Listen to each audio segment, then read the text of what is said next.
Recording of the history of Howard Nelson Child, recorded May 10th, 1976.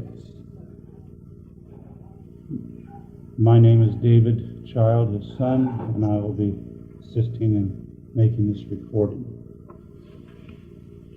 Let's see here.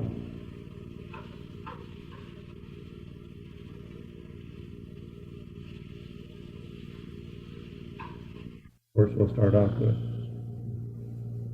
what was your date of birth? April 17th, 1914. April 17th, 1914.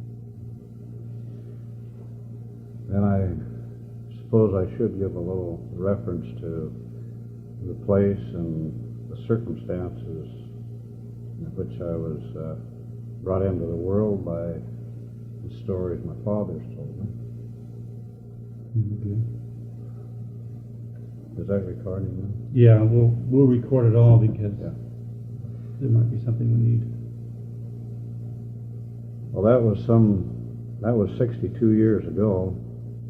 Seemed like a long time, but as I look back, it's been good years and some bad years, but mostly good. At the time I was born, my father was teaching school in Wyoming in a little valley called Thayne Valley, and this was up in the mountains from Star Valley, which is a long, narrow valley. It's primarily a dairy country.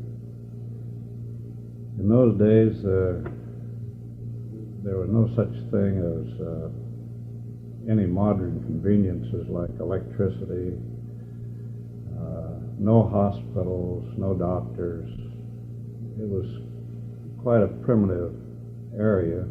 How far do you have to go to get to the hospital? The nearest doctor or hospital that I can recall was about 50 miles away in Montpelier, Idaho. And at that time it was a good day or sometimes 2 days travel by team and wagon. They did have cars in those days, but could only run them about 3 months out of the year because of the snow and bad weather. Did your dad have a car then? That you remember? I really don't know. He didn't say, but I was born in a little town of Thayne, Wyoming, in Lincoln County, Wyoming. It's right on the borderline of the Idaho-Wyoming line, and it's located in what is known as the Lower Valley. This long valley was separated by a narrow gorge with a river running from the upper valley down to the lower valley, and they call one part the upper valley and one part the lower valley. And my father's folks lived in the upper valley, and my mother's folks lived in the lower valley in Thayne, Wyoming. And I was born in Thayne on my grandfather and grandmother's place, the Nelsons. His name was Joseph Smith Nelson Jr. Did you have midwives then for birth like that? Yes, there were no doctors. Everybody depended on a midwife. Of course, a lot of the babies were lost because no modern facilities. I guess only the strongest survived. And My father tells me I weighed 4 pounds when I was born. I was what they call a blue baby. I was 3 months premature, so they didn't really expect me to live, because my mother had lost a couple of other babies before. My father said he could hold me in the palm of his hand, and they didn't have any incubators or anything like that for babies, so they put some cotton in a regular shoebox and put me in the shoebox behind a wood heater to keep me warm. But I'd like to go back a little bit and just give you a little preview of what it was like in April 1914. My father and mother was living in a little log cabin up in this Tyge Valley.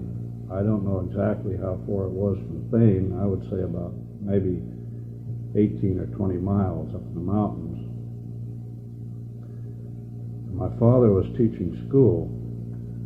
There was, I would say, a dozen or maybe 18 or 20 families lived up in these mountains on ranches. And they had this one little one-room schoolhouse. And my father was teaching 9 grades at that time, teaching a little bit of everything, including music. He was a very good musician. So when it came about time for me to be born, my father told my mother to, when she started having labor pains, to hang a sheet out in front of the door so that he could have some sign from the schoolhouse. And he said the snow was so deep that everybody had to snowshoe to and from school. There was no other way of getting around. So he said one morning he looked over towards the house and there was the sheet hanging out. So he dismissed the school, sent everybody home, snowshoed back to the house, and she was having labor pains, so he thought, well, I'd better get her into town.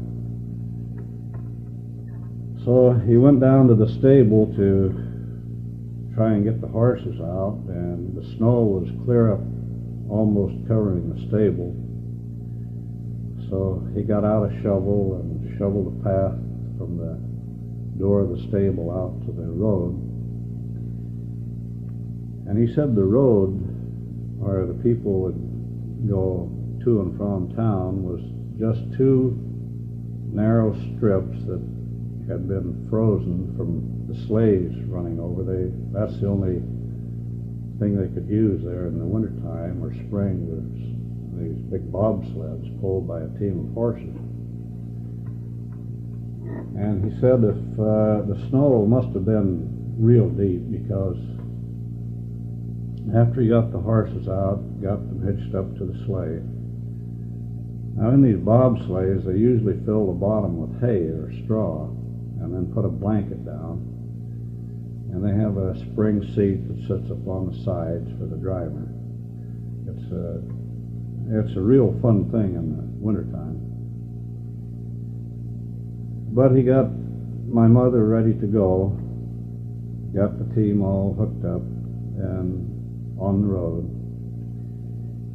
And as they were going into town, he said one of the horses every once in a while would step off of this track that was frozen, and they were just buried in the snow. Then he would stop and dig them out, get them back on the track, and start for town again. So the snow was clear, I guess, just about up to the horse's back.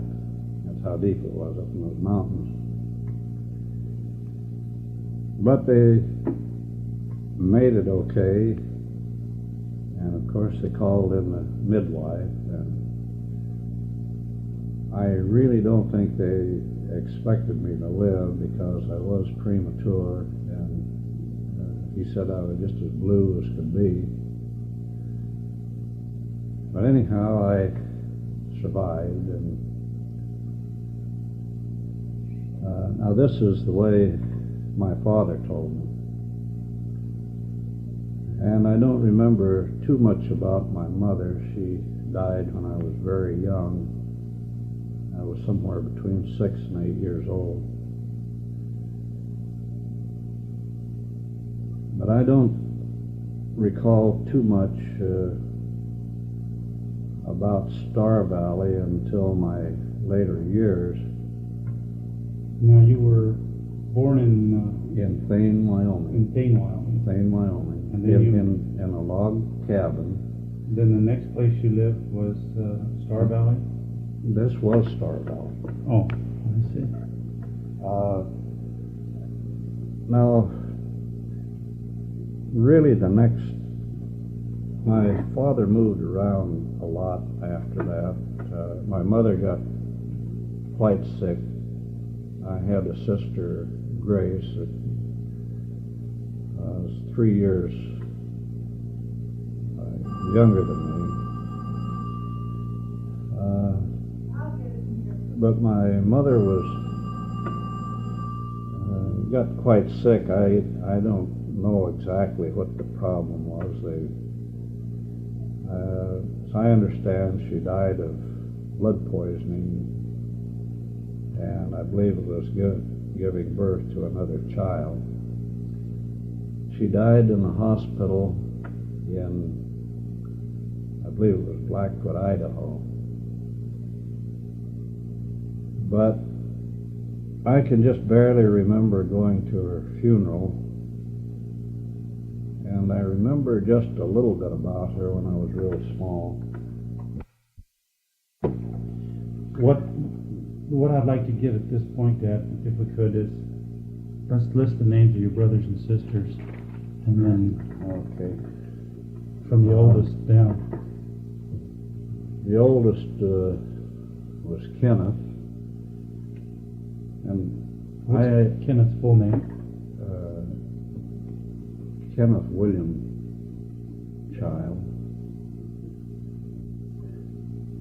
He was 3 years and 4 days older than me.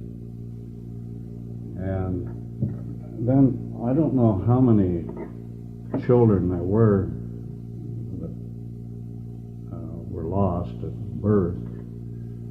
I only really know of one that lived long enough for my father to name, and his name was Rodney. Now, I understand that he was in between Kenneth and I.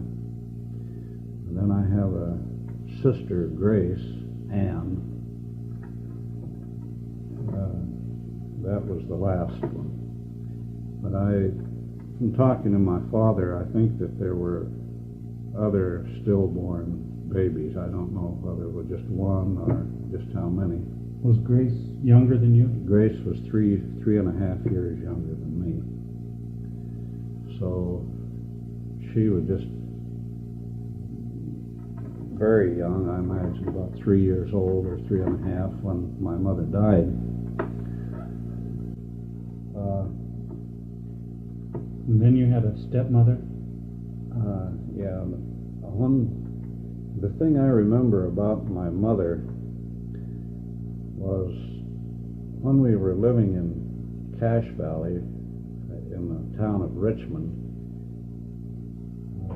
we had a big 2-story brick house, and I remember we had a lot of pigeons out in a barn that we had, and I can just barely remember my mother there, and I think that she went in the hospital when we were living there.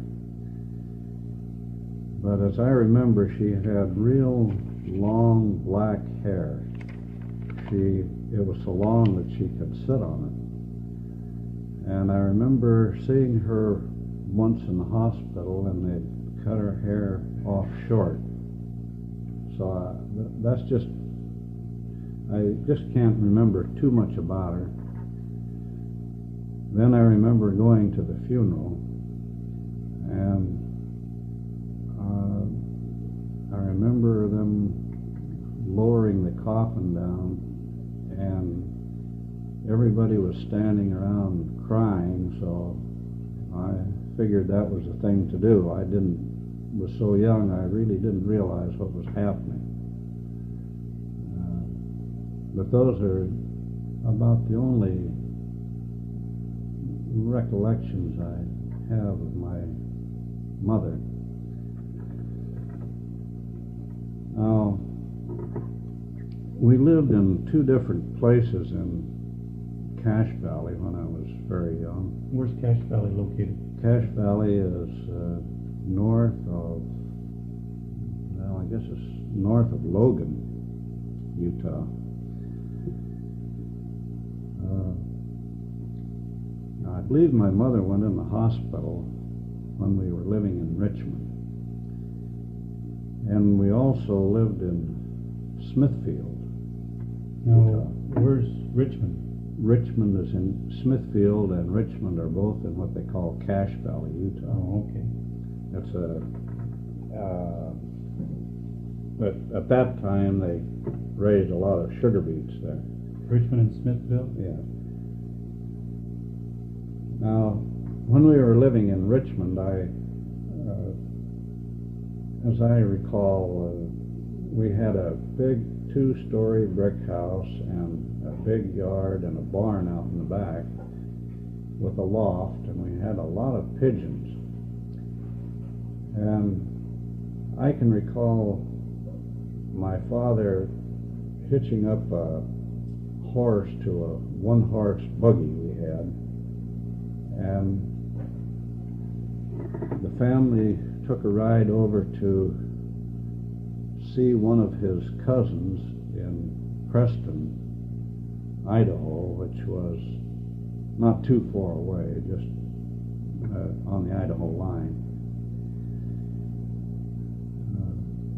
But this was a 1-horse buggy, and this horse was a trotter. Now, I don't know whether my father had a car at that time or not. And I remember thinning beets for somebody there and topping beets when we were there in Richmond. Do you think your mother was still alive then? I don't remember. She might have been. But I was very small. I know trying to top beets, I would get a beet up on my knee and hack away at it with these big beet knives. Now, when we lived in Smithfield, my father had a butcher shop. He used to be a meat cutter for what was then known as Skaggs Safeway stores. He was a very good butcher. And at this time, he had his own butcher shop and his own slaughterhouse. And I remember going to the slaughterhouse with him when he would kill the beef. And that was quite an operation. I can still remember how they done it. Those are some of the things I remember when I was very young. Did you know that Skaggs just recently died? Yes. Just yesterday or the day before? O.P. Skaggs, yes. He was... They say he started a store with $1,000 in Utah. yeah, well, he was... Safeways used to be called Skaggs Safeways. The Skaggs was the one that found them. My father used to be a meat cutter for them at one time. Now, I don't recall just when we left Cache Valley, but I remember my grandfather Child and my grandmother living there, and he had a blacksmith shop where he would shoe horses. And my father was a big man, 6'2" or 3", big, well-built, square-shouldered man, and his father was kind of short and bald. Your grandfather? My grandfather, his father. But do you my remember his name? Your grandfather's name? grandfather child was William Alfred Child. Alfred? Alfred. And you remember him, huh? Yes, I remember him, and his wife, Amanda Child, my grandmother, was the one that raised me after my mother passed away. Now, I started school, I remember, in Idaho. I started in the first grade in a little town, let me see, it's up near the West Yellowstone, entrance to the West Yellowstone, little town called Marysville. Now you've moved from Cache Valley to Marysville, huh? Yes, I don't know just, but anyway, that's where I remember. That's where I started school, was in Marysville, Idaho. And we also lived in another little town there called Ashton, Idaho. About the same time? About the same time. I don't recall how long we lived at either place, but I remember that's where I started school.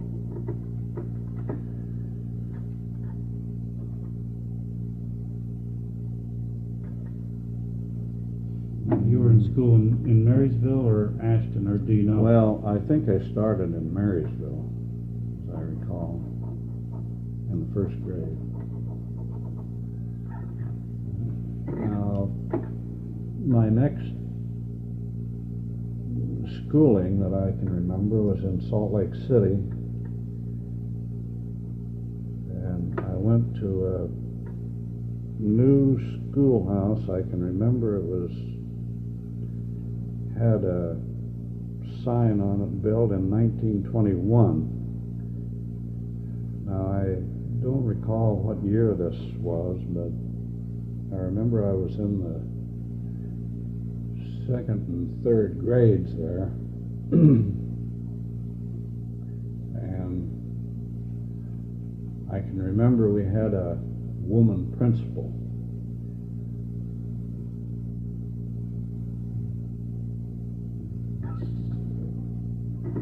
I don't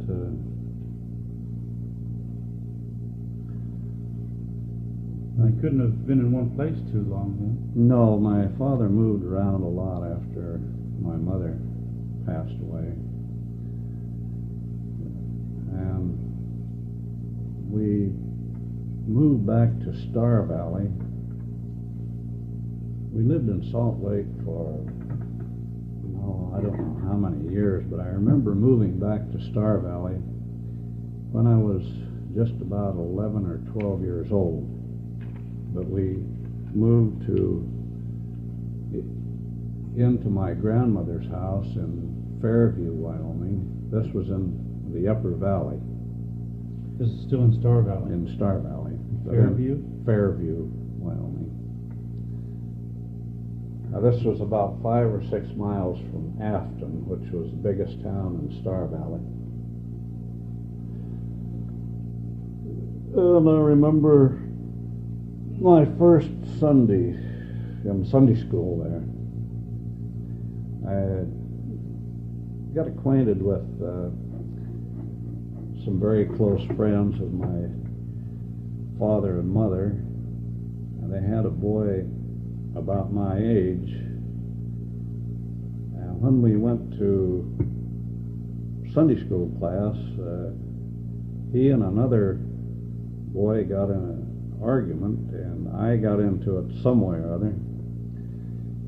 So after class, we all went out behind the barn, and David Hillstead and I battled it out because I didn't like him picking on my friend. I think I got the worst of it. But after that, David and I were real good buddies. We had some great times together. At that time, his father was bishop of the Fairview Ward. He had quite a large family. David had some older brothers that were quite the cowpunchers, and I remember them breaking horses, and of course David and I used to do a lot of horseback riding together. Now, is that the fellow we went and visited one year when I was I must have been 15 or something like that? No, I think I called him on the phone, but I don't think you ever saw him. Do you remember who we did visit in Wyoming Yes, there? we visited my father's cousin. Well, let's see.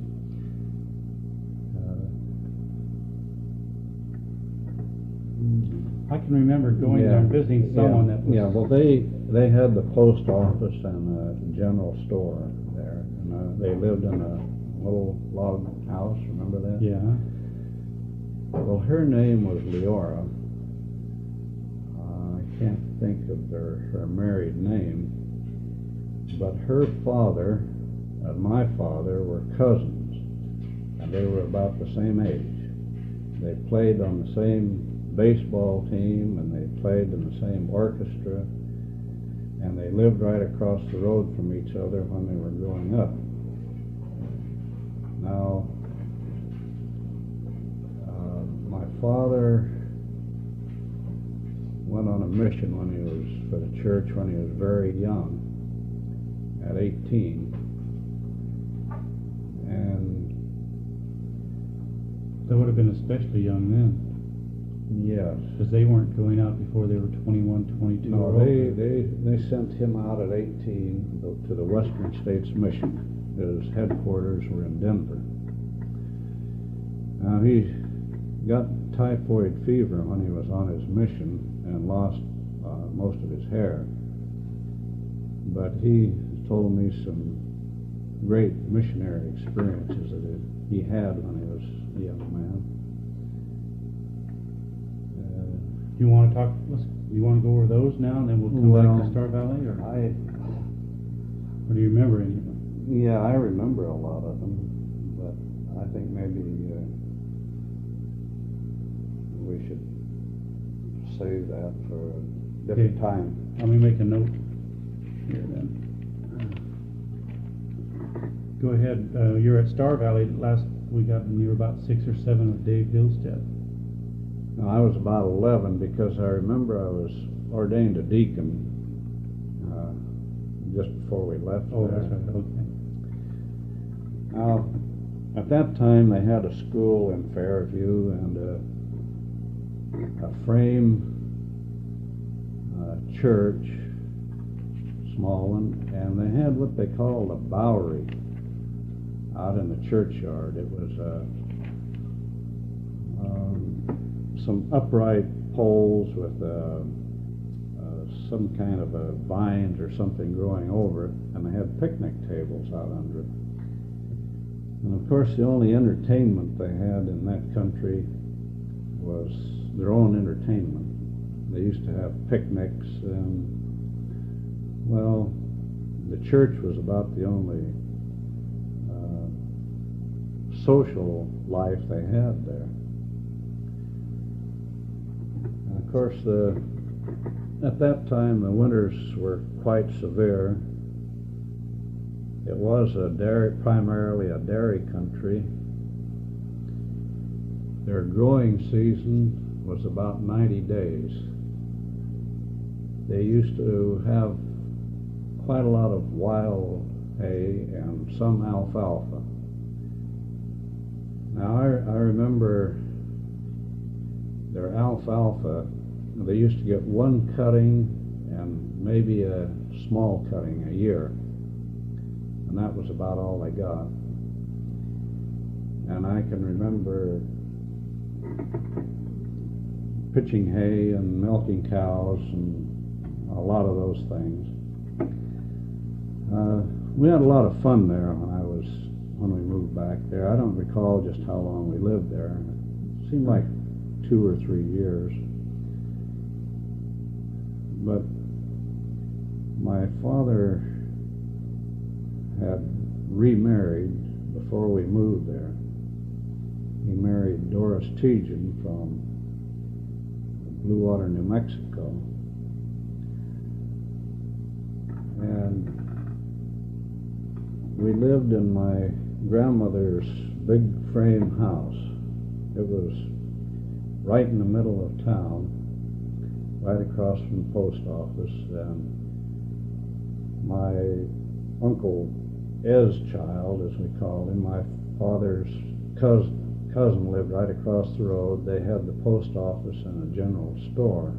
This is still in Star Valley? In Star Valley. Okay. Now, this house my grandmother had was in its time, I guess, was a regular mansion. On the roof, it had this, what they call a bric-a-brac, this fancy woodwork all across the tops of the ridges of the house. And across 2 sides, there was a porch, a big wide porch with the roof on it. It was around 2 sides of the house, and it was on about I guess a 1/4 of an acre of ground. We had a barn there, and of course we had one of the main things was a wood pile. We had a well for water, and of course they used kerosene lights at that time. There was no modern conveniences. But I remember my grandfather put in a bathroom, an inside bathroom, and the water came from the well. I don't know, it never did work good because we really wasn't able to use it. We had an outside toilet. But we had some good times there. I remember a bunch of us got together on a Saturday, and we rounded up a bunch of young calves, and for entertainment we were riding those calves. And of course they were wild, and we'd get bucked off, and we got so enthused in that we'd round them up in the morning before school and ride them. And I recall my father had just bought me some new school clothes, some new blue jeans. That's what we wore those days to school, blue jeans. And a bunch of us got out in the morning riding these calves. I had my new clothes on, and I got bucked off in the manure pile. And of course, I didn't want to go to school. So I came in, and my dad saw me, and he didn't often get angry. He was a very mild-tempered man. But I guess money was pretty scarce in those days, and these new clothes represented I guess a lot of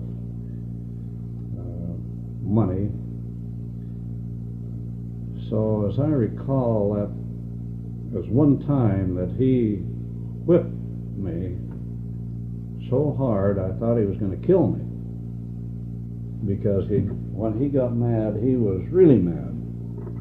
I remember him picking me up and throwing me clear across the room. I thought he had broken every bone in my body. But when he got through with me, he sent me to school just the way I was. I think they sent me home. But anyway, that was one time that I can remember my father losing his temper. And he was a big man, and I was very small. when I was young and quite sickly. But he really gave me a working over that time.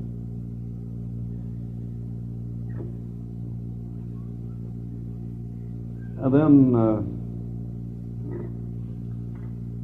my older brother, 3 years older than I, before we left there, was just getting to the age where he was going out with girls, and they had quite a good crowd of young people. And in the wintertime, the only thing they could run was these bobsleighs.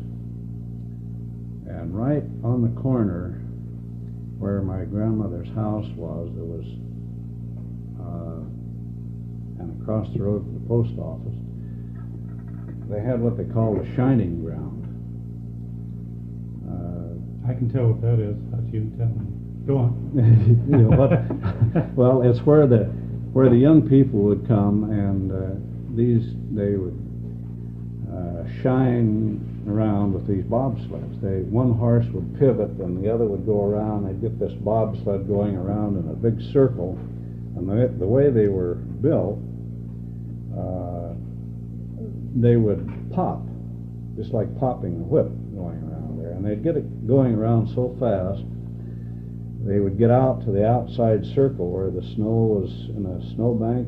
They would hit that and turn clear over, upside down, turn the bobsleds upside down, right in the snow.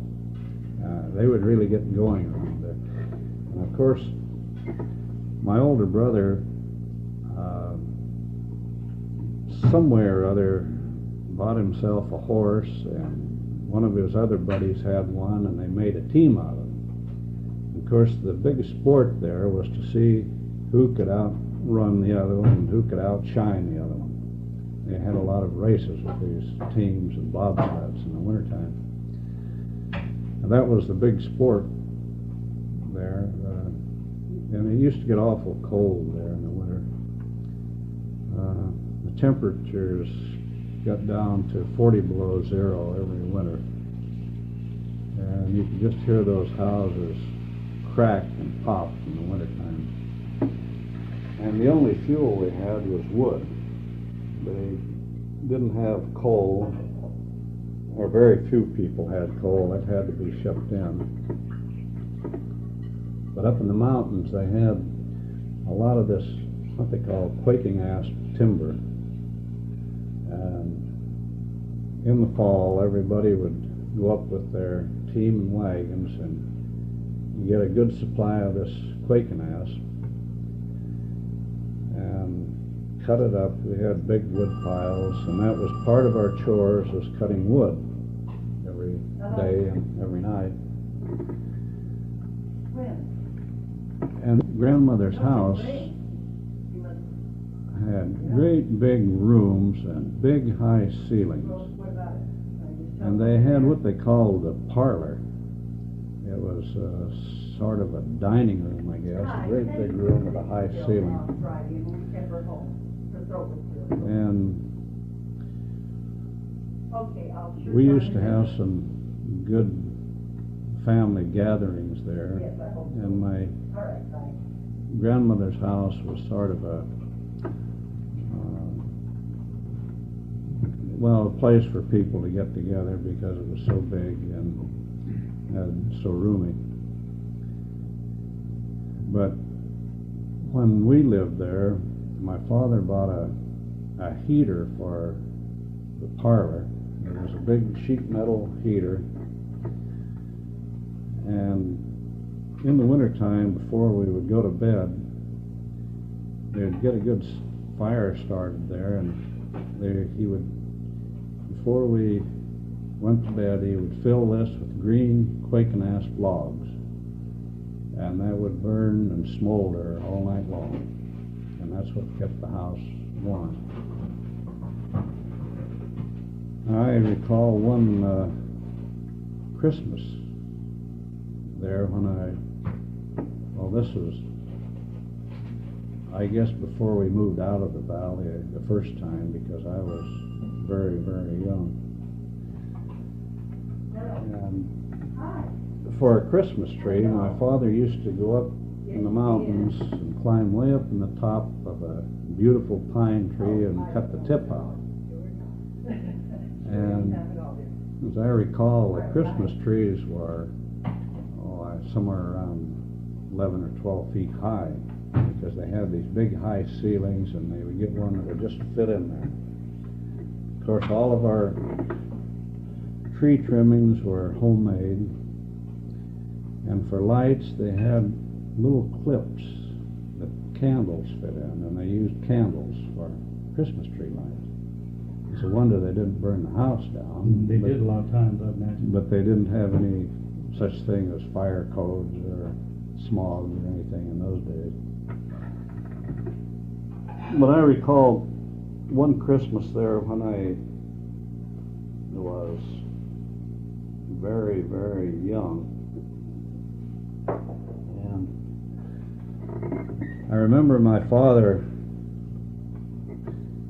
getting me out of bed and carrying me into the parlor. And here we heard the sleigh bells outside, and here comes Santa Claus with his pack on his back. And here we had all the kids out in this big parlor, and the Christmas tree lights going. And Santa Claus came and left presents. Then he went out, and you could hear the sleigh bells as he took off. But I remember how frightened we were of Santa Claus, so I must have been real small. But these are some things that I just barely remember that actually did happen. So in those days, people had to make all of their ornaments, all of their entertainment, and everything they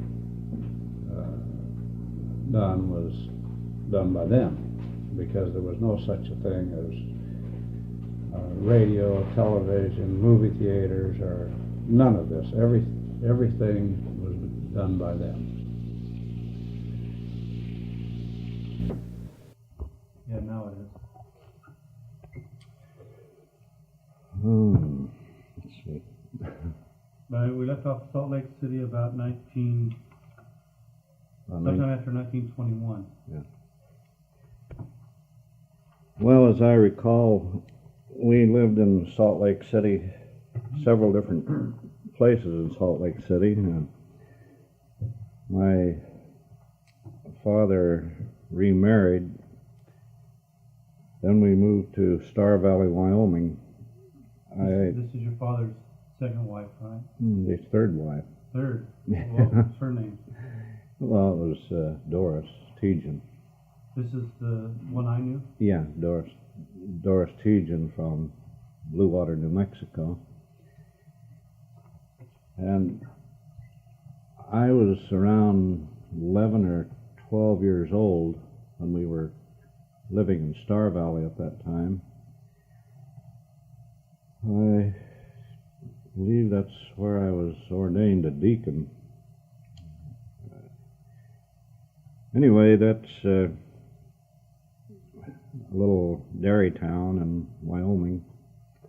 Beautiful little place. What was it again? Star Valley. Thayne, or Fairview. We're living in Fairview, Wyoming, in Star Valley. Well, oh, okay. That's in Lincoln County, Wyoming. Now, you were born in Thayne, right? I was born in Thayne. That was part of Star Valley. Star Valley is kind of a narrow valley with mountains on each side. It's a dairy country. Then you moved back there after you left Salt Lake, huh?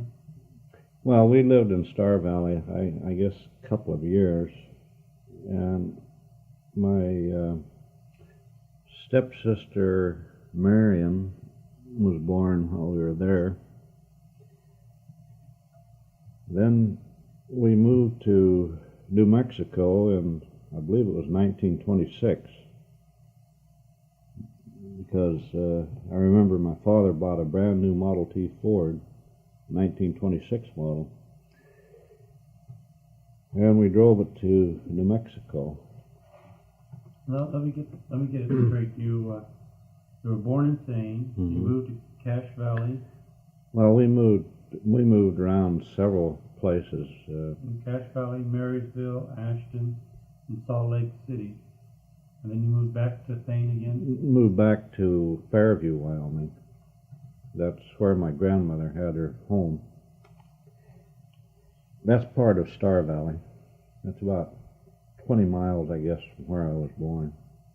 And now that's where Dorsida was born? That's where Marion was born. Marion was born. Mm-hmm. And shortly after that, we moved to Blue Water, New Mexico. And we went in a brand new Model T Ford, the 1926 model. Well, while we were living in Star Valley at that time, we had a herd of dairy cows. And we lived in my grandmother's big frame house. It was right in the middle of Fairview, Wyoming. And in the summertime, we moved up into a little valley up in the mountains called Thayne Valley. And all there was up there was ranches. They were spread out, so the place we lived in belonged to my Uncle Elman. And it was just a shack of a house and corrals for the cows. And we had about 12 or 15 milk cows up there. We would milk the cows and separate the milk from the cream. We had a hand separator. That was my job, turning the separator. And it was always my job to round up the cows at night. And then we would keep them in the corral at night and milk them in the morning. And then I'd have to round them up at night and we'd milk them at night. How old were you? How old do you think you were? I was about 12. About 12 years old. And we each had our certain cows we had to milk every night and morning. And, well, I had a special favorite cow. I don't think I should go into the details about that, but this old cow had a calf, and the calf died, and she adopted me. And she wouldn't let anybody else milk her but me. And she was the hardest one of the bunch to milk. She really was. And when I'd get my dad or Kenneth to milk her, she'd always come over and lick my back while I were milking her. She just adopted me as her own. And didn't you tell me you used to ride her? Or? Yeah, when I'd go out after the cows at night, sometimes I'd have to go for 2 or 3 miles out in the hills to find them. And of course, we had a cowbell on one of them. And nearly every night when I'd go out after them, here she would be coming towards the ranch to meet me. And I'd just climb on her back and ride her on in. She just didn't mind at all. And we had a lot of good experiences up there. We just about starved to death, for one thing. But in the spring up in those mountains, they have some spring rains, and right after a rain you can go out and find mushrooms. They just come right up out of the ground right after the rain. And we'd take buckets and even wash tubs and go out and gather mushrooms. And we ate a lot of mushrooms. We'd eat them fried and boiled and every way you could think of. But they were really good. Mushrooms aren't very nourishing, but they're filling. And in the springtime, we ate a lot of mushrooms. But once a week, we would load our cans of cream in the wagon and haul them down to Fairview to the creamery and sell the cream. And that's the money we had to live on. And the rest of the milk that separated from the cream was called whey. And we had a bunch of pigs. We would feed that to the pigs. That's very good for pigs, fattening pigs. So we didn't have very much in the way of worldly goods those days. I had a pony to ride, and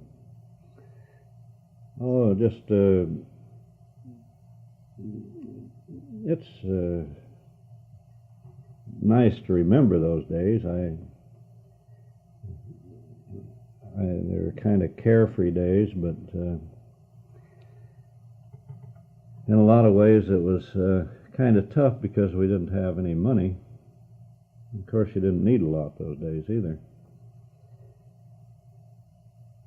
Then in the wintertime, we'd move back down to Fairview, and we had a big barn for the cows and a corral, and we'd have to feed them in the wintertime. The snow got real deep there. There was no pasture, and about 8 or 9 months out of the year we had to feed cattle.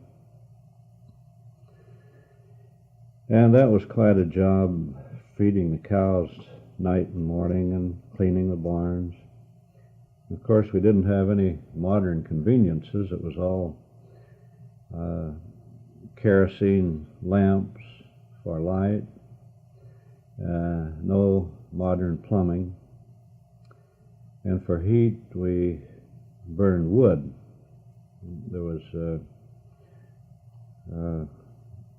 There wasn't any coal in the valley that I knew of. We spent a lot of time during the summer going up into the hills and hauling wood down. And of course, one of my chores was to chop enough wood for the night. And my grandmother's house has great big rooms with big high ceilings. And the one room they called the parlor was a huge room with a big high ceiling. And we had a big wood heater in there. It was a big sheet metal heater. And it used to get pretty cold there in the winter. It used to get down to 40 below zero. And that's pretty cold. But it's a dry cold. It isn't like where it's damp. But anyway, at night we would get a good fire started in this heater, and then we would fill it full of green quaking asp wood, and that would get started and it would smolder all night long. But that heater would get so hot you'd think it was going to melt. It was just cherry red all around. But that's the only heat we had in the house. You'd wake up in the middle of the night and it would be so cold you'd just hear that house pop and crack. It was an old frame house, but it was really cold. And in the mornings there would be frost about a quarter of an inch thick on the doorknobs. And you had to be awful careful, or if you didn't take a rag or gloves or something to open the door on the outside where the frost was, your skin would just be glued to the metal. It would pull the skin right off your hand. It was so cold. I don't know, did I tell you about the one Christmas there when I was a kid in Well, I don't know. Fairview? Why don't you tell us again, if you did? Well, anyway, in the wintertime there, they had to run sleighs, and some winters it used to be the snow would get so deep they couldn't even run sleighs. Just a matter of snowshoes and skis to get around. But one winter when I was, well, this was before we moved away from Star Valley the first time. I was real small. We had, this was in my grandmother's house too. We had one Christmas I can still remember. And I don't know how old I was. I must have been, maybe 3 or 4 years old. But I remember my dad coming in, and he would always go out and get a great big Christmas tree out in the mountains, a great big, huge one. And of course we didn't have electric lights. We had little clips with candles on to light the tree up. And of course we made all of our own homemade ornaments. We'd string popcorn and make paper chains, and everything was homemade. But this one Christmas Eve, my dad came in and got me out of bed. I can remember him carrying me into the big parlor.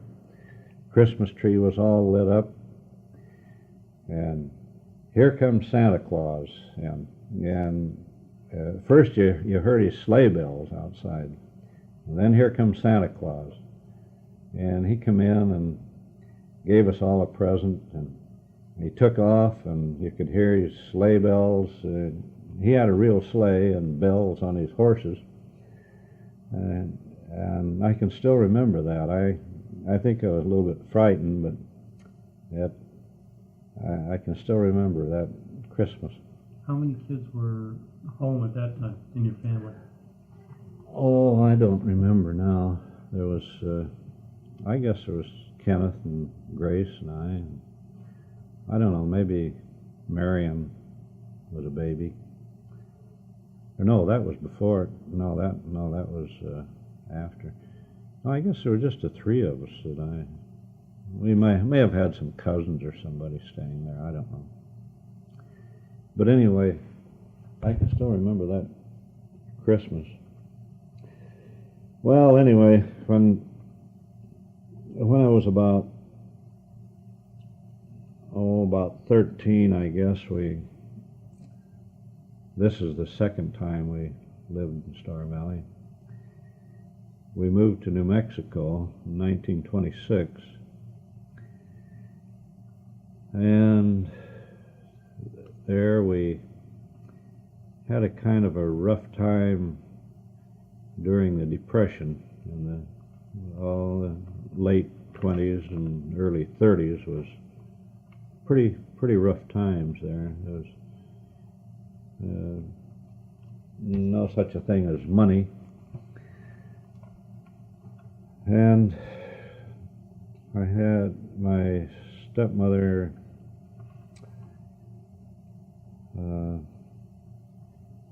had 3 more girls and a boy while they were living in New Mexico. So that made 6 children in the family? Yeah, 3 half-sisters. Let's see. Marion, Doris, Glenn, Doris, and Marion, Glenn, Doris, Why don't you Marie. Name all the children that you had in the family at that time? Yeah. That would have been Kim. Well, there's Kenneth and I and Grace. Who's older, Grace or you? No, I'm older than her. And there was Marion, Dorisida, Gwen, Larry, and Warren, who was the youngest.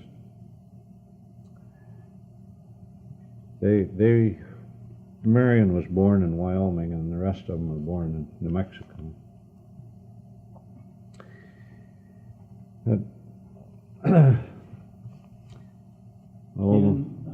Ken, you and Grace were from Which wife of your father's? My dad's first wife. First wife. Mm-hmm. And the others were from his third wife? Mm-hmm. What was his second wife? Well, he got married in Salt Lake, and then it was annulled. I don't know. I only met this woman one time. I don't know much about it. Oh, so it didn't last at all? Yeah, it didn't last at all. See, I don't know whether she didn't know he had a family or what. But she just, I only met her the one time. But Doris was a real fine woman, very religious, and came from a very fine family. That's his third wife? Yeah. The one I knew? Mm-hmm. Yeah. Well, I had a lot of great experiences in New Mexico. A lot of them related to the Depression, I imagine. A lot of them related to the Depression, but that, of course, I was young enough that that didn't bother me. I didn't, money was something I didn't, well, I'd never seen much of, and really didn't need it or didn't miss it because I never had any. But I had a lot of good experiences there.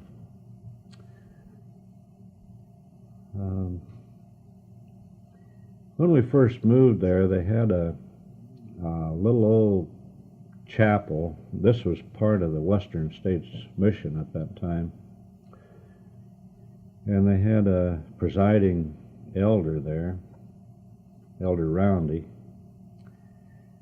And right after we got there, they decided to build another chapel. So, of course, my dad and brother and I all got in on that. And, of course, there was no electricity or no modern conveniences at all there. Everybody had a well for water. So when they put up this new chapel, they sent away for a generator light plant. And I can still remember the name of it. It was a Kohler plant. And I don't know too much about it, except after we got the building up and got everything going, we would use this Kohler light plant. It generated electricity, so we had electric lights in the chapel.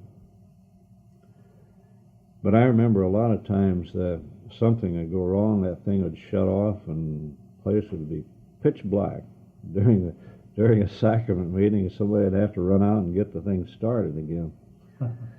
But it was quite an improvement over just lanterns and kerosene lamps. What did you build the building out of? Do you remember? It was built out of, I don't know whether it was lime or cement. I think it was lime. But they made the forms and wheeled all of the mortar up ramps and wheelbarrows, and it was built entirely by the people there. I don't know anything about the financing of it or anything, and it was quite a nice building for that time. They had a recreation hall where they used to have all the dances. They'd have at least one dance a week there, and my father and stepmother and Kenneth all played in the orchestra. They had their own orchestra. I guess people were a lot like they are now. They would have people from the outside come in and once in a while cause a little trouble there, drinking and so forth. Of course, there were a lot of, right in this little town of Bluewater, nearly everyone was LDS, but on the ranches out around the country, there was a lot of cowboys and people who would come to the dances, and they would bring their bottle, and they would cause a little trouble once in a while, but not an awful lot. But we used to have some good times there. One thing, I don't know, maybe I've told you about this, but one thing that stands out in my mind, every year in May, when we have the Aaronic priesthood outing and commemorate the restoration of the Aaronic priesthood, I always think of this meeting we had in Bluewater. Just a minute there, we'll switch the tape over. Mm-hmm.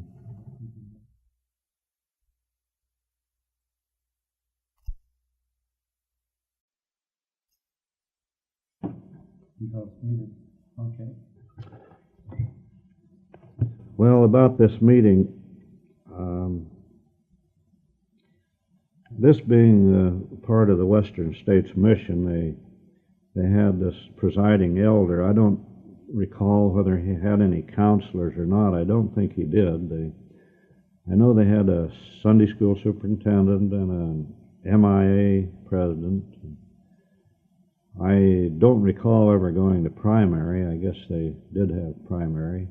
But anyway, this presiding elder seemed to be the same as a bishop. Everybody went to him with any problems, and he seemed to run the whole show as far as the church was concerned in that area. Do you remember his name? Elder Roundy, Golden Roundy. And he had a boy about my age and a daughter a little bit older. And they used to have conferences there seemed like about every so many months, every 3 months or every 6 months they would have a conference there. And it used to amaze me, during these conferences, they would always have some of the new elders that come out in the mission field get up and talk, and then usually they didn't say too much because most of them are right off of the farm or hadn't had too much experience in public speaking. Then the next time they'd come back, a lot of times you'd hear the same ones. They'd get up and you couldn't believe the change in them, because they had just really developed.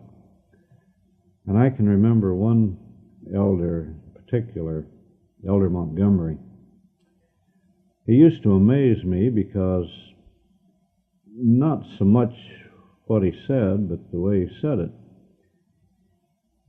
He would start in quoting scriptures, and he could stand up there for an hour and just do nothing but quote scriptures verbatim. What was his name? Elder Montgomery. And it always used to amaze me when he would get up to speak. But this meeting we had commemorating the restoration of the Aaronic priesthood, I don't know if they would do this now like I'm sure that they wasn't breaking any rules or anything those days, but I've never seen a meeting just like this one.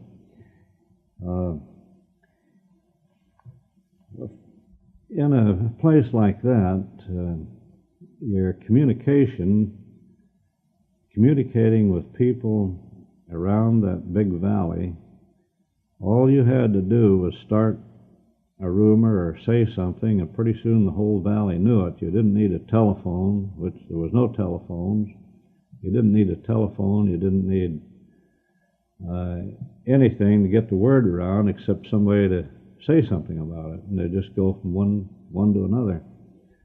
So it was announced that this certain date that the young men in Blue Water was going to conduct a sacrament meeting,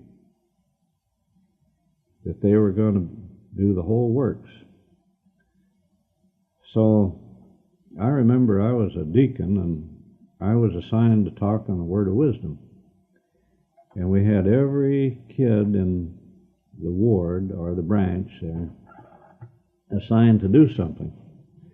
One of them that his mother taught the piano. He could play the piano. He played the piano, and one of them led the singing, and one of them conducted the meeting. I think it was one of the priests conducted the meeting, and we done the whole thing. Presiding elder or nobody done a thing. And so anyway, this got advertised some way around, and we had that chapel filled. People were just crowded in there. People that didn't belong to the church, people that just knew the kids and wanted to see them do something. And I couldn't believe the way that chapel was just bulging with people that night. So I remember how hard I worked on that talk, on the word of wisdom. And it went over really big, except there was one kid that didn't show up. And he wasn't very popular after that with the rest of them. But it was really a good meeting. But at that time, my father and I was working out up in the hills, logging with a crew of men. And the next day, there was a fellow there. He didn't belong to the church. His family did. But I think later he joined just before he died. But anyway, he was a kind of a rough character. He was a good man, but he chewed tobacco, and he just didn't want to live up to the standards of the church. But his... You remember his name? No, I can't remember his name now, but his wife was a good member, and he had a stepdaughter named Hattabell Black. I don't remember what his name was, though. But anyway, he was quite a character. The next day we were up in the mountains logging, and I really took a razzing from him. He come over and he says, "Here, you better have a chew of my tobacco." He says, "You told us last night in meeting that tobacco juice was so strong it would kill a rattlesnake, and you know there's a lot of rattlesnakes up here." And he'd want me to take a chew of his tobacco, but I guess I made a few points with some of them. But we really got a lot of compliments from everybody about that meeting. And I don't know if it was really, I never heard of them turning a meeting over entirely to the Aaronic priesthood, but they did that one. And I think that was one of the highlights, because every year at that time I can think back to that meeting, you know, because Kenneth and I both participated in it. It was a good experience. If you were a deacon, then Kenneth probably would have been a teacher. He was I guess he was a teacher or a priest. Well, how long did you live there in New Mexico? About 6 years. If you moved there in 26, and then about 32. Then I left there and went up to Utah and went to school. Didn't you tell us a story once about finding some beans in a burnt out building or something? Or was that another time? No, I don't remember. Anyway, while we were there, we homesteaded a piece of property out about 5 or 6 miles out of town. And we built a house out there and fenced it, and Kenneth and I dug a well. We had some great experiences out there in that place.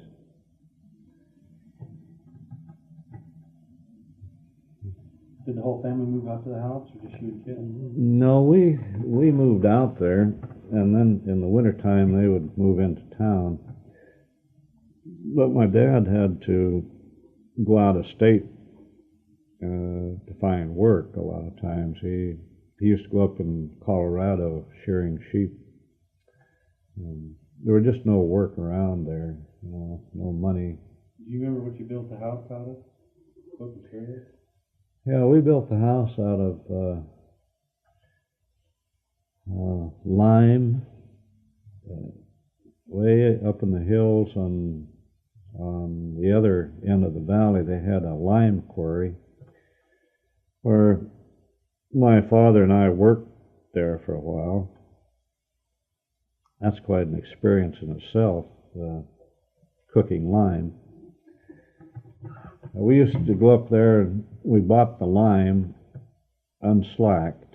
Unslacked lime is like a white crumbly rock. It's put in as rock and cooked for a long time until it's, it becomes kind of soft. And we'd haul that down there, and we'd build a big trough, and you put it in there, and as soon as you pour water on it, it boils. It just boils like, something like dry ice. And you stir it around and mix it until it becomes sort of like mud. Then you put sand and gravel with it, and that's a mortar, like cement. Use that instead of cement. So we'd slack our own lime and mix our own mortar, put up our own forms, and we built made the forms, I think they were a little over a foot wide, and we'd put up one round a day. We had regular forms made up. They were about a foot high. How many rooms did you have in the house? I think there was only 2 or 3, maybe 4 rooms. But we put up the shell of the house out of this. We'd put up the forms, and in that country there's a lot of lava rock all over. We'd put lava rock in the forms. We'd fill the forms up with lava rock, which is porous. Then we would pour the mortar we'd mixed up down around it and let it set about a day or a day and a half, and then take the forms down. And that was a real good house. It was real cool in the summer and real warm in the winter. And I remember we didn't have any money to buy windows and doors with. We finally got some doors someplace, some second-hand doors. And for one whole summer and winter, we had sheets tacked up to where the windows were supposed to be, window frames were, because we couldn't afford the windows. We finally got some windows from a mail order house someplace. But we had some real experiences at that place. I don't think I got enough time now to, and I can think of a lot of them. What do you want? Do you want to leave it there and pick it up next? Well, I'd just like to tell you about one experience I had when I was, I think I was about 14 years old. My father, or my folks, had a place, down the other side of town. It was about 6 or 7 miles from this homestead. I guess he was raising crops, sort of a sharecropper, or he had the place leased or something. But anyway, my folks were down there living, taking care of that, and they wanted me to stay up on the ranch to, had a couple of cows to milk, and we had some turkeys and things to take care of. So it was my job to stay there. And of course we didn't have much in the line of furniture or anything. We just had kerosene lamps. And one morning I woke up, and I guess I had the flu or pneumonia or something. I just couldn't hardly get out of bed, and I knew I had that cow to milk. So I dragged myself out of bed, and I remember I got around on the east end of the house, and the sun came up, and it was a beautiful warm day. And I just laid there having chills. And nobody around for 5 or 6 miles, and I guess I was just burning up with fever. And nobody had been out there to see me for at least a week. I didn't know when anybody would show up. There I was laying there really sick. I just couldn't get up and milk that cow or take care of things.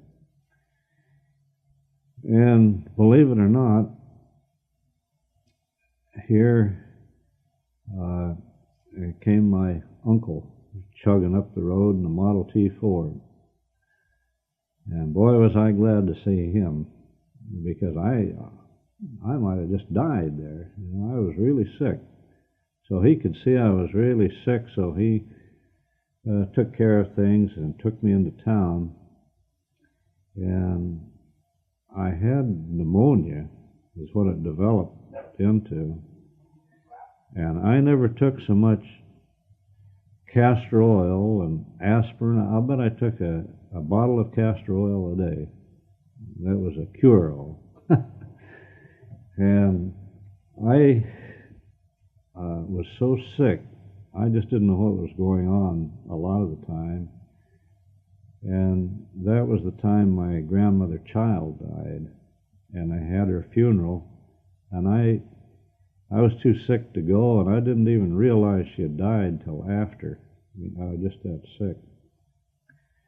And on top of that, I got what they call inflammatory rheumatism, and my joints would swell up, and it was terrible.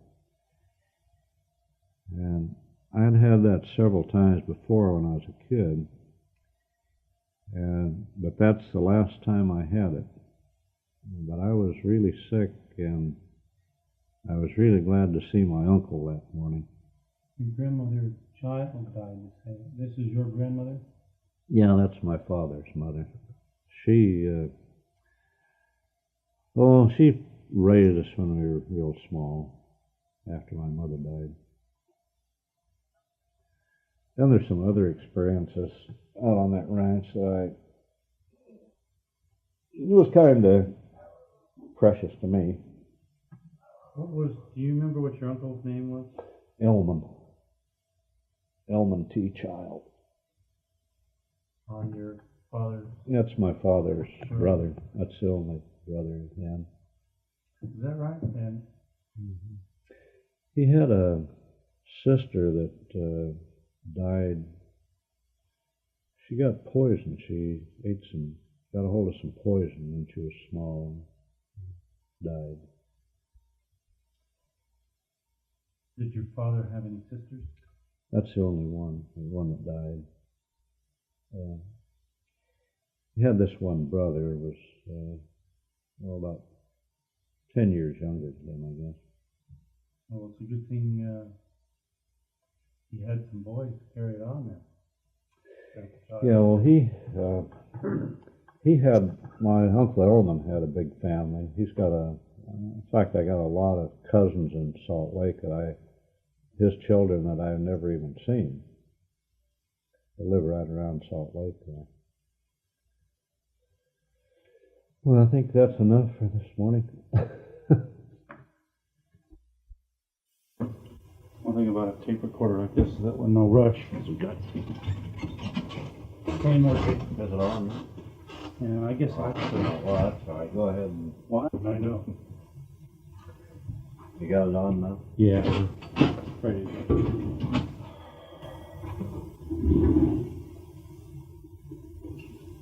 Well, I'd like to tell of an experience I had in New Mexico when I was a deacon. I guess I was about 12 or 13 years old. In those days, they didn't have any modern conveniences. In our chapel, we had a Kohler electric system. What it was a power plant run by a gasoline motor. Those were our lights. And when we had meetings at night, if something went wrong with that, all the lights would go out. No inside plumbing or anything like that. But as you know, once a year, the Aaronic priesthood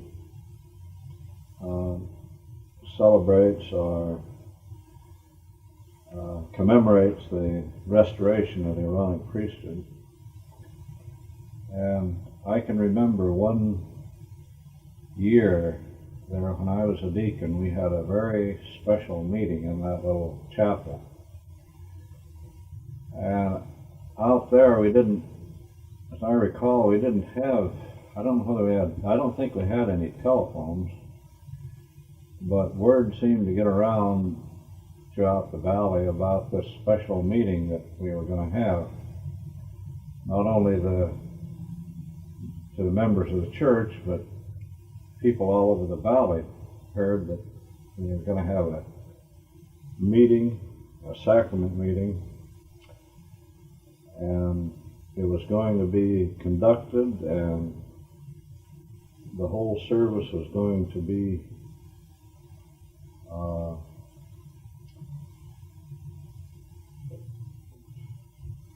well, the Aaronic priesthood was going to do the whole meeting.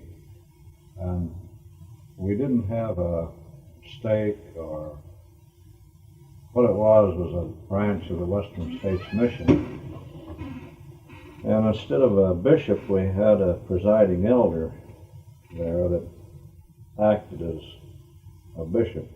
He seemed to have the whole say. I don't recall whether he had any counselors or not, but his name was Golden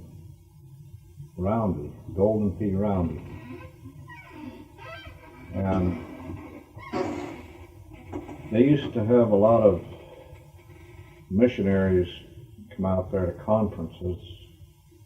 A lot of the young elders that were, when they first came out, and then they would come back later, and you could really see the difference in them. But anyway, we had this special meeting, and the boys all really worked to get their talks ready, and one of them played the piano, and for some reason or other they turned the whole meeting over to the boys. One of them conducted the meeting. Probably one of the priests, huh? Yeah, and one of them led the singing, one of them played the piano, and the adults never had one thing to do with it. Do you remember any of the boys' names? Oh, I don't. No, Kenneth was I guess a teacher, a priest, and but boy, I remember a lot of the boys' names. There was Raymond Young. Oh, I'd have to. Kenneth McNeil. And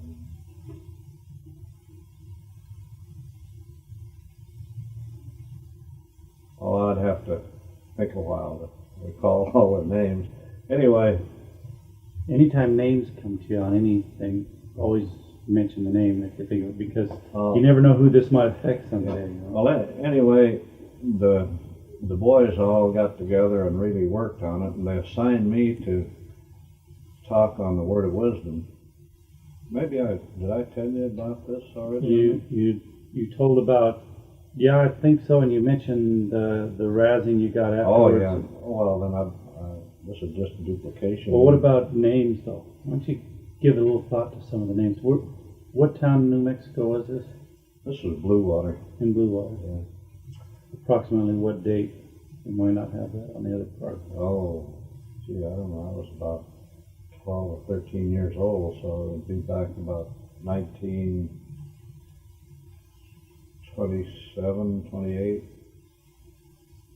maybe 29, I don't know, somewhere around. Yeah. Well, no use telling all about that again.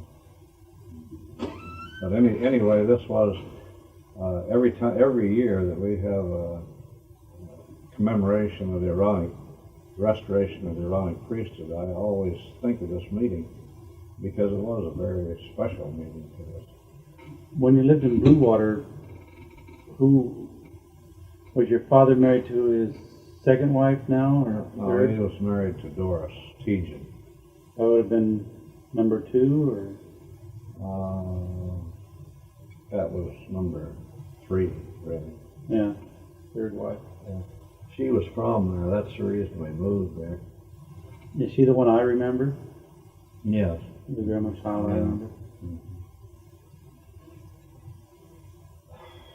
Oh, let's see. She was a fine lady, wasn't she? She was very, very religious. In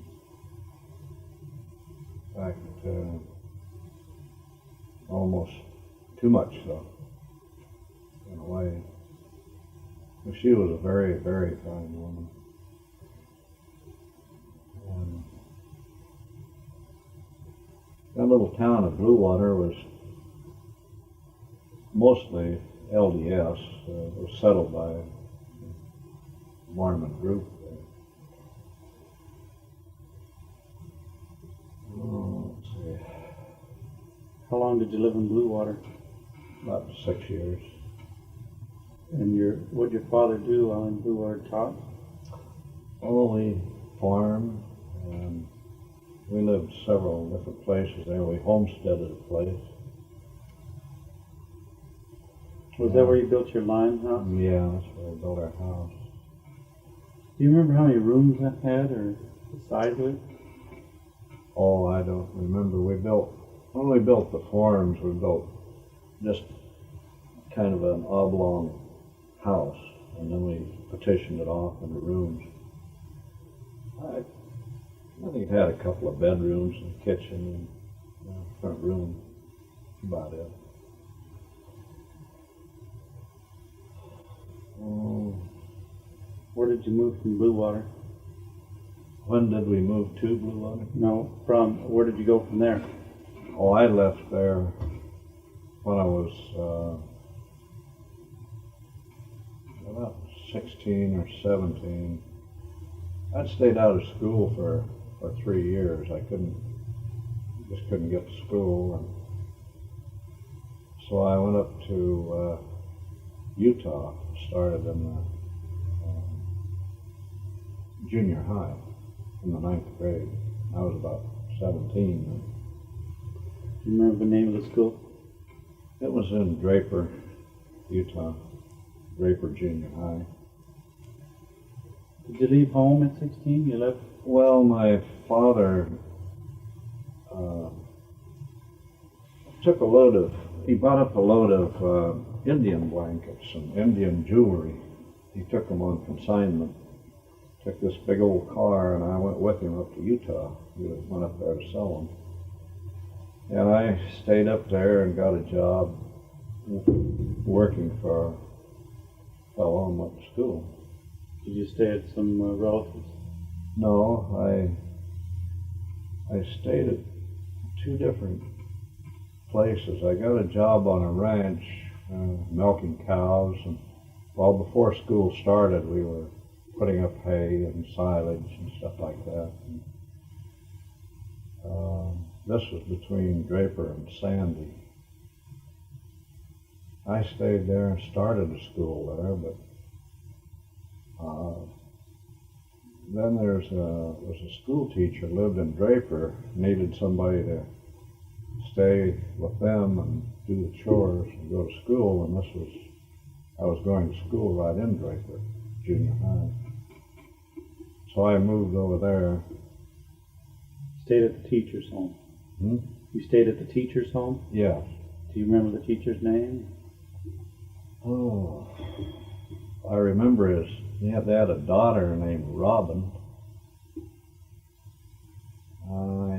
He taught shop at the school, and he wasn't,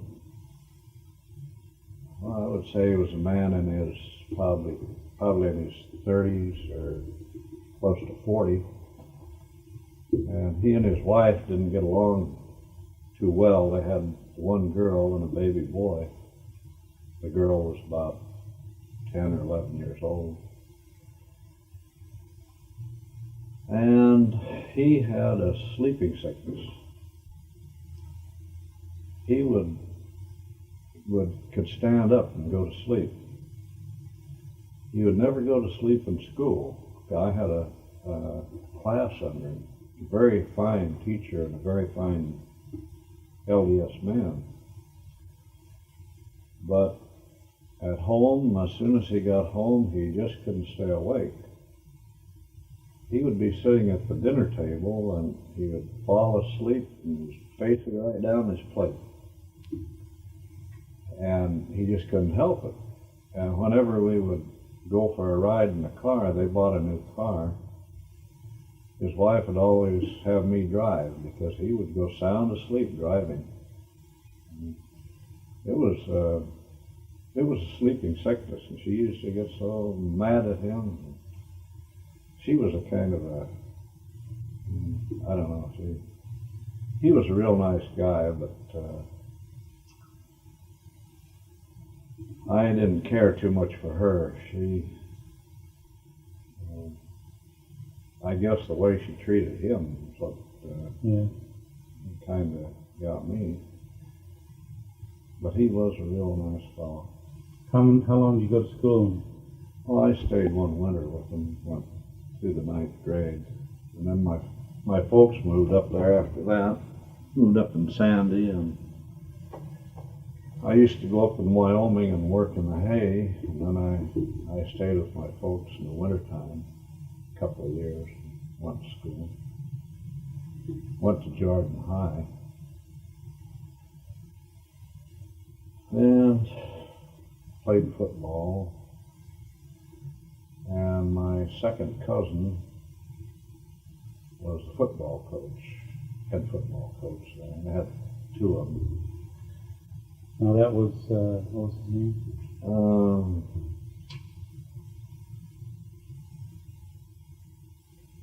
Was that the one that went to BYU and coached? Yeah. Mm-hmm. He was head coach at BYU. I can almost remember his name. Well, tell me about your football career, playing football at high school. Well, I played when I was a sophomore. I played on the first string and some that year. That was my first year in high school. What position did you play? Oh, I played several positions, but my main position was guard in the line. And no, tackle. I was a tackle. I played tackle most of the day. Played in for a while, but I wasn't quite fast enough for an end, so put me in tackle. I played in the backfield a little bit, mostly tackle. And we lived, that year my folks moved up there and they lived in Union, Utah, way up in the foothills in an old place. And just down below us there was a Japanese family that had a boy my age that was going to school and playing football. And we got to be pretty good friends. And we used to have to ride the bus about, well, I guess it was 7 or 8 miles to school. And I would stay after school and practice. And sometimes they kept us there so late we missed the bus, so we'd have to hitchhike home. And I stayed with it. The next summer I went up into Big Thayne, Wyoming and worked in the hay all summer. Came back and I decided I wasn't going to go to school anymore because, well, I was 17 years old, I guess. Yeah. I was quite a lot older than the other kids in my class, so I just wasn't going to go anymore. I was going to get a job. So both of the coaches heard about this, and they came over to my house in Union one evening and talked to my dad about it and talked to me about coming to school. I told them I just couldn't afford it, but I didn't have clothes, I didn't have books, and I just didn't feel like I wanted to. So they told me if I would come to school, they would see that my tuition was paid, that I had all my books, and that I had plenty of clothes, and I could work after school and pay for it. So I went to school, played football. They put me right on the first string, and I made my letter that year. Football was a little different those days. You didn't play defense and offense. You played defense and offense, and you played right on through the game. Sometimes you'd play the whole game without any let-up.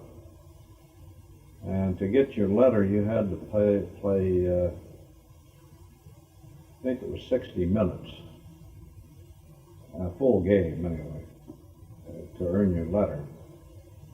And they give you a nice letter, and then they gave me a ring with a J on it, a real nice one, for being on the first string and earning my letter. And my folks moved down into Union, right down into town where it was easier to catch the bus. And I was the only one in Union that was on the football team.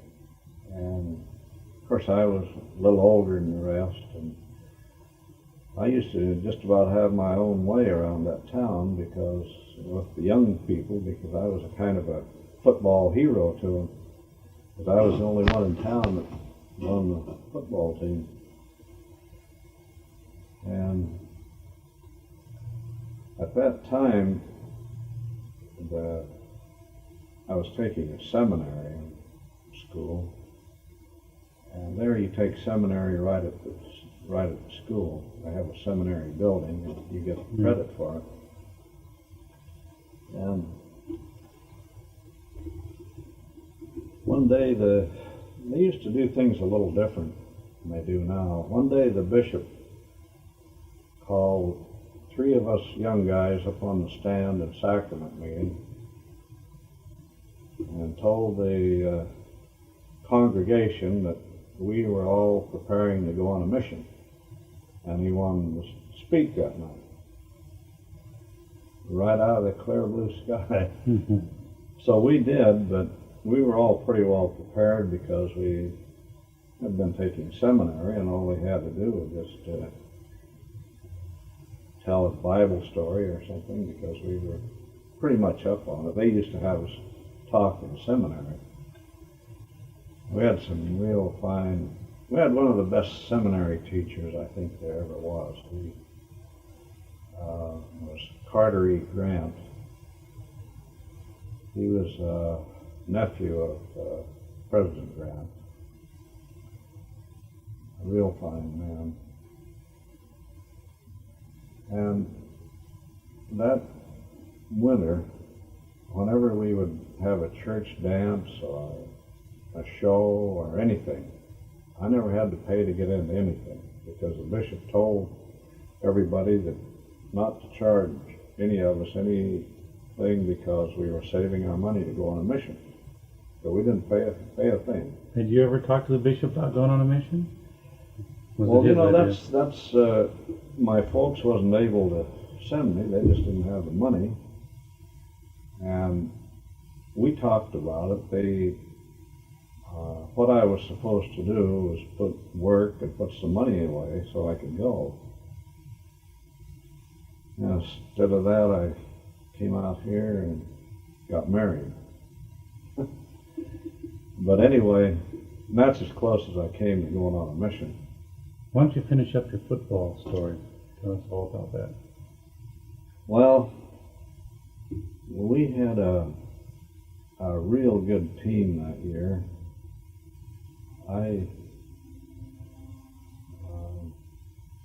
I got hurt. There was a couple of games I couldn't play, and I got kicked on my leg, and it swelled up, and I kept practicing, but I was limping around there, so the coach took a look at it, and he said, "You better go see the doctor," because it was getting a little black spot on my leg here. And so he sent a fellow with me and sent me to the doctor. And the doctor says, "Well," he says, "so you're a big tough football player, huh?" He says, "I don't think you're going to play any more this year, not on that leg." So he says, "That you got blood clots in your leg." All up and down my leg was getting black, and this little black spot here, or kind of a real bright reddish black. He says, "I'm going to have to get those blood clots out." So he said, "Do you think you can take it?" And I said, "Sure."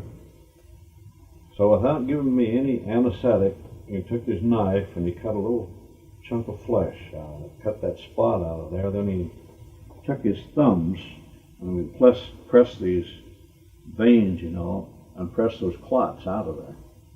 He got every one of those blood clots out of my veins, just through that hole. And this guy that went up with me took a look at it and passed out.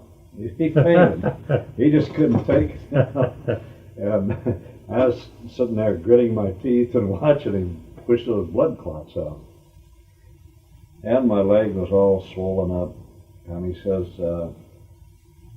"You better stay off of it for a while." So I kept going back to him, and it healed up pretty good. I was in pretty good physical shape. So finally we decided that I could practice and play if I wore a guard on it. So they got a hard, I don't know what it was. It was a guard that just fit around my leg, and then they would tape it on. And the first time they taped that on, they didn't shave my leg, and they taped it all the way up here. And I'd take it off after every game. I'd get that tape started, and all the hair off my leg would come off, you know. Anyway, I only missed 2 games, I think it was. 1 or 2 games. But we had a real good football team. We had, most of them were pretty big for their age. We had some of them weighed around 220 pounds, 15, 16-year-old kids. Big farm boys. And I weighed about 168, and I was about average. Well, why did you finally give up football? I remember you telling me that. Well, as soon as football season was over that year, I quit school, because when these 2 coaches came over and talked to me, they told me that they would see that I had a job after football season was over, a job driving bus. They used to let the boys drive. They would put in their names for driving school buses, because they picked up kids all over the valley there. And by the time football season was over, all of the jobs were gone, and they couldn't get me on driving, and so I just quit. It was in my junior year. I went half a year junior year. And this Japanese kid had graduated that year. And they had a produce market out in Ely, Nevada. So they offered me a job driving truck. He and I would take this truck and haul produce. I'd never driven a truck before. I was about 18 then. Now, this was a 1933 Chevrolet bobtail with a big box on it, just hydraulic brakes. And the first trip we made from Salt Lake City to Los Angeles, he would buy up a load of celery in Salt Lake, and we would haul it to Reno to Levi Zentner, which was a big produce distributor. He would sell a load of celery to them, then we'd go on down to Los Angeles and buy up all kinds of fruit and iced lettuce, stuff like that, and take back up, we'd go back up to Las Vegas and into Salt Lake, and we'd go around to all of the markets and stores and sell this. And what was left over we'd take out to their market in Ely, Nevada. And we made this trip once a week, the 2 of us. I can imagine what the roads were like and everything. Oh yeah, they were something else. And the first trip, I was so nervous that I just couldn't hardly sleep. I would wake up in my sleep and start driving that truck. He said one time I was sitting there sound asleep, and all of a sudden I sat up and I grabbed that steering wheel and I just steered that truck right around the corner, just as pretty as you please, and then just sat right back down and looked sound asleep again. And I never knew a thing about it. And I used to wake up and think, gee, I'm going to sleep driving this truck. And the only, we would get a room in Los Angeles and stay overnight there, and that's the only time we would have a bed. You know, the rest of the time we'd sleep in the truck. And it was in the winter time. We used to hit a lot of snow and ice. In fact, I turned it over one morning real early out in Cedar City, Utah. Roads were slick and coming down a hill just at daylight, and it started freezing. I didn't know it. I just couldn't control that thing, and finally it went on over, and he was sound asleep. Was it full of produce? Yeah, full of produce. But well, I had to put the brakes on because it was coming down this hill and sharp curve at the bottom. Put the brakes on, and it was icy, and I just couldn't control it. So it went over kind of over a little bank. I'd slowed it down so that it just went over on the side. Didn't break a mirror or anything. But we had had the heater on and our coats off, and here we come crawling out of that thing without any coats, and it was, well, I don't know how cold, but it was snowing and ice, you know. And we really had quite a time. How'd you get it back up? Well, he decided to hitchhike into Cedar City, which was about 4 or 5 miles. And while he was gone, there was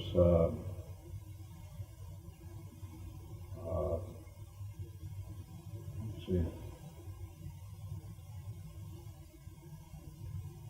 I forget what.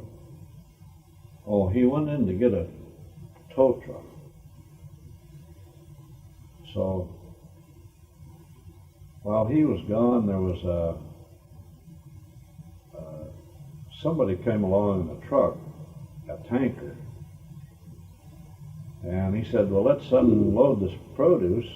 Let's unload your load right out here, and I got a chain. I can pull it back up on its wheels for you and pull you out of here. So we did, and we got it back up on its wheels, and just about that time, here he came with the tow truck. So we decided to let the tow truck pull it back up on the road. It was over a bank. So for some reason or other, neither one of us got in the truck. And when it came up over the bank, it rolled into the boom on the tow truck and tipped it over right in the middle of the highway.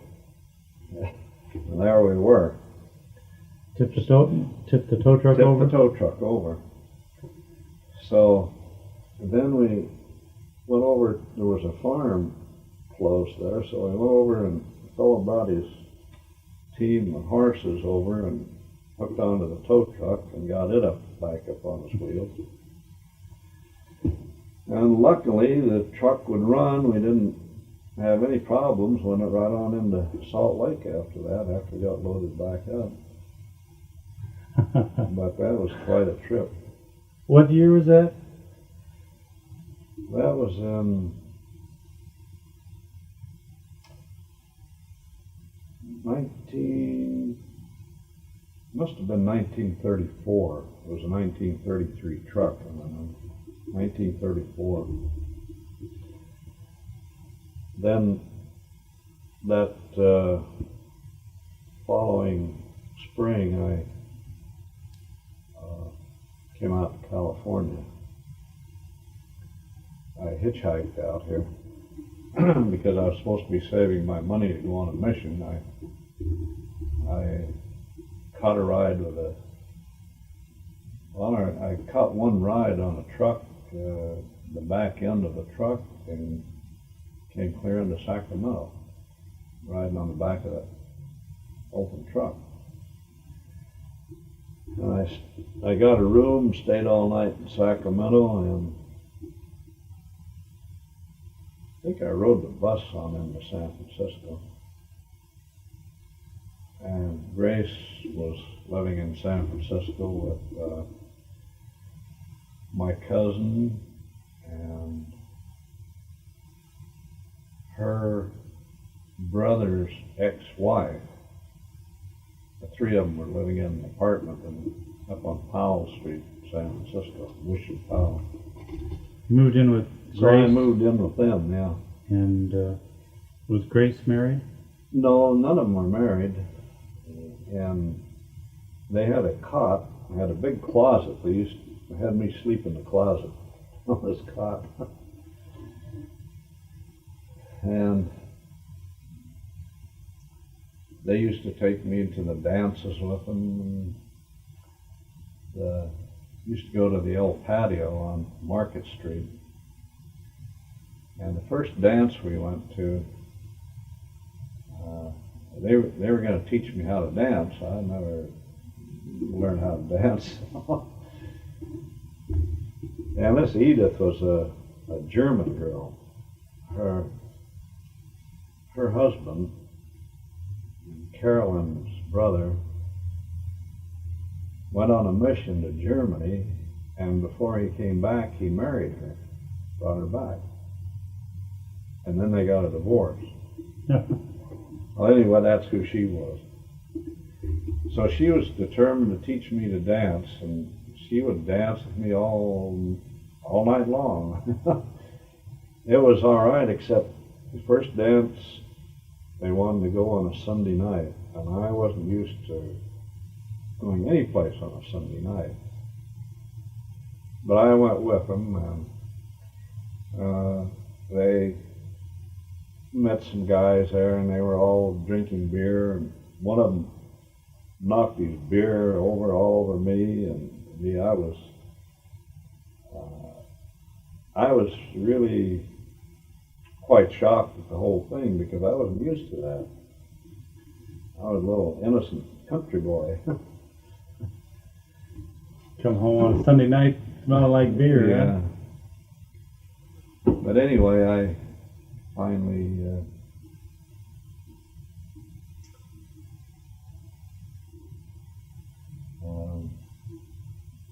got through that part of it all right. How long were you with them? Oh, I don't remember. No, I finally moved. Grace and I finally moved to a place. I got a job and I moved in a place myself. Do you remember what kind of job you got? Oh, I got a job working in a laundry. That's when you started working in the laundry in San Francisco. Yeah. And I can tell you some pretty kind of comical experiences about that time.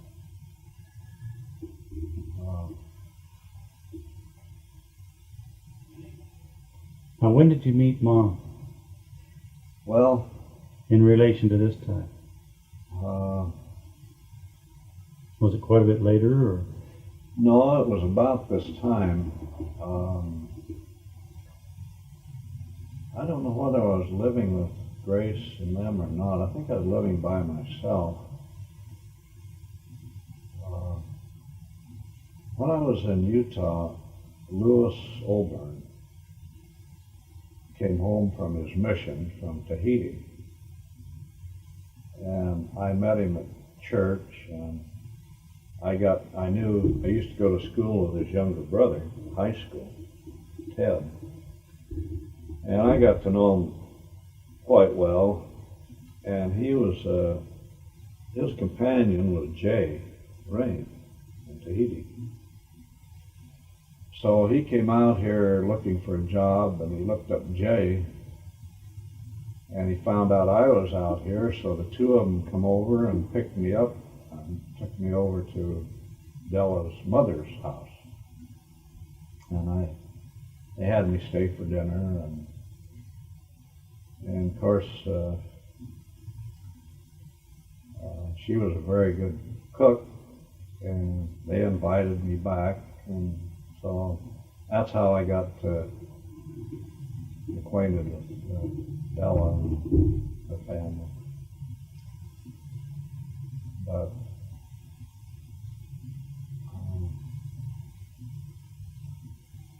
Why don't we go back to the laundry and tell us about your experiences working there? well, jobs were real hard to get those days. This was back in 1934. So the Depression was still Yeah. going. And at that time, they were having a lot of trouble in San Francisco, a lot of union trouble, stevedores union. And as I look back now, I guess it was sort of a turning point in the economy of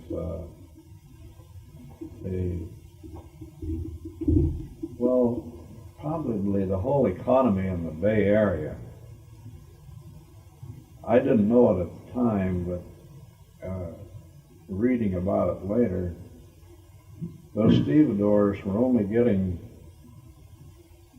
I think it was 50 cents an hour. And they went on strike. Of course, they had this, what's his name? He just retired from this. Bridges? Bridges, yeah. Harry Bridges was their president. Now they went on strike. In fact, they had two strikes there. One in 1934 and one in 36. But the one in 34 was real bad. And that's about the time I arrived in San Francisco. And I didn't know my way around. Grace was working in a laundry called the Splendid Laundry over on 18th Street in San Francisco, and it was run by a woman. Okay, we're ready. Well, in 1934, there really wasn't too much work, and the Bay Area was being plagued by a waterfront strike,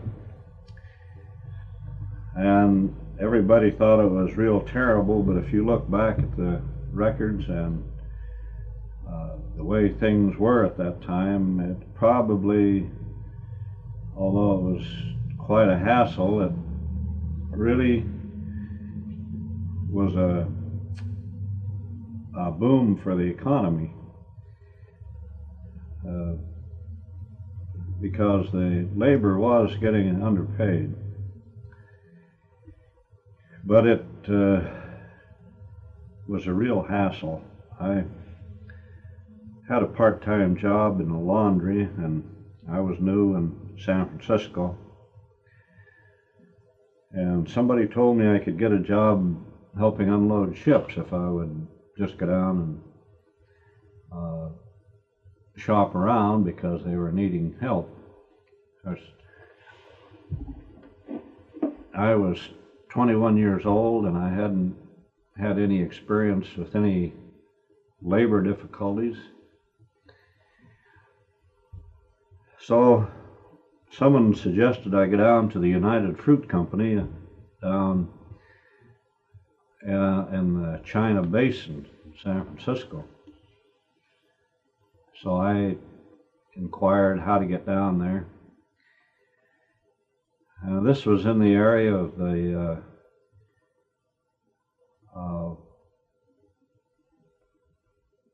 it was around Pier 50 in San Francisco is what they called the China Basin.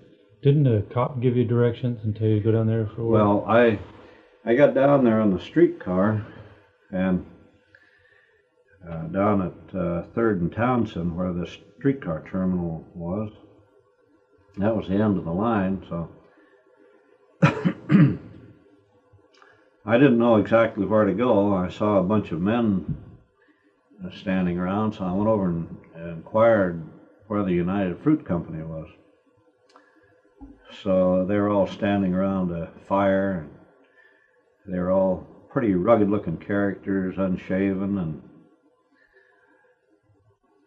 and anyway, one of them, as soon as I mentioned United Fruit Company, they wanted to know what I wanted to go there for.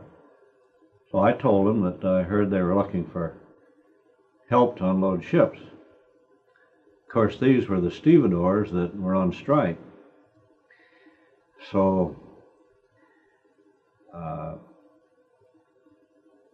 I know before that I asked a policeman, and he said, "Well, you go over there and ask that bunch of men." That's the reason I went over and asked them. And as soon as I told them, they all gathered around me and started asking me questions. And I could see something was wrong. I didn't know exactly what. So one fellow stepped up and he says, "You think anything of your life?" I said, "Sure." Well, he says, "You know, there's a strike on here." And another one piped up and says, "Oh, he can read the papers as well as anybody else." And they asked me where I was from and how long I'd been there, and I told them. So this first fellow says, "Well, my advice to you is to go right back to Utah." He says, "Because you're going to be watched from now on." So I thanked them and started walking back to the catch a streetcar, and this policeman stopped me and asked me how I made out. So, and they saw it. So here they come. They jumped in a car and started over that way. So I run and grabbed the first streetcar out of there. I didn't know where it was going.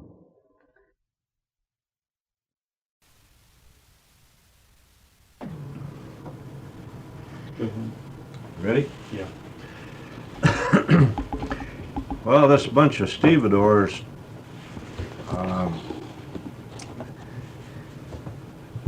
really had me surrounded, and they were a pretty tough-looking bunch. They hadn't been working, and so I didn't really realize, I guess, the position I was in, or I guess I would have been a lot more frightened, but I guess the reason they let me go was because they could see I was so green, and if I'd have had any idea what it was, I probably wouldn't have been there. So I thanked them and started back to catch a streetcar back uptown. And this policeman stopped me and asked me how I made out. And they saw me talking to the police, so here they come. They jumped in a car and come over that way. So I made a dash for the first streetcar that was there and jumped on it. We got down the road about a block and a half, and here they were riding right along beside the streetcar in their car, a whole carload of them. And when the streetcar stopped at the corner, they pulled their car in front of it and wouldn't let him go. And 2 or 3 of them got on the streetcar and come over and sat down and started talking to me. And I didn't tell them where I was staying or anything, but they said, "You're going to be watched from now on," so they said, "You better," they advised me to just get out of the state. So I told them I didn't know whether I'd do that or not, but I says I wouldn't be back down there anymore. So anyway, I rode all over town on that streetcar. I didn't go home because I thought maybe they might be following me. So I guess I rode around most of the day on that streetcar. And a little later on, reading in the papers about what went on down there, well, as this strike progressed, it got worse. The other unions and different ones went out in sympathy with them, and they were having it so bad that finally the stevedores called a general strike. That meant that they closed the city of San Francisco down. And so the state called out, it was either the militia or the National Guard, I don't remember which. But anyway, they formed a firing line at the waterfront, just like a war. The stevedores on one side and I guess it was the National Guard on the other side. And they actually had guns and everything. And they warned the people over the radio to stay so many blocks away from this firing line. Well, this, of course, they announced this over the radio quite a few days before it actually happened. And you would go into a market to buy something and there wasn't a thing on the shelves. People just cleaned it out because they knew there wouldn't be any markets open, there wouldn't be any transportation, there wouldn't be anything going. So they just cleaned out the markets. And they announced over the radio that there would be so many restaurants, I think about a half a dozen restaurants in the city that were allowed to stay open for people that had to eat out. And the only transportation that was supposed to be running would be the ambulances. No streetcars, no cabs, no nothing. Now this, people didn't know how long this was going to go along. There were a few businesses trying to stay open and they would just go in and wreck the business. They'd knock the windows out and people were just afraid to even look out of the door hardly. And of course they kept everybody informed over the radio what was going on. And people were, that city was paralyzed. Now one incident that happened, the Muni cars in San Francisco were given a deadline to be stopped at 12 o'clock midnight on this certain day. They set a date and a deadline for this strike to happen. Well, one of the streetcars didn't make it back to the barn by midnight. They stopped it and turned it over right in the middle of the street. They didn't fool around. They wouldn't even give him permission to go on in. That's just how bad it was. And they were a pretty wild, radical bunch. There was quite a few people got hurt. They pulled one policeman's body out of the bay. They don't know who killed him or what, but it was real scary. Well, it just happened that this only lasted 4 days, but that was 4 days that the city of San Francisco was paralyzed. Now, after they got this settled, then I guess that gave the longshoremen a confidence in what they could do. So 2 years later, there was another strike by the longshoremen. Now, I don't remember what their demands were or anything like that, but everybody was afraid that there would be the same thing happen again. But that's when they really got down to negotiating with the unions, and the union realized that labor was a powerful force, especially with these radical leaders they had, because they didn't mind what they done as long as they got their own way.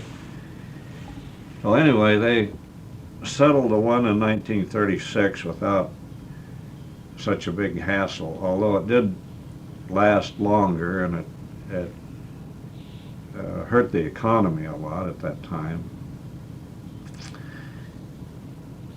But after reading and knowing what went on after this incident of me looking for work, it really frightened me.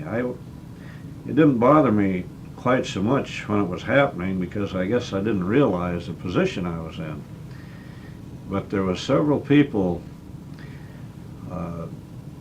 disposed of by these longshoremen just because they were trying to scab and work.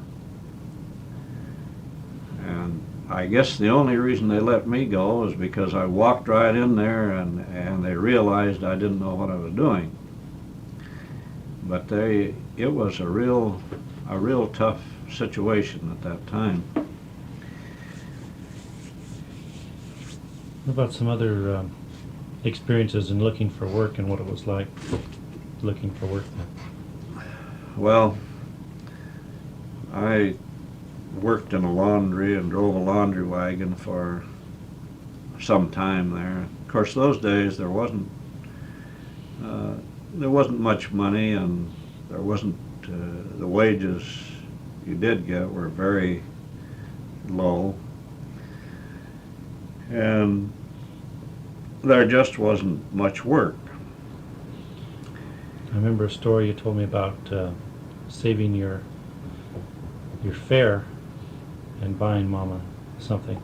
Do you remember that? Well, Walking all the way across town? yes, I got out of work after we got married. We got married in San Francisco in 1935, and right after we got married we went to New Mexico.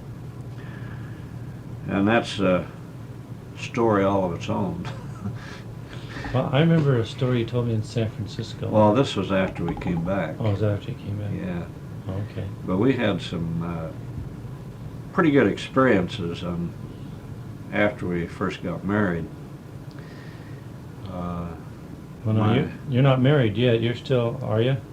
Well, I got married when I was 21. I came there in 1934, and I got married in 35. Okay, well, what transpired between 34 and 35 when you actually got married? Like, know a little more about how you met Mom and experiences until then. Well, of course, the way I met Della was when I was living in Utah before I came out here. Did I tell you about Louis? Yeah, you met Louis and he introduced you Yeah. to Jay. Yeah. That's how you met her. Well, anyway,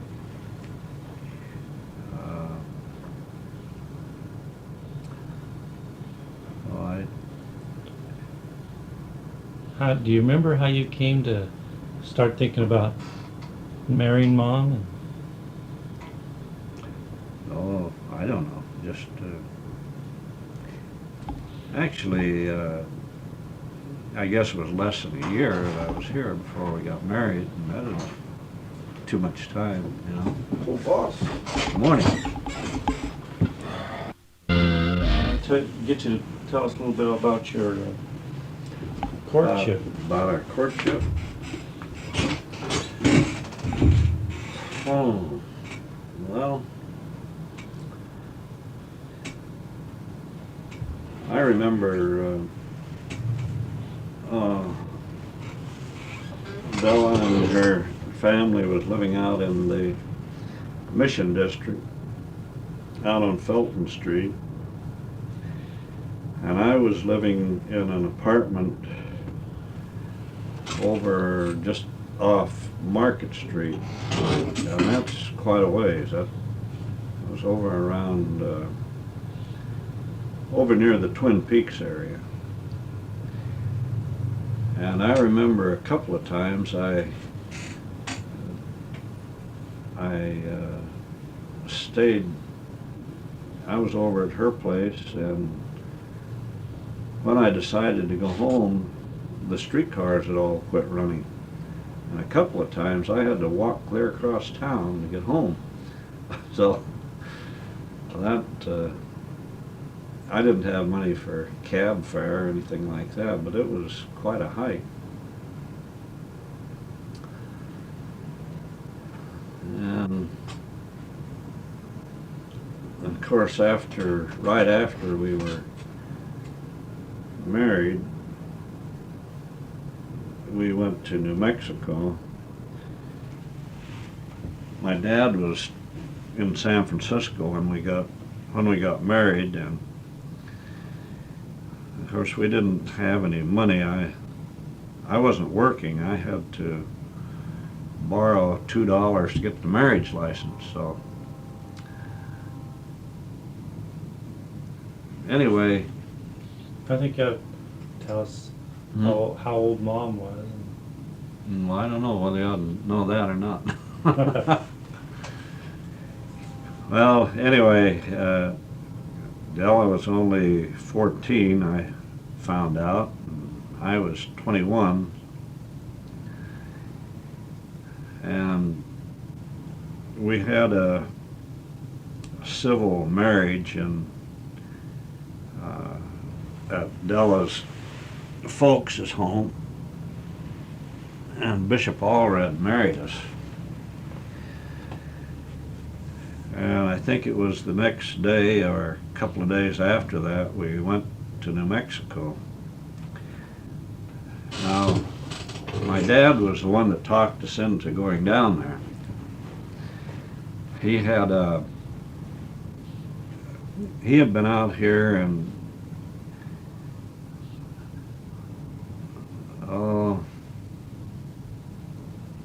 I guess I should back up a little bit here. The trouble is, so many years have went by, I kind of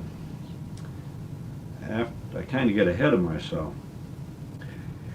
Anyway, before we were married, I was holding down 3 jobs.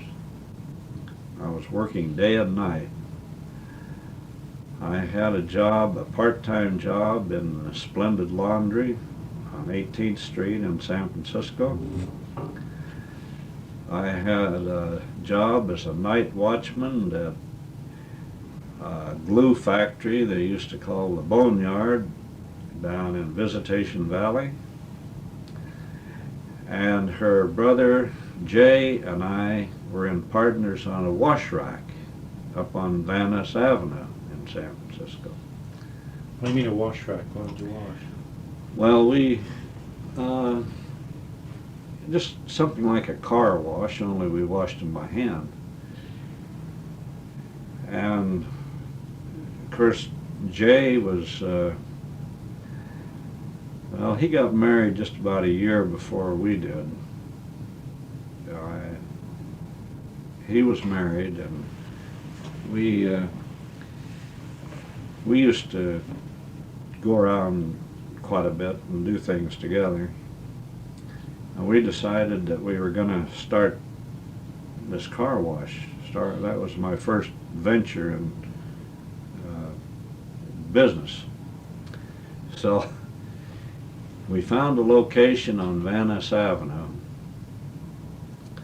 and we started washing cars by hand for, of course those days were a little simpler to do things like that. We just rented this place, put a sign out, and got some rags and soap, and a couple of chamois, and went in business.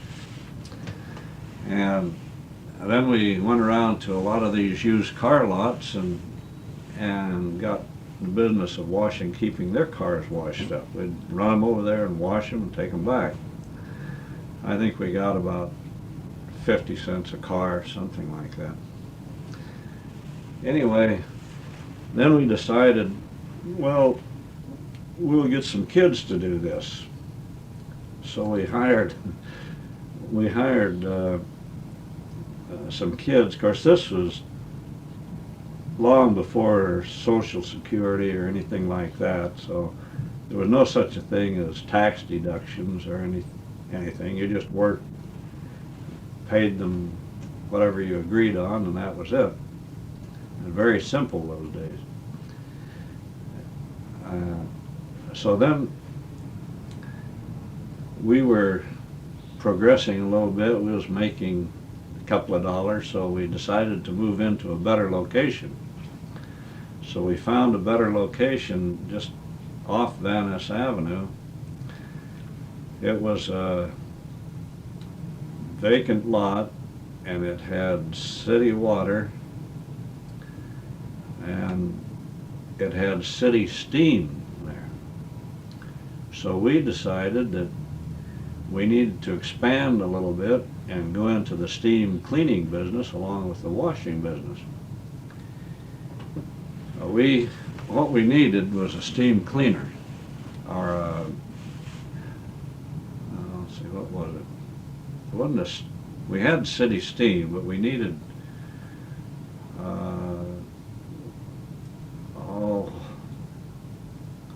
I forget just what it was that to hook onto the city steam. Anyway, we needed about $100, I think, or $100 or $150. I forget just what it was.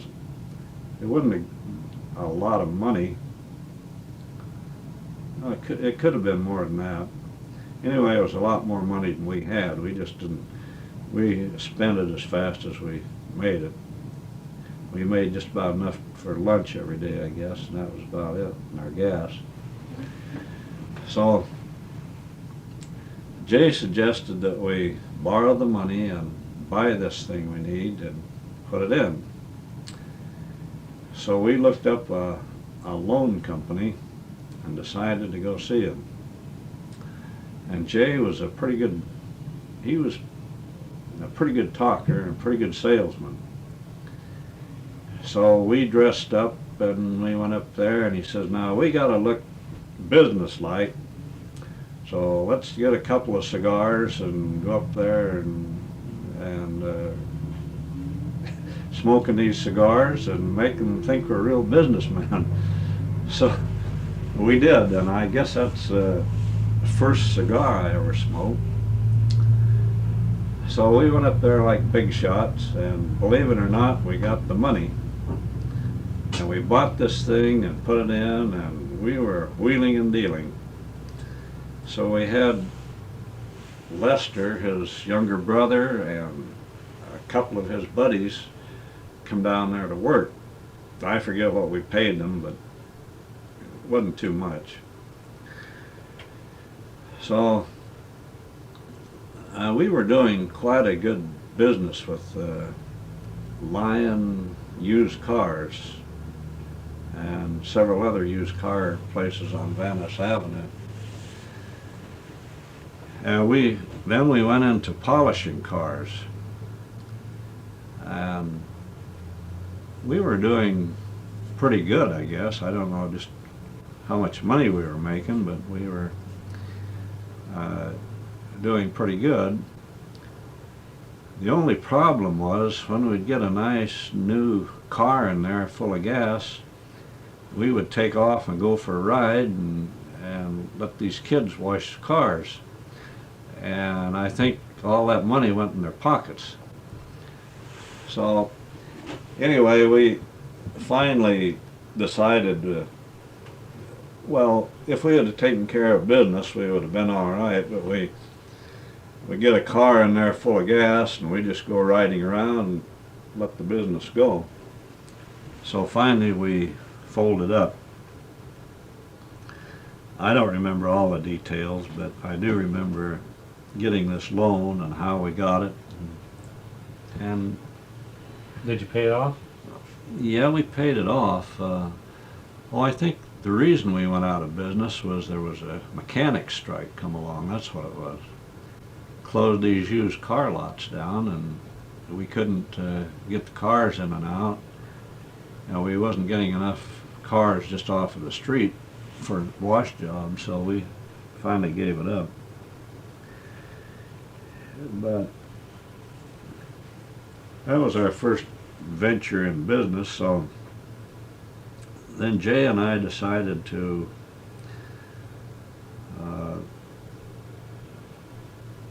I guess that's after we came back from New Mexico. We were in business a couple of times together, but that was later. Well, anyway, I can't remember all of the events before we got married. What sort of activities did you and Mom do? Did you go to dances or things like that? Oh yeah, we used to go to dances and shows. Of course, I think you have to realize that there wasn't, we didn't have money like the young people do now. If we went to a show or a dance once a week, that was about it. You could go to a show for, from 15 cents on up, and of course eats and everything else was very cheap, but you just didn't have any money. So we really didn't. And transportation, we used the streetcars a lot. First they were a nickel one way, and then they came up to 7 cents, and so on up. But anyway, we didn't have any money. Now there was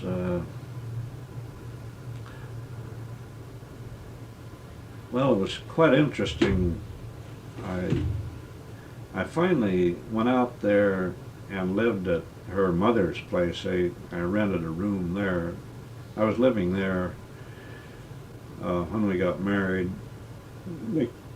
Well, I guess her mother felt sorry for me living up there in that hotel, or yeah, it was a hotel uptown. So, and I liked it because her mother was a real good cook, and her mother liked me, and she treated me better than one of her kids, so I didn't mind it at all.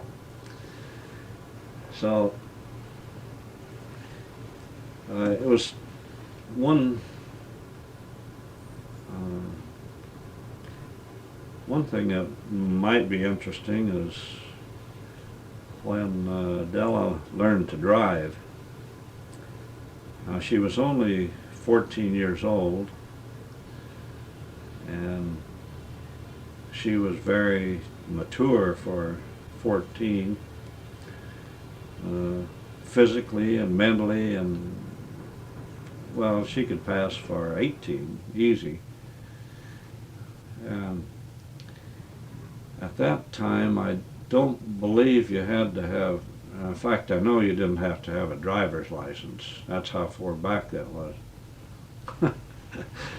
Anyway, there used to be a used car dealer in San Francisco that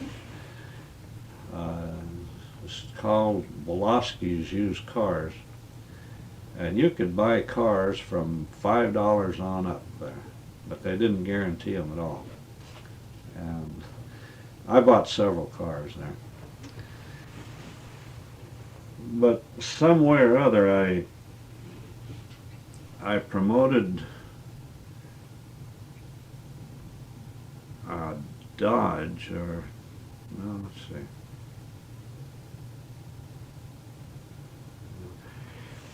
Anyway, I acquired 2 old Buicks.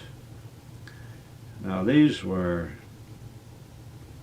back in 1935, 34 or 35, and these must have been, no, they must have been back in the 20 vintage. And I got 2 of them. They were both just about alike.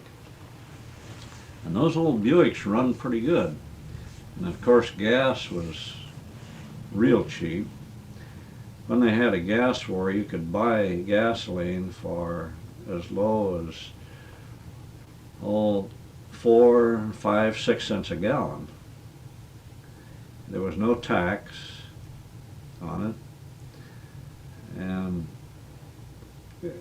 on an average it was maybe 12 to 15 cents a gallon, but it would get down real low when they had these gas wars. But even at that, you really didn't have the money to go buy a tank of gas. the economy was so much different than it is now until the Second World War came along. There just wasn't the money around. That is for the average working people. Well, anyway, Mama decided she wanted to learn to drive. So I taught her how to drive in one of these old Buicks. And they were so old, they had a stick shift, and they didn't have the regular pattern like a 3-speed transmission has today. They were opposite, they were backwards, as I remember. But anyway, she learned to drive when she was 14, and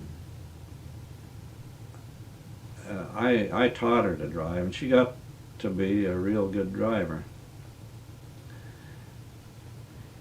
Well, anyway, there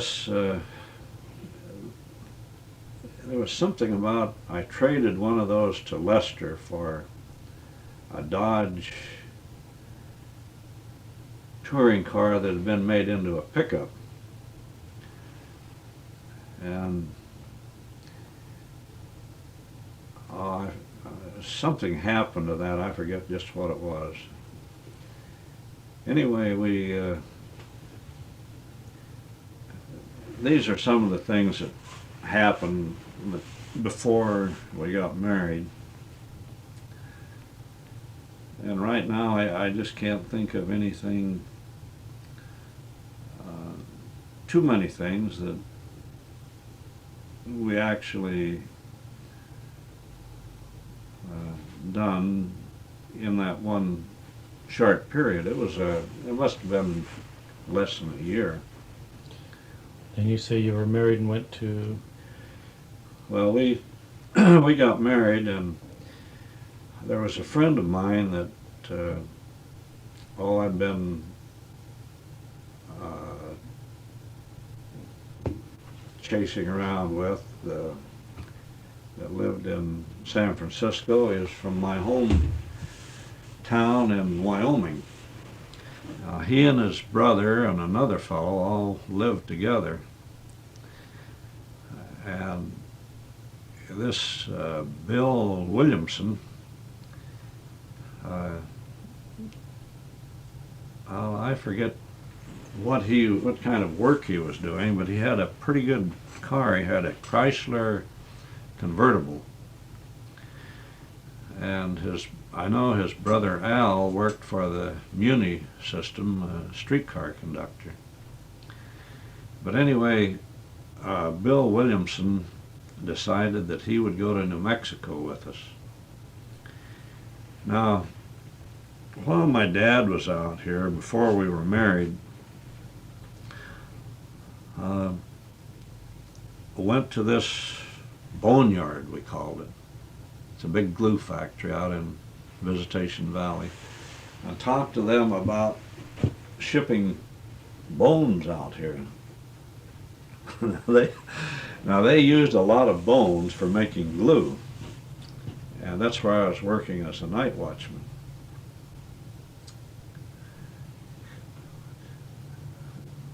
Well, I had a couple of experiences. I hate to keep going back, but anyway, some of these things come. We can transcribe it. When I was working these 3 jobs before we were married, I was staying there at Della's mother's and father's home. And even for a young guy, that was putting in an awful lot of hours. I was working about 20 out of 24 hours, trying to get a little money ahead to get married. And at this job at the boneyard, they had 2 night watchmen. I was one of them, and we each worked 12 hours out of the 24. And they had what they called an ADT system. I had a .45 pistol I wore. I had a club just like a policeman, and I had two keys, two metal keys. They were big keys, about 4 inches long. And our job, we had a guard shack there. Our job was to let people in and out of the gate, and to make around every hour of the whole plant. Now, the way this ADT system works is you have stations around in this plant, and you have an A and B key. Now and another part of our job was we had a great big coffeer, and we made coffee for all the employees. And I don't know if these things are of interest to anyone else, but it's just things that happen. On this night watchman job, there was an older fellow working with me, and this was a 7-day-a-week job, 12 hours. They had 2 watchmen for 2 12-hour shifts. So what we would do, we would double up once a week so we'd have a day off. In other words, we would work around the clock one day so the other one could have a day off. And at this time I was working part-time in the laundry, and then we had this car wash. So I wasn't getting any sleep. And the way this ADT system works, they have stations all around through the plant. Now, this was a big plant. They had a warehouse where the bags of glue were stacked up. They had offices. Then they had the plant where they made the glue. And in this place where they made the glue, they had great big vats where they put the hides and bones in there, and big paddles that went around and stirred it, and it was hot. And they had quite a process before it actually made the glue, and they made several different kinds of glue there. Well, anyway, now this ADT system is hooked up to the police department, and what you do, this key is numbered. You had about 6 or 8 stations on each key. You would go to the number 1 station, put it in this metal thing, and turn it. Now, only the 1 key would turn in there, and if you missed a station, it wouldn't turn. You had to go back to the other station. That's so that you had to make your complete rounds. And when you came back, the master station was in the boiler room, and they had a boiler man there. Now, when you finished, this had to be done at a certain time. In other words, you started out, you made your round, and you had to ring it in downtown right on the minute, twice an hour. And I used to be so sleepy, I would walk around through those stations, and one time I walked right into a big stack of sacks. I was sound asleep walking around there.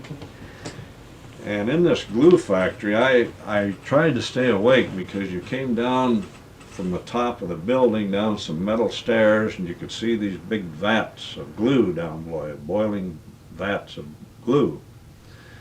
And I know that if you ever slipped there, you would be in the glue factory. You'd be glued.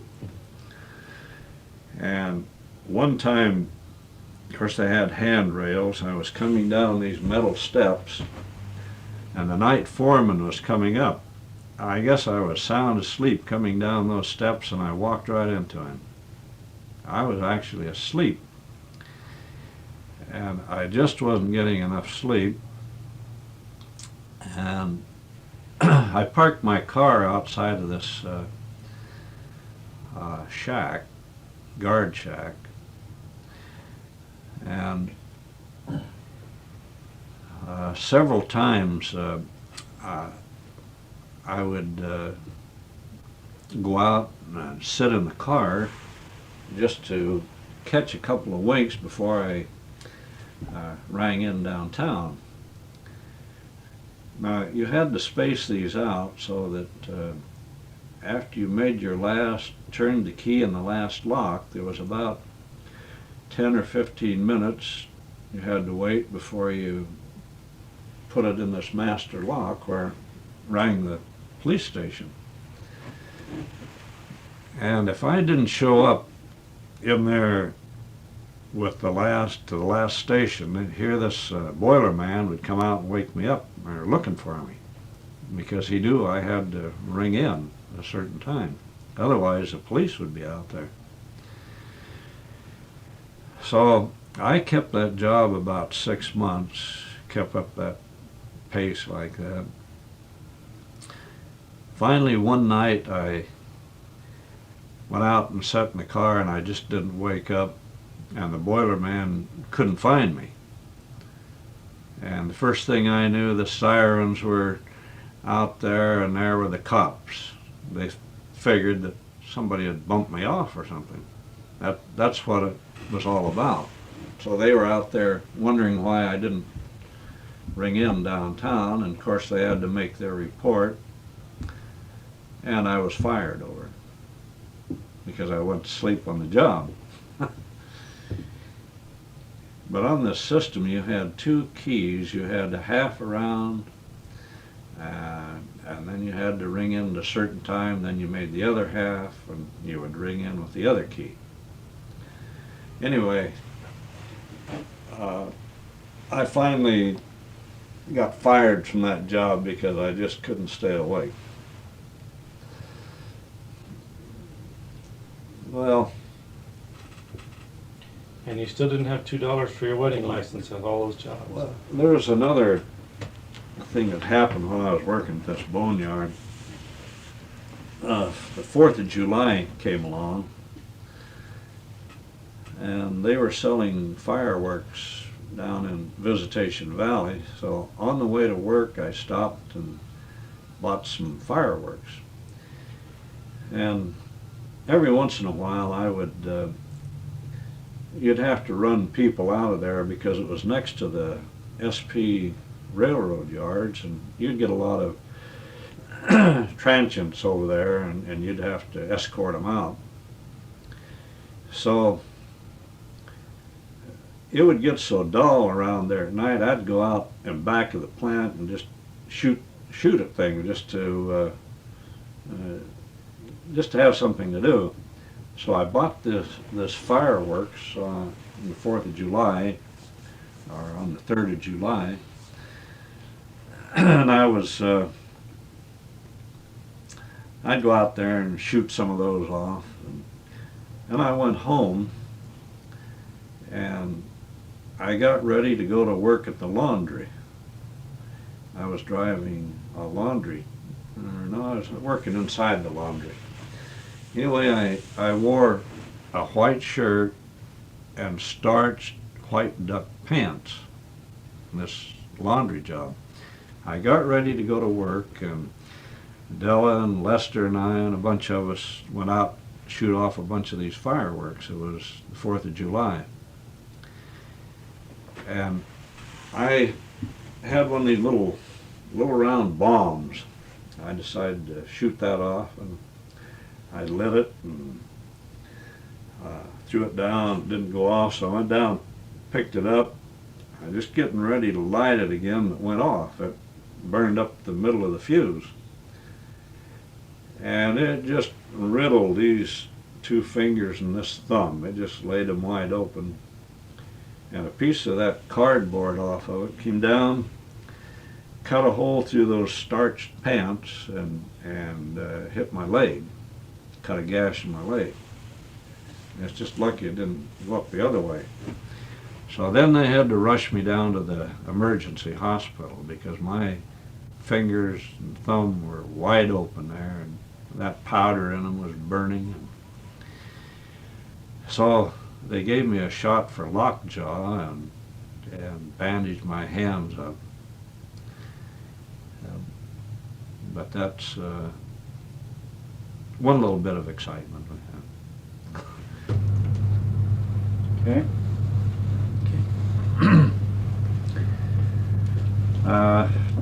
After Della and I were married, 1935, we took off for New Mexico, and I think it was the next day or a couple of days after we were married. And we went with a friend of ours that had a pretty good car. And my father was with us. He was out here doing some sales work. And he talked this friend of ours into going back to New Mexico with us and gathering bones, carcasses of animals, and shipping them out here to the glue factory. And he had a market for all of this, and there was, of course, New Mexico is quite a cattle country, and there are quite a lot of carcasses around. So it sounded pretty good. But after we got down there, we found that the bones and carcasses are too far apart. We just couldn't gather up enough to really ship them out here and make it pay. So we were down there without any money, and we stayed with my folks for a while, and my brother Kenneth had some land in Blue Water way up on a hill, just a rocky hill with a few cedar trees. He had about 20 acres up there, and he had built a kind of a dugout house. He dug back into the hill and put a roof over it and had a kind of a one-room shack there. That's where we stayed. It was a dirt floor. And of course, when it rained, the roof leaked. It was no modern facilities. So one night there was a real bad rainstorm. Everything was getting soaked, including us. So we took off down the hill. Of course, it's pitch black, and headed towards town, and went down to my folks' house, stayed the rest of the night. But these were real primitive dwellings, really. And I finally got a job on Santa Fe, with Santa Fe Railroad, on what they call the tile drain gang. He got $2.60 a day, and we had to live in a boxcar. They had a commissary. We'd get our food from the commissary, and we had our bed in a boxcar. And this tile drain gang moved over into Arizona. And of course, it was just a bunch of guys moved over there. We had a foreman, and the foreman and his wife had their own special car all fixed up. So what we done was pair up, and two of us cook our meals together and share expenses. Well, $2.60 a day was better than nothing, but the food at the commissary wasn't cheap, so we were always in debt to the commissary. It reminds me of this song. It was about what's that about? Loading 16 tons. Yeah. Loading 16 ton of coal, and this was real manual labor. It was carrying rocks and building drains for the railroad. And one day out in Arizona, it really started pouring down rain, and it was cold and windy. And you know, that foreman wouldn't let us stop, get under cover. He made us work right through that rain. Of course, he wasn't really so tough, but I guess he had a job to do, and they only allotted him, I guess, so many men and so much money. But it was all work. Of course, we were all young men in our 20s, so it really didn't hurt us. But I had to leave Della there with the folks in Blue Water, and they gave us free passes on the railroad on a weekend to come home. Of course, by the time I got home, it was time to go back, so because the trains wasn't really that fast. So we didn't get to see each other, and we hadn't been married only just a short time, and she was, of course, very young and never been away from home, and it was really rough on her. So there was another young fellow there from Albuquerque that had just gotten married too. So we decided to rent a house in this little town in Arizona. And we scraped together enough money to pay the first month's rent. I forget how much it was. It wasn't very much, but it wasn't much of a house either. So, and we moved our wives out there. And this was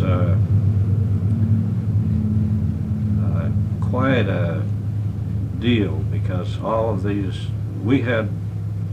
us had been living in this boxcar together and batching. And about the time we moved our wives out there, they moved us on down to another town in Arizona. So there was 2-4 to get back and forth. So we still wasn't much further ahead. And this fellow was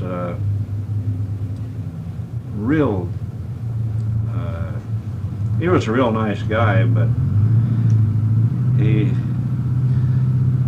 was real jealous of his wife, and there was a kind of a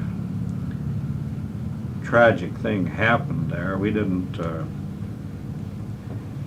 think much of it at the time, but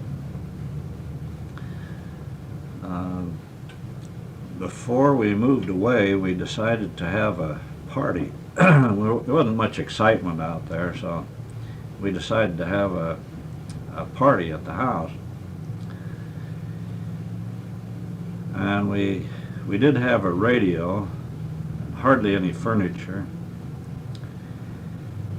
And we arranged the party, and those days at the railroad stations, they used to have restaurants called the Harvey Houses. It was run by a company that,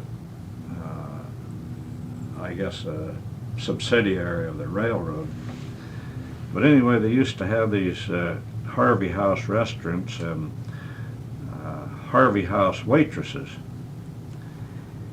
And there was one fellow on our gang that wasn't too bright, and he kind of, well, he was a good-looking guy, but he just wasn't very smart, and everybody teased him. There always has to be somebody in a gang like that they sort of pick on. And this guy was it. So we got together and we decided to play a joke on this fellow.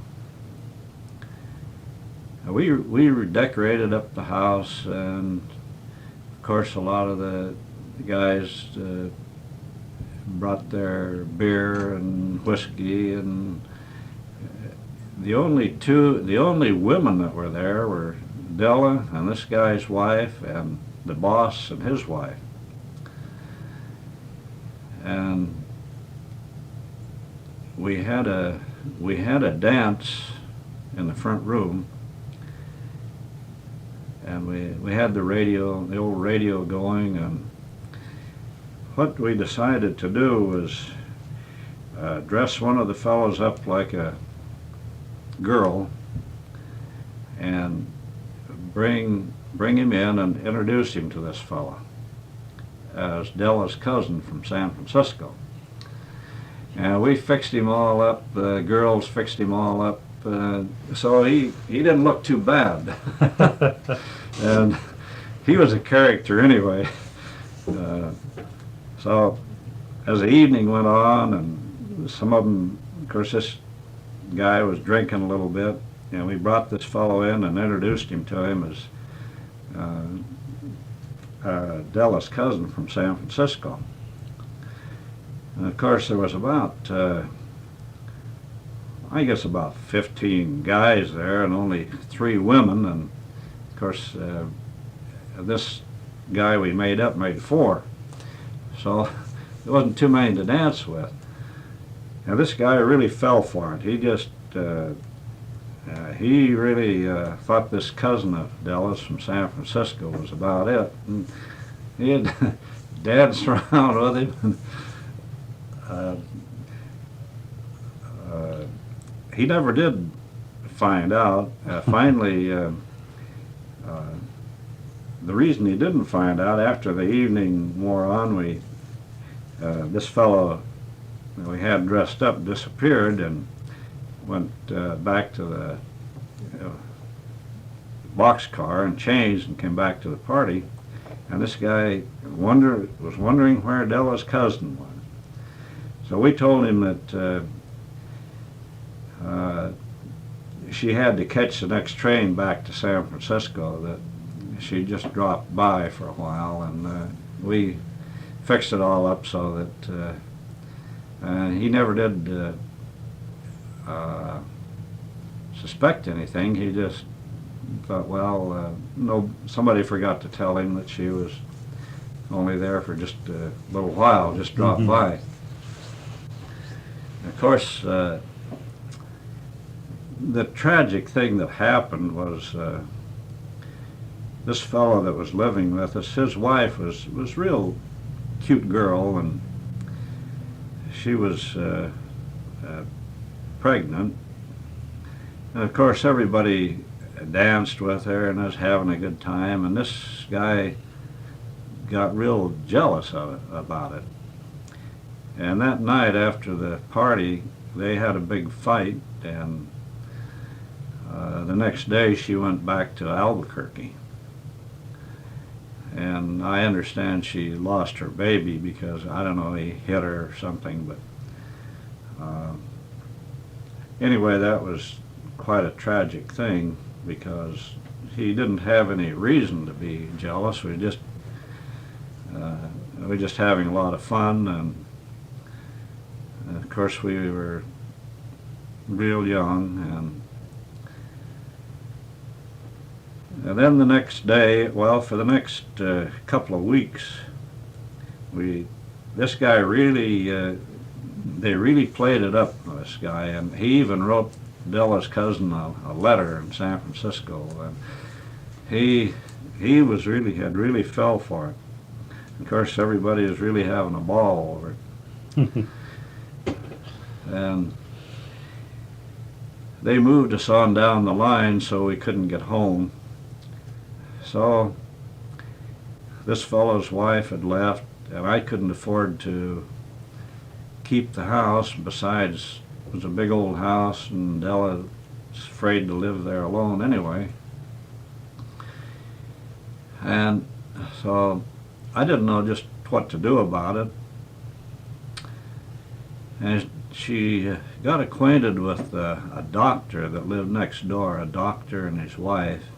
They were real nice people.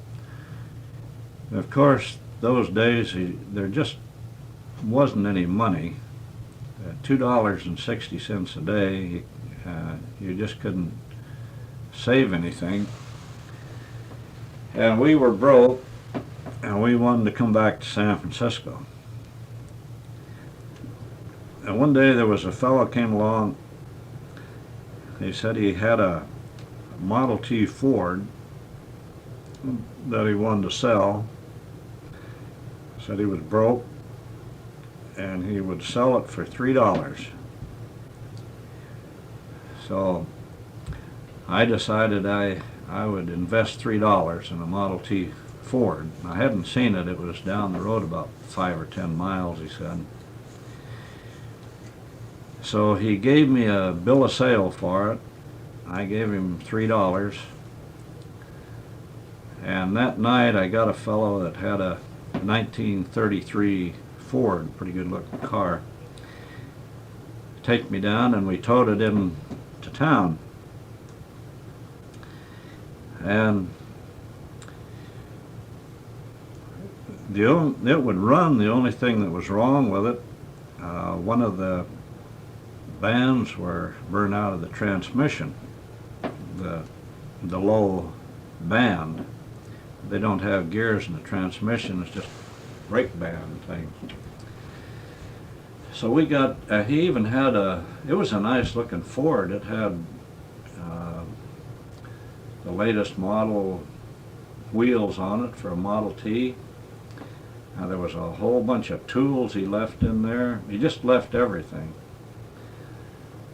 And a bunch of us got it in there on the weekend, and of course all these guys pitched in and helped me fix it. We tore the transmission apart and got the brake band fixed and put it back together, and that thing run real good.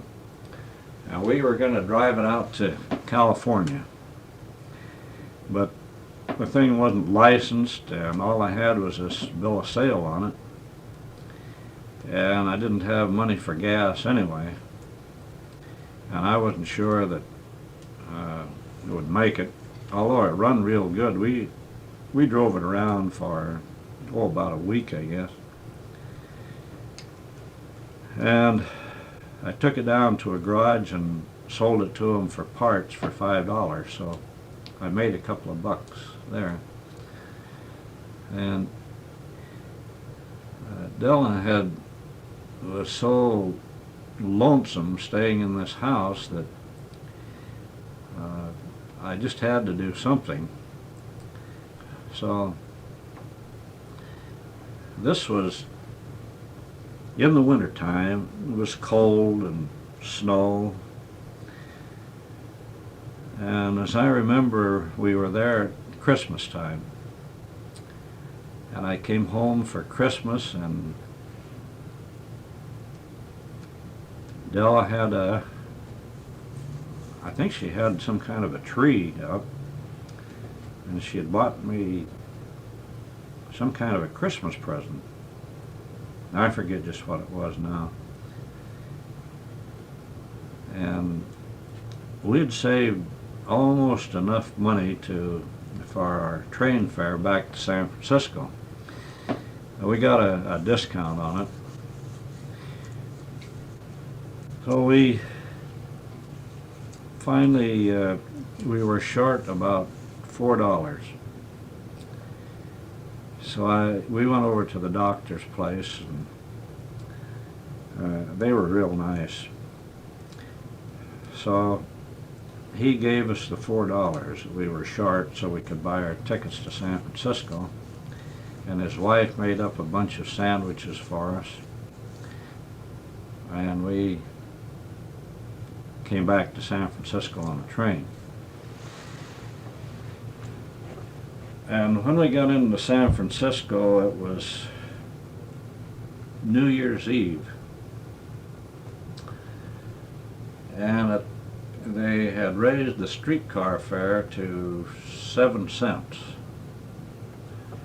So we had enough money to get to her mother's place. We got there and nobody was home. They were all down on Market Street celebrating New Year's Eve. Of course, those days, her father used to buy up confetti and sell it on New Year's Eve on Market Street. That was a big night there, and it isn't like it is now. Everybody went down there, and it was just a fun thing. And we wanted to get down and celebrate New Year's Eve, and we didn't have enough money for car fare. And it was clear across town. So we had to stay home that New Year's Eve. That's how broke we were. Well, How long did you stay in San Francisco now? well, we stayed there then. We lived with her folks for a while, then we finally got as I remember it, we got a place over in Bernal Heights, an apartment. And that's when I had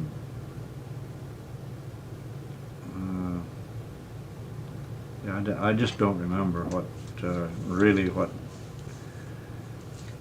went on. How long were you there now? We went back out to Blue Water, back out to New Mexico,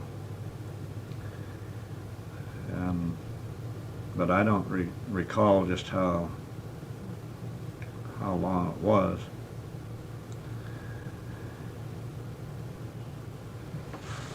Anyway, we went back to New Mexico, and I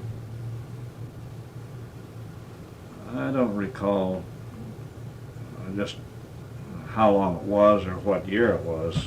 It must have been about 35. It must have been about 1938. And I got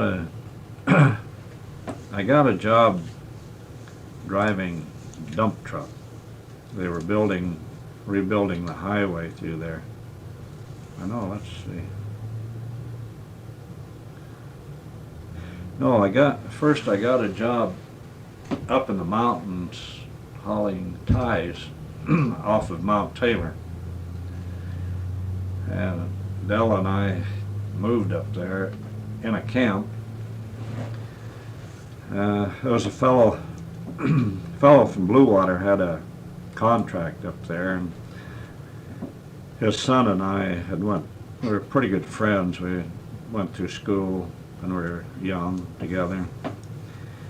And he was married, and we went up there to work for him. I forget just what the wages were, but we stayed there and worked for, I guess a month or maybe 2 months, until the weather got so bad they had to close down. And when we were through, he didn't have enough money to pay me. So he gave me a new tire and wheel for a car. and it was the newest thing then. They called them donut wheels, great big balloon tire and wheel. So I figured that was better than nothing. Of course, we had had our board and room all this time, but no money. Was Mom with you? Or? Yeah, we were living up there together. So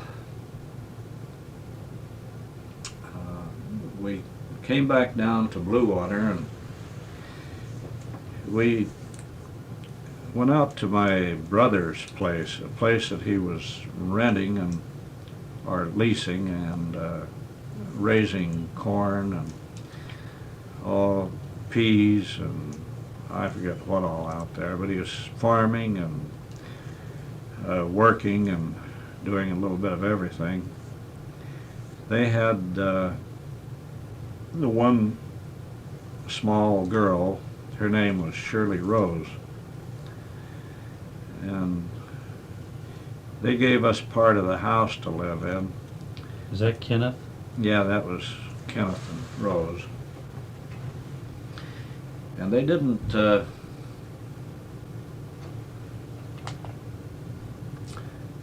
have any modern conveniences there.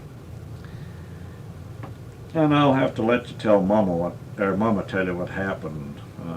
Part of this really comical, but anyway, we wanted to get back to San Francisco. So I took this wheel and tire to a fellow that had a garage and service station there. I was the only one in town. I knew him real well.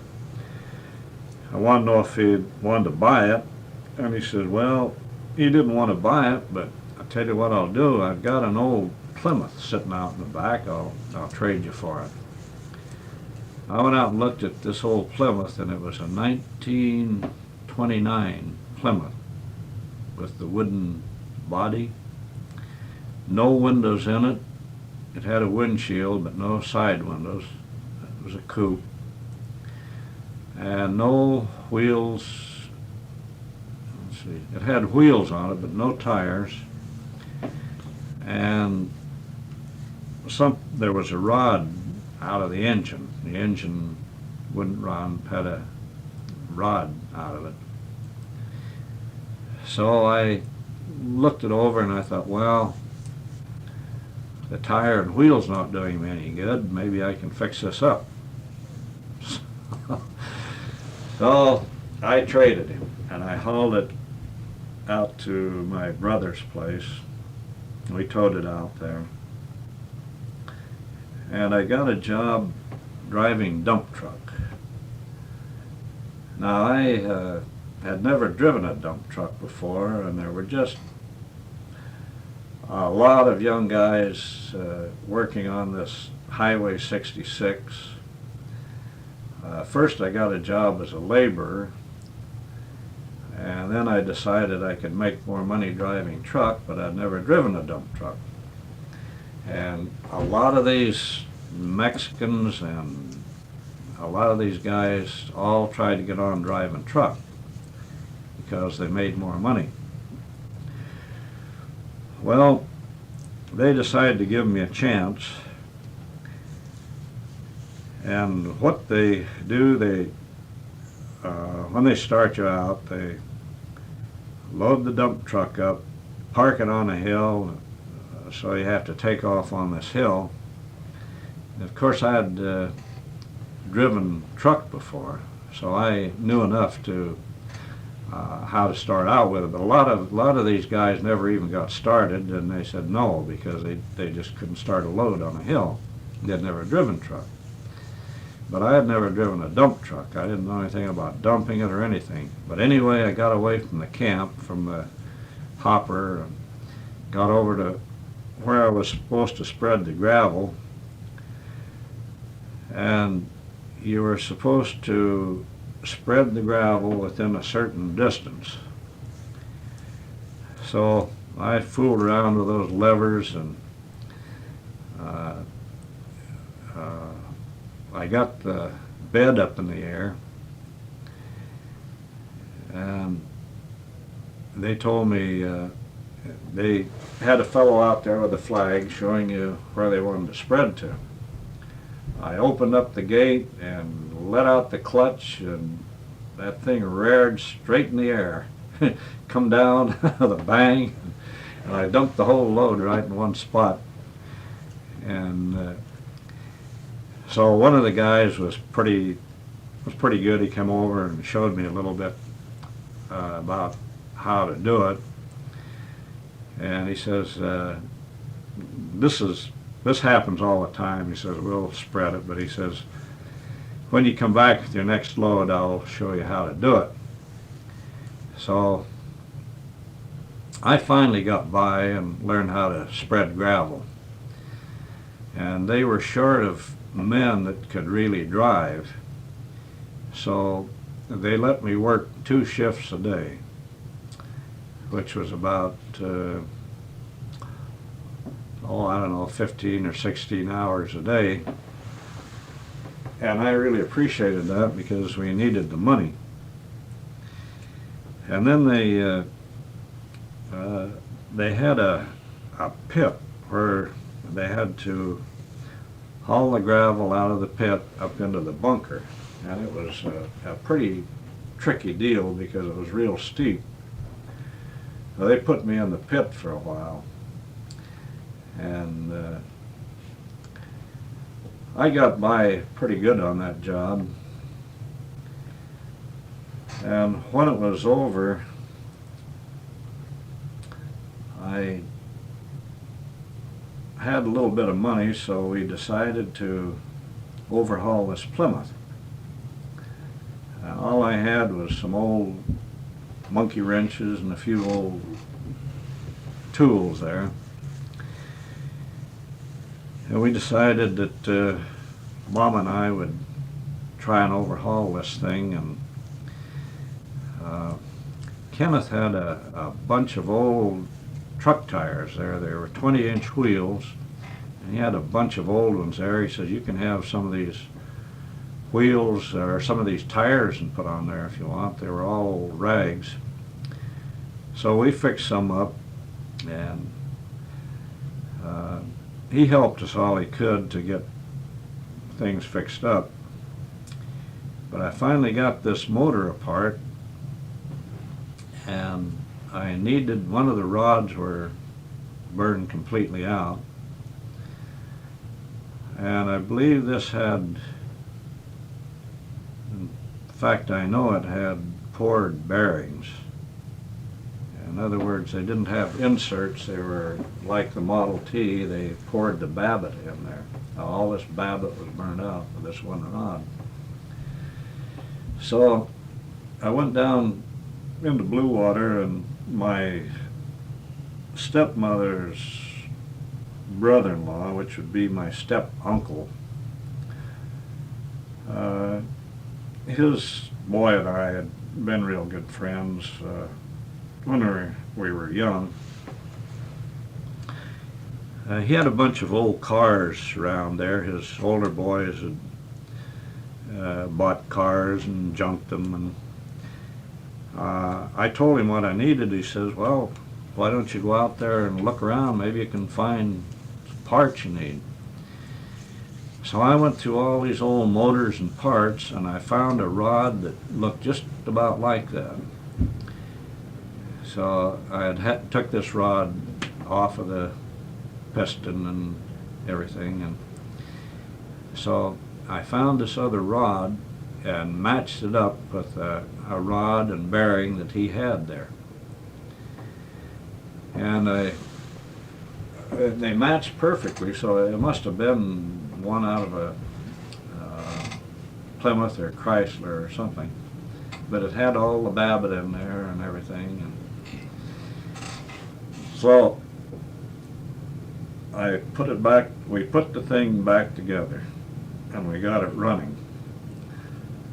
But that thing would let out a smoke screen that you couldn't believe. So we decided, well, it needs a set of rings. And it didn't have any windows in it. And Grace's husband's folks lived in Gallup. And they had an old car up there that her husband and I had bought that was just a wreck. So we went up there and got the windows out of that car, and I was going to cut the glass and put windows in this thing. And I didn't really know how to do it, and I went through all those windows, and of course they all cracked getting them in there, so I gave up that. And this was the summertime. In the summertime it was warm and nice, so I made a cardboard window that would roll up and down on the passenger side.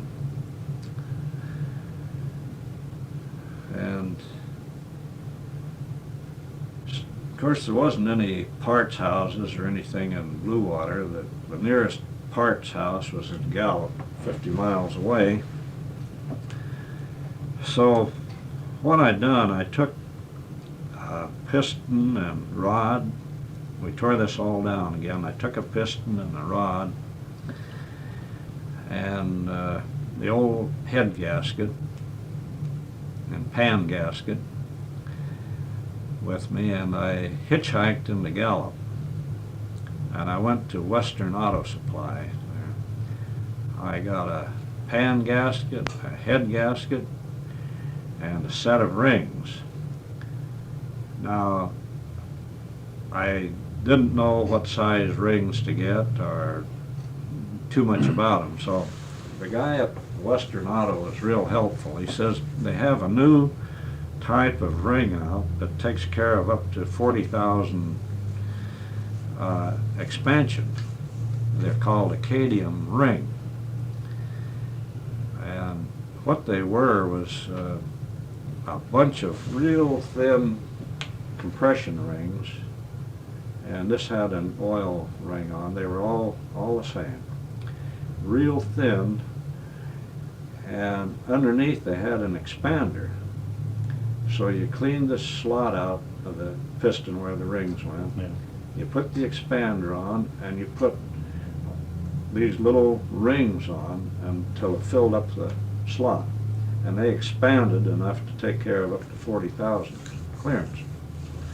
So I got those back, and we got them on. We got the thing back together. Didn't smoke and run pretty good. Of course, this took some time because I wasn't a mechanic, and I just put things back the way I thought they should be. And it had, it was a flathead motor, and I adjusted when I adjusted the tappets, I guess I didn't get the lock nut tight on them. But anyway, we fixed up some extra tires, and we had enough old spares on there, we thought, to take us to California. We had them all tied on the back, old tires and tubes. And we had it figured out, so we had just about enough money for gas and oil and a few meals to make it back here.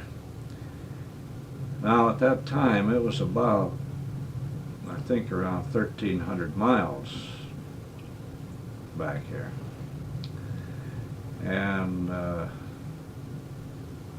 Della was pregnant. So we got things together and finally decided it was time to leave. Well, we had moved back down to Blue Water after we got the car fixed up, staying with my folks. The post office was about, a couple of miles away. So one day my dad borrowed this old Plymouth to go up to the post office, and it started to rain, and he rolled up this cardboard window, and that was the last of that. So I had to take that out. But anyway, we got ready to go, and we figured we had just about enough money to make it if everything went all right. And we must have had 5 or 6 old tires and tubes hanging on there. And my stepmother made us up a bunch of sandwiches, and so we took off for San Francisco.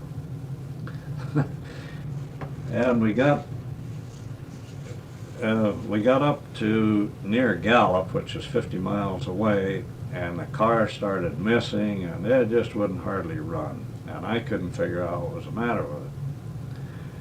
So I took it into a garage and asked them if they could fix it. So what it turned out to be was, when I adjusted the valves on it, I hadn't tightened up the lock nuts on the tappets, and they had worked loose, and some of the valves wasn't lifting.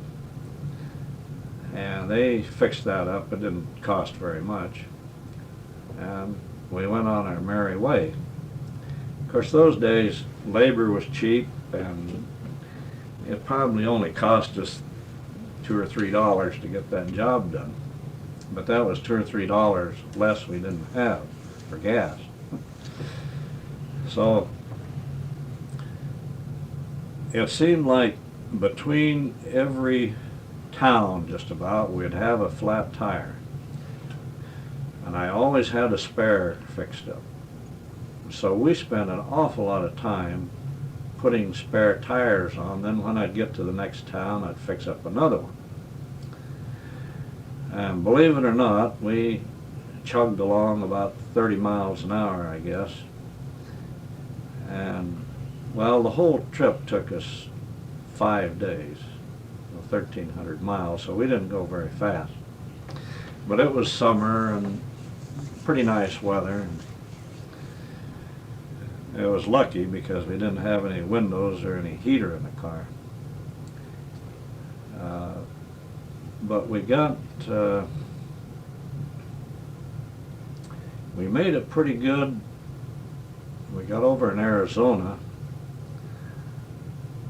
and I think it was Kingman, Arizona. And those days, Highway 66 isn't like it is today. And there was some pretty rugged country to go over through there. We made it into Kingman, Arizona, and they were having a big celebration, a big rodeo. I think it must have been around the 4th of July. So we decided to go see that. And that was one of the best hometown rodeos I've ever seen. As I remember, there was one bronc there that was, I guess, real wild. He threw the rider, and in those days they just had barbed wire fences. He went right through the fence, cut himself all up, and they finally had to shoot him because he cut himself so bad. The horse, not the rider. No, no, going through these fences. But that was quite tragic because, you know, to see a horse cut his legs almost off. But that was a real good rodeo. And we made it into Needles. Now, this was in the summertime, and it gets to be real hot there in the summertime. I don't know just how hot, but I would say probably around 120 in the shade. So we pulled in there, and naturally we had a flat tire, and we had went through all of our tires, and evidently the front end of that thing was out of alignment, and one front tire was right down to the cord. And it wasn't safe to drive it. And I had, I think, well, anyway, as I remember, we went into a Standard Oil station, and we stayed there all night. We got a room, we stayed there all night, and the next morning I got up, and oh, it was hot. It was hot all night long, so hot you couldn't sleep. I got up early the next morning, and I had to fix up a tire for the front end of that car. So I went over to this Standard Oil station, and I took one of the old tires and I cut the bead off of it and was going to put that inside of another tire for a boot. And I was working and struggling trying to get that thing together. I think I would have made it if it wasn't so hot, but oh, it was hot. And this guy at the service station, I guess, felt sorry for me, and he says, "Why don't you just give up on that and buy a new tire?" I said, "Are you kidding?" I said, "I couldn't even buy the tube for one." So he says, "Well," says, you're just not going to make it with that tire." So I asked him what one would cost, and he says, "Well, I have a special on a new Atlas tire here, 20-inch tire, do the job." And he says, "I'm supposed to take a good capable tire in for trade." And I think the price of the tire was $6 and something. That's a new tire. So he says, "I'll tell you, if you want this tire, I'll forget about the trade. You don't have anything that's worth anything on this car anyway." So he says, "You just pay me for the tire, I'll forget about the trade-in." So there was nothing else we could do, and I knew we were getting awful short of money, but we bought this new tire and put on. And we came on in, and we got into Fresno. I know there was something really quite interesting happened before we got there. We were coming over through Tehachapi, down to Tehachapi Pass, and the car wasn't running very good. There was something, I guess, filter for the carburetor or something was plugged up, and it just wouldn't hardly run. And we're up in the mountains, and I pulled over at the side of the road and was working on it, and a big red-headed guy stopped. He said, I see your New Mexico license plate, so I thought I'd stop and see if I could give you a hand. He said, "I used to live in New Mexico." So we could tell he had been drinking, but we thought, well, maybe he can help us out. So he says, "I'll tell you what I'll do." He says, "We have a mechanic back at our mill." So I work at a lumber mill there. And he said, "Why don't I have somebody come and tow your car in there, and you and your wife can take a shower and clean up and have a nice dinner, and I'll have the mechanic fix your car." He says, "I'm a foreman there." So I thought, well, what can we lose, you know? So he had, I forget whether he towed us in or had somebody tow the car, and it was only about a mile away. And sure enough, it was a nice big camp. They had a big mess hall there, and it was a pretty big operation. And all the time he's drinking, you know, and he said I should stay there and work, and then he said we could get some money and take the train on into San Francisco. And I didn't know what to think, but anyway, they fixed the car. Somebody there fixed it so it run good. And we went, took a shower and got cleaned up, and of course they had all of these men there working, and we were real young. Of course Della was just a kid. I guess they kind of felt sorry for us. But anyway, they put on a real big feed there. It was real good.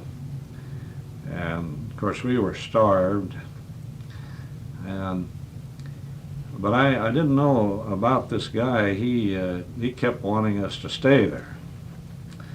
So pretty soon he took off to go get some more wine or something. And the guy next to me says, "Don't believe anything that guy says." He says, "He just works here. He's not. He can't give you a job or anything else." He says, "When he wakes up tomorrow morning, he's going to have to pay for this, your meals and everything."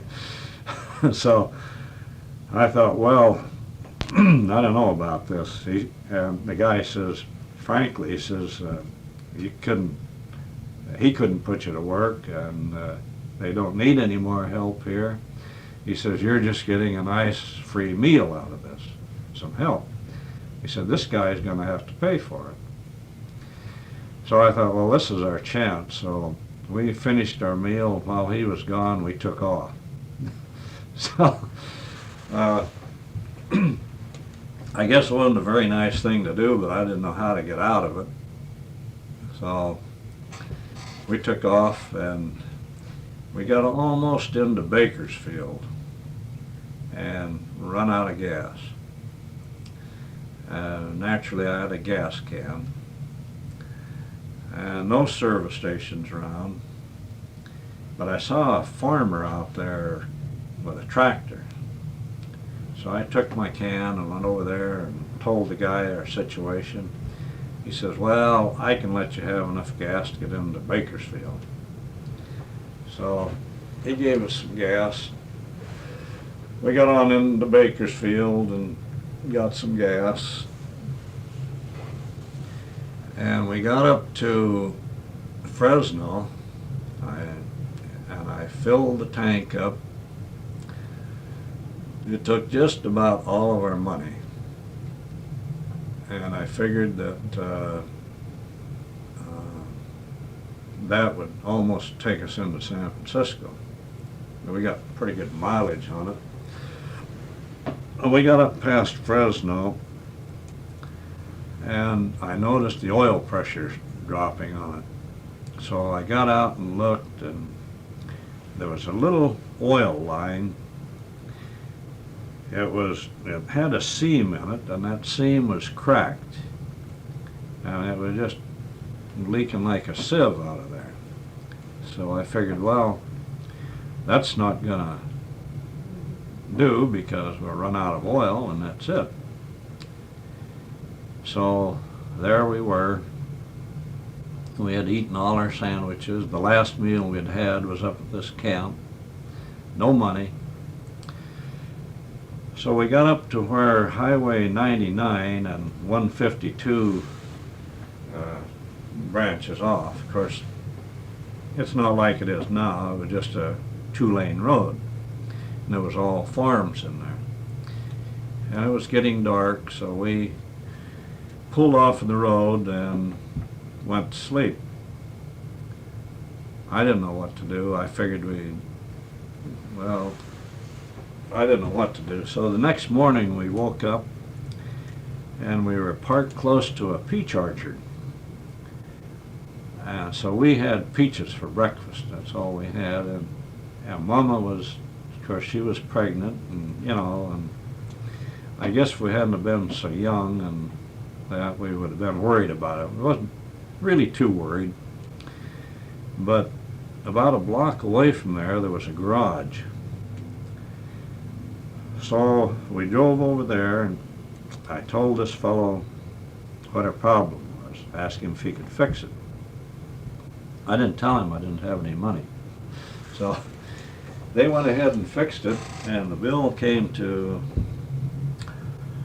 oh, I think it was about $3 or $4 or $5, something like that. And we dug down in our wallet, and I only had, I think, $1 and something, which included I think it was a 2 or 3 cent refund check I'd gotten from Montgomery Ward. That was every cent we had. So I told the guy that we were going to San Francisco. I said, I just don't have enough money to pay for this. I said, I'll give you what we have and we'll send you the rest. And oh, he got mad. He really got mad because he'd done this work and I didn't have the money to pay for it. So I said, well, why don't you just keep the car and we'll hitchhike you? I said, that's all I can do. I said, I couldn't have went the way it was. And I said, I don't have the money. And he said, no, he said, just go on, get out of here. So we took off. And we got down almost to Los Banos, and that line started leaking again. So I didn't know what to do. And I knew we had this hill to go over, the other down Pacheco Pass. So I thought, well, what the heck, we'll drive it until all the bearings burn out or burns up or something, and we'll just hitchhike in. That's all we can do. So we just took it easy going over this Pacheco Pass. And by golly, we got up to the top and it was still running. And so we coasted most of the way down, all we could. And we got down at the bottom of the pass, there was a service station. I pulled in there and I asked the guy if he had any old crankcase oil. He said, sure. He said, I got a whole barrel full of it out here, help yourself. So I took a can and I filled that thing up until it was running out of the spout with crankcase oil. And we took off again and we got up between Gilroy and Morgan Hill. We were still chugging along and run out of gas. We didn't have a dime. We were hungry and tired, and we didn't know what to do. So Della had a nice black leather jacket, a motorcycle jacket, one that I'd gotten her when we had our motorcycles, one of those that zipped up on an angle, and it was real nice. So I took that and I hitchhiked back to a service station with the can, and I went in and asked the guy if I could hawk this jacket for some gas, enough to get to San Francisco. He said, no, he wouldn't even talk to me about it. He says, I have people coming in here every day wanting to hawk things for gas. He says, I just can't do it. It just happened that a truck stopped there and gassed up, one going back towards San Francisco. So the guy asked me what the problem was, this truck driver, and I told him. He says, well, why don't you jump in and I'll take you back to your car. Got back there, he says, let me see that can. He says, I got a siphon hose here, we'll get you some gas. So he siphoned a couple of gallons out of the truck, put in the car. Now he says, I've got to have something to show for this. Do you have any tools or anything? So I said, yeah. I showed him all the tools I had. He says, well, how about that little open-end wrench there? I said, take whatever you want. And I said, I'll pay you for this if I if you give me your address when I get some money. He said, nah, forget it. He says, 'cause that wrench is enough. So with that gas, we made it into San Francisco. And of course, the first thing we done, we didn't even stop to say hello or anything. We made a dash for the refrigerator. We were starved. And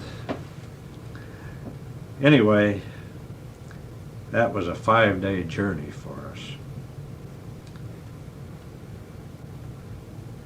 And I suppose that's a good place to end it. 'Cause Hmm? the phone will be ringing in a minute. Yeah. That's a good place to stop. this is where we come back in the car. Yeah, you came back and made it on that last little bit of gas, and Yeah. Is it on now? yeah.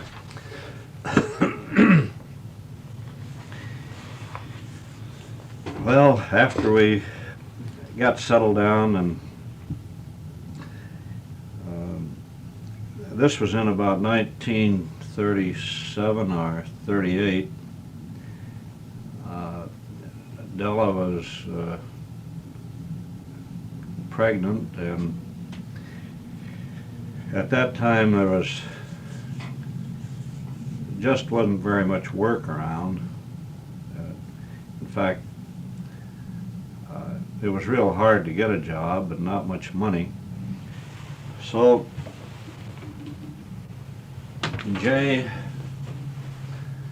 Della's brother Jay and I went in business together. And let's see, he didn't have a car. I had this old 1929 Plymouth without any windows in it, the one we came out from New Mexico in. We were staying with Della's parents.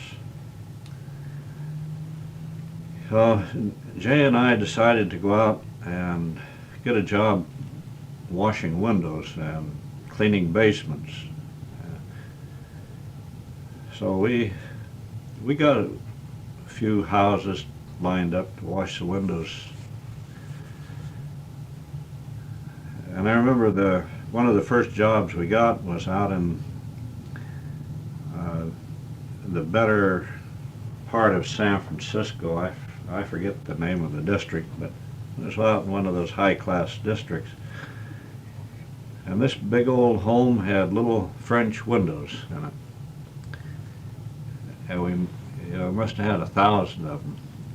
And we made a bid on this house to wash the windows. And I guess the lady of the house jumped at the chance, because as I remember it, it took us several days to wash all those windows. We made just about enough to buy our lunch each day. And of course we were both young and big appetites. So for lunch we would go buy us either a loaf of bread or a loaf of French bread, some bologna, and each a quart-sized bottle of Party Pack soda water. That would be our lunch. But we after finishing that house, we decided we'd better take another look at what we were going to charge for this. Well, we were doing pretty good, making enough money to buy our gas and our lunch. And I remember one job we took on was cleaning a basement. And we got paid for cleaning the basement, plus any stuff down there that was any good that we wanted. So most of it was just junk to haul to the dumps. So we either had an old trailer or rented one. I think we rented one, put behind this old Plymouth.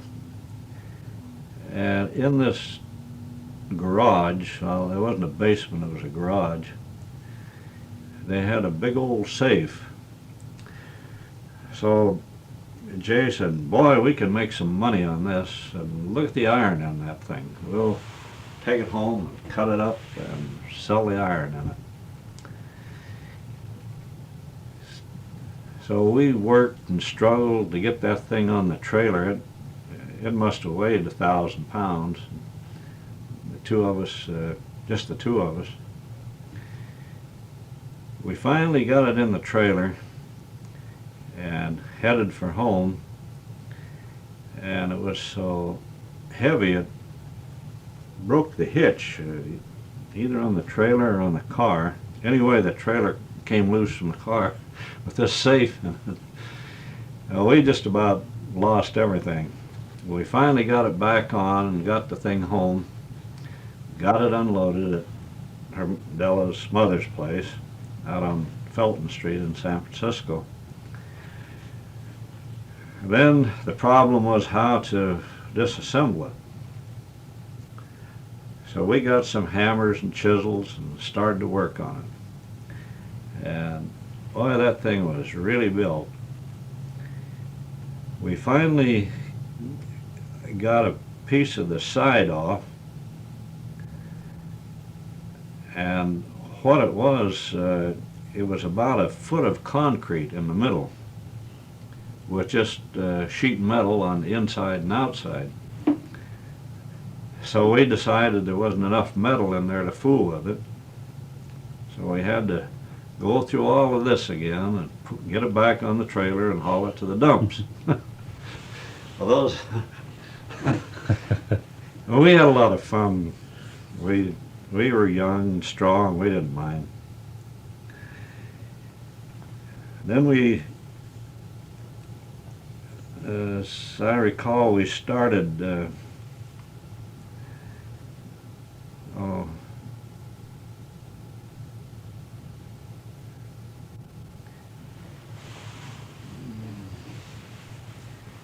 Before we went in business again, we had a little problem. I used to take Della and her mother down in the Mission District shopping. We had been downtown shopping in this old Plymouth, and we were coming home on Silver Avenue. It was between well, it was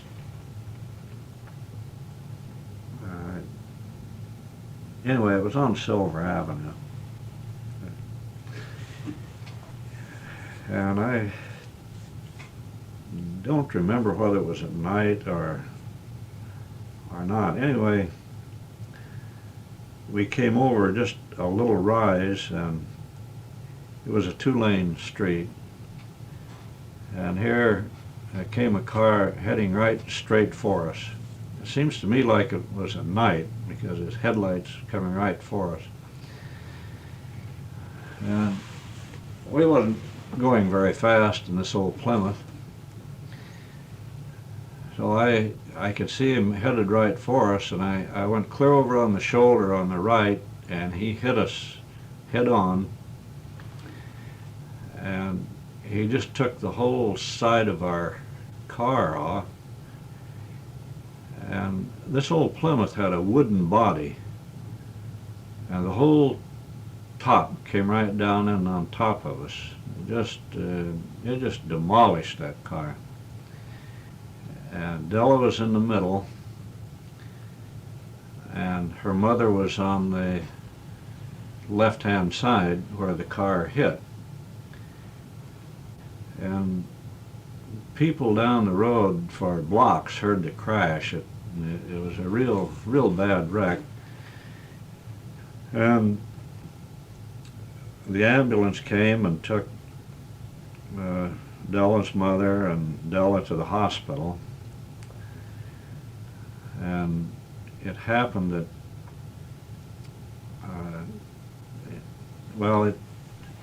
it broke several bones, and it broke the whole side of Della's mother, her leg, her ankle, and her arm. Cut a big gash across her eye. and it just broke the whole one side of her where the car hit. And it really shook Della up. She was,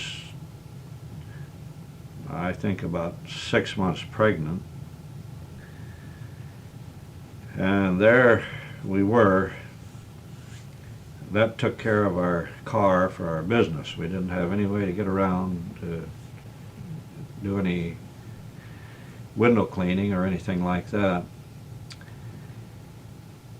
And her mother spent several months in the hospital. She had a big cast clear up the whole side of her. And Della spent, I don't know, a couple of 3 weeks or maybe a month, I don't know just how long in the hospital. And they were afraid she was going to lose the baby. But they were both in the San Francisco General Hospital. That was the county hospital. So I made up my mind I'd better try and get some kind of a job. So I would get on the streetcar and ride clear down to the ferry building in San Francisco every morning. And I would stop, I would walk back, I would stop at every place that looked like they might have somebody working there and ask for a job, put in application. I was desperate. And I would get back to the hospital at just about noon to see Della. Then I would go on my way and walk the rest of the way home and looking for work. Well, they finally both got out of the hospital, and we moved to a house.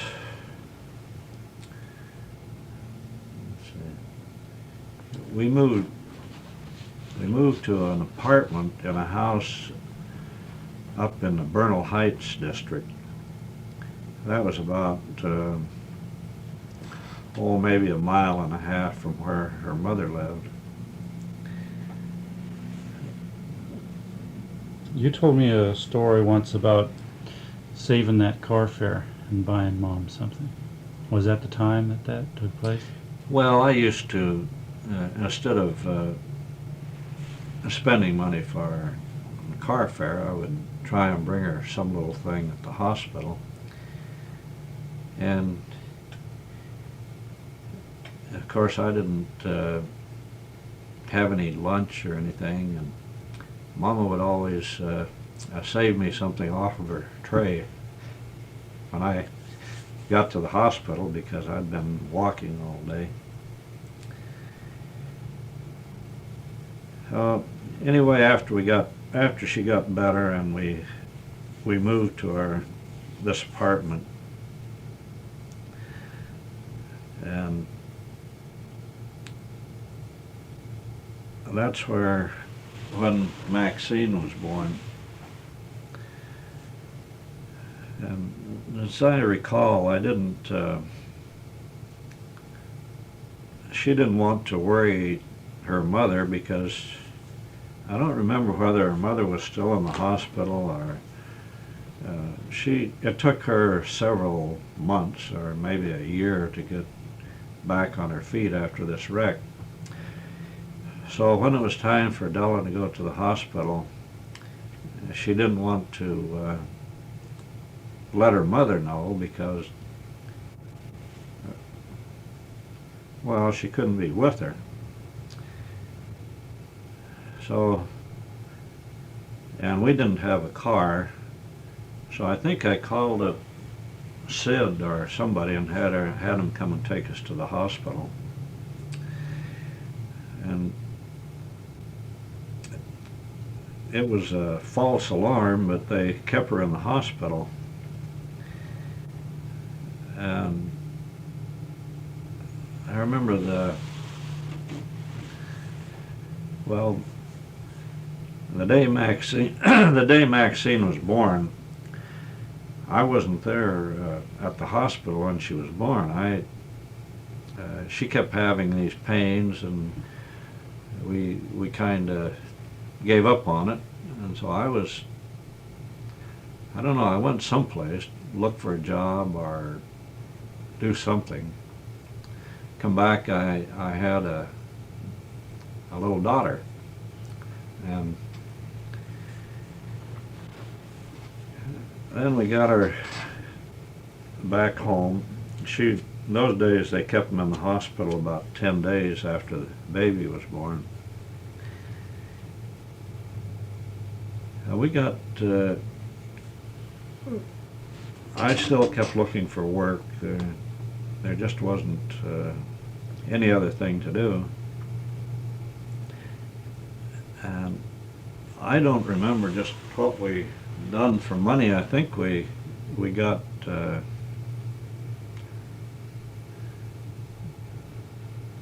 let's see.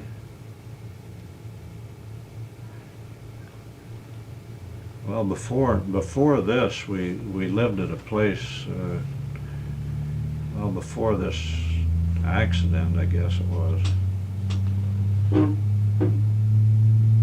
The first apartment we had was downtown San Francisco on Octavia Street. That's just off Market Street. A little hole-in-the-wall apartment. And the one thing I can remember about that place was we won some kind of a contest from a milk company, and we got our milk delivered for a month, I think, free.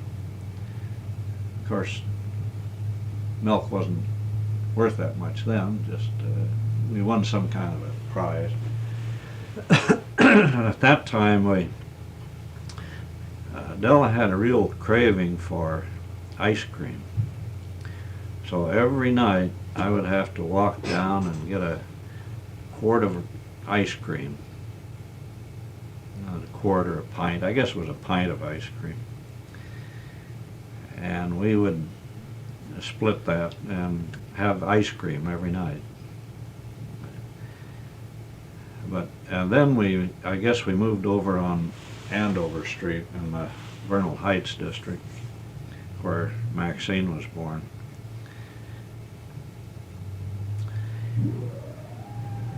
Well, I kept out running around looking for work, and one day I hit the jackpot. I stopped in at the Union Overall Laundry on San Bruno Avenue, which was about, maybe a mile from where we lived. And I got the job. Now this fellow was a man probably in his maybe 30, 35 years old. He had started this business himself, and it was washing work clothes, and he had a little rental service where he would rent coveralls and things like that. And in this little laundry, he didn't only wash them, but he dry cleaned them, had a little dry cleaning plant. It was just a little one-horse laundry. There was just him, and he was doing all the work inside. I think he had, at that time, 1 or 2 presses, and I guess he had 2 girls working in there, and 2 or 3 trucks going around picking up the laundry. And I guess he felt like it was getting too much for him, and besides that, he drank a lot, so he gave me the job, And before I went to work, well, this was about, I guess, just before noon, he sat down and talked to me, and he says, now if you really want to work, I'll give you a job. I will teach you this business. And he says, I started this right from the ground up. He said, I made a lot of mistakes. And he says, I expect you to make a lot of mistakes. But he says, don't ever let me catch you making the same one twice. And I always remembered that. So he wanted me to come to work that afternoon. So I guess I ran most of the way home to tell Della and to get something to eat. And that was really, we were both real tickled. I didn't even ask him how much he paid, or I didn't care. I just wanted a job. But as I recall, it paid about, I think I made $21 a week for 6 days a week.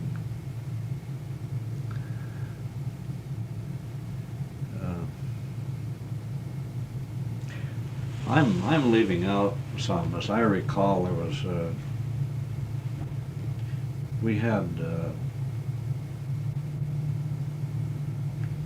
there was another place we lived before Maxine was born, down in the Mission District, and I had a job. No, I don't know. No, I don't know. It's been so long ago. I'm a little bit confused on it. But there is another place where we lived, and I worked in a laundry. But I think this was before we went to New Mexico the second time.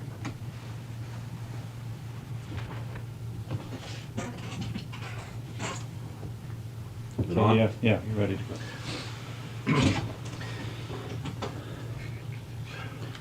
Well, I worked quite a while in this laundry, this overall laundry. I don't remember just how long. It seemed like it was a year and a half. But I did learn the business pretty well. And it was hard work. I worked 9 hours a day, and it was real work. I done all the washing and wringing and run the dry cleaning plant. I run the whole business as far as the washing part went. And this George Sandage, the one that owned the business, used to take the clothes as they came in and mark them, and he took care of all the money and everything like that from the drivers. The drivers used to do the collecting, and he'd take care of it. We finally moved over closer to the laundry, or we were only just a little ways, so I could walk to work.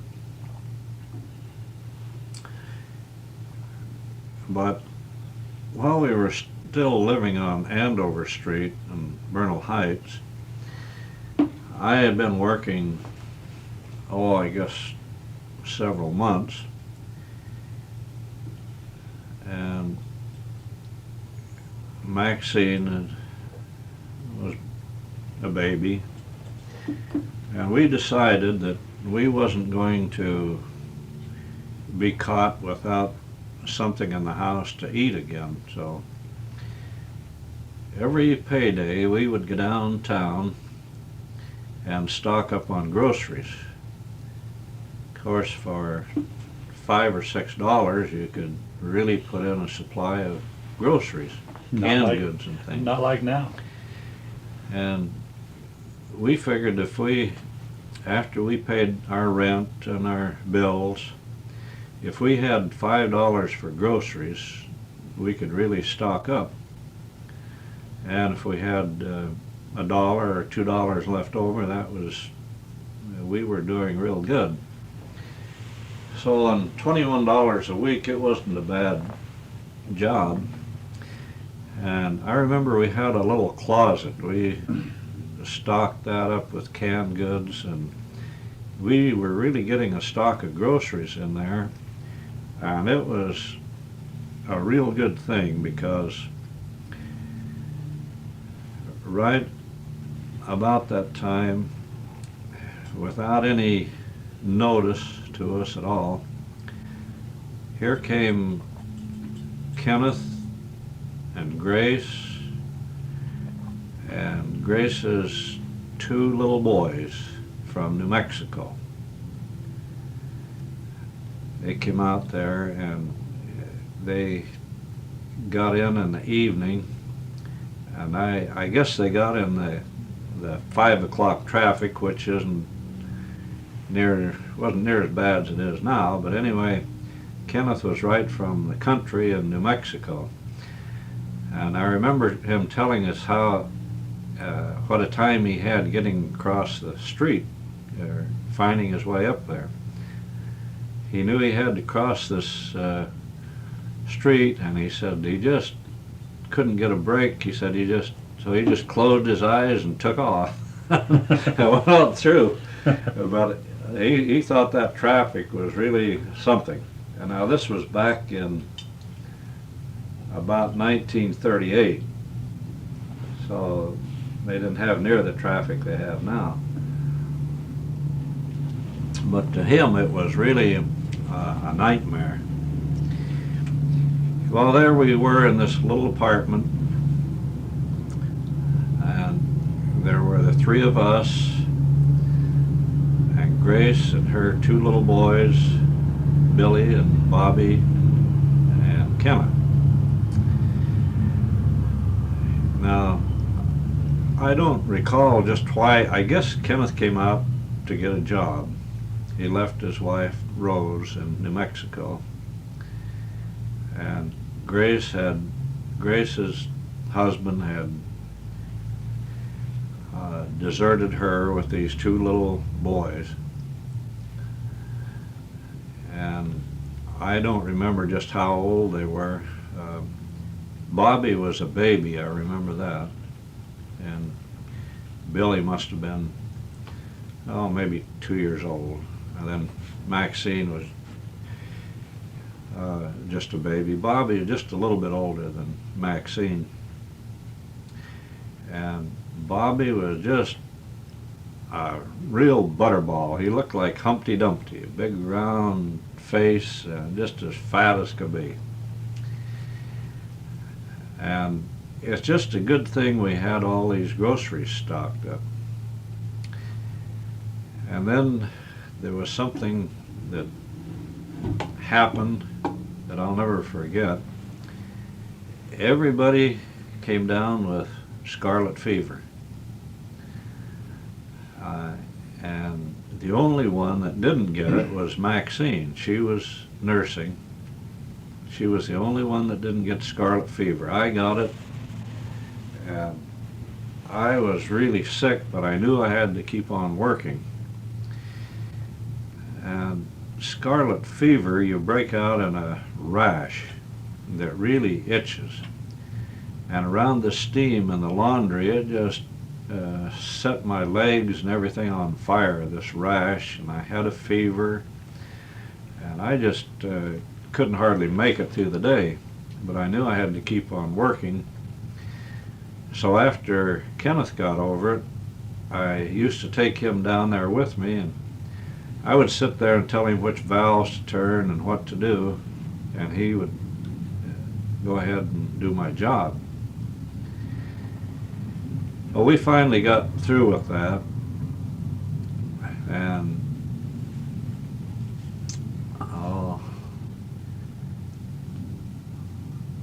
I don't uh, recall just how long they lived with us. Kenneth finally went back to New Mexico, and Grace and the boys stayed here with us. Now, Kenny was your full brother, right? Yeah, he was 3 years older than me. Now, Grace was what? She's my sister. Full sister? Full sister. She's 3.5 years younger than me. Okay. I was in the middle. Well, I don't recall too much about just how things went. Anyway, Grace finally moved to herself, and the World War II was going along, and there was a lot of defense work. And of course, I signed up for the draft board.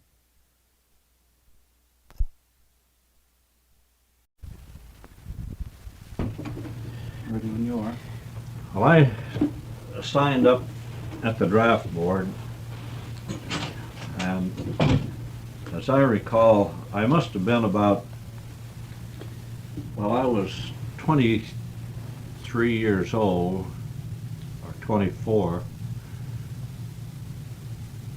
when Maxine was born. And she was still a baby, and I signed up at the draft board.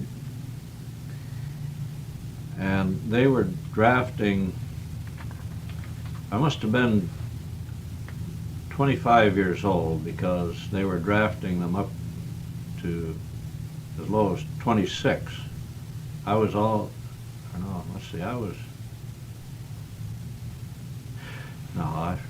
anyway, I was 1 year older than the ones they were drafting. When they were drafting the 25-year-olds, I was 26. And then we were getting along pretty good with me working at the laundry, but they were paying a lot higher wages in defense work. So finally I decided to make a move, and I got a job at Bethlehem Steel, the shipyard.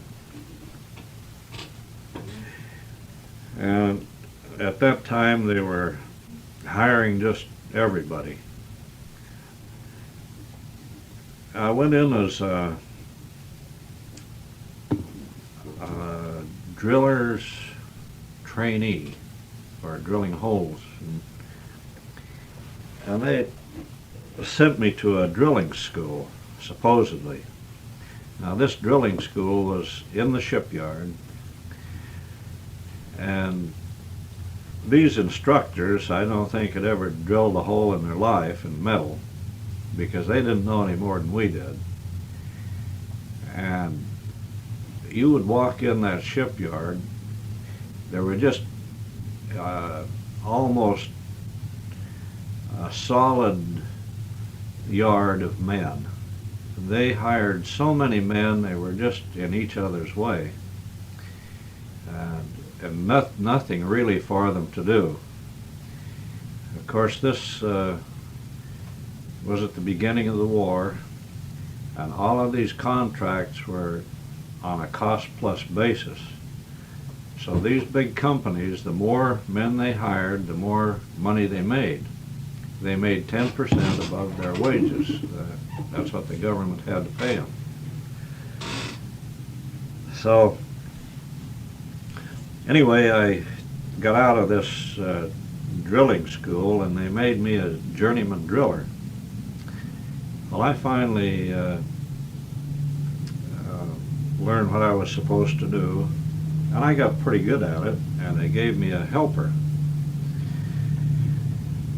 And I really tried to do a good job, so the foreman finally put us on drilling special jobs.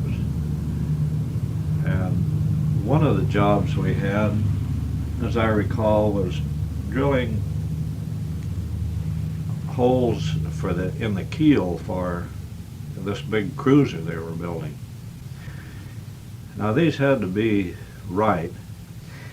Whenever a driller would drill a hole and it didn't fit or wasn't right, the welders would weld it up, and then they had to drill it in the right place. And a lot of times we had to go over these drillers' work, and we would have to drill a hole through a plate where half of the hole had been welded and the other half was on mild steel.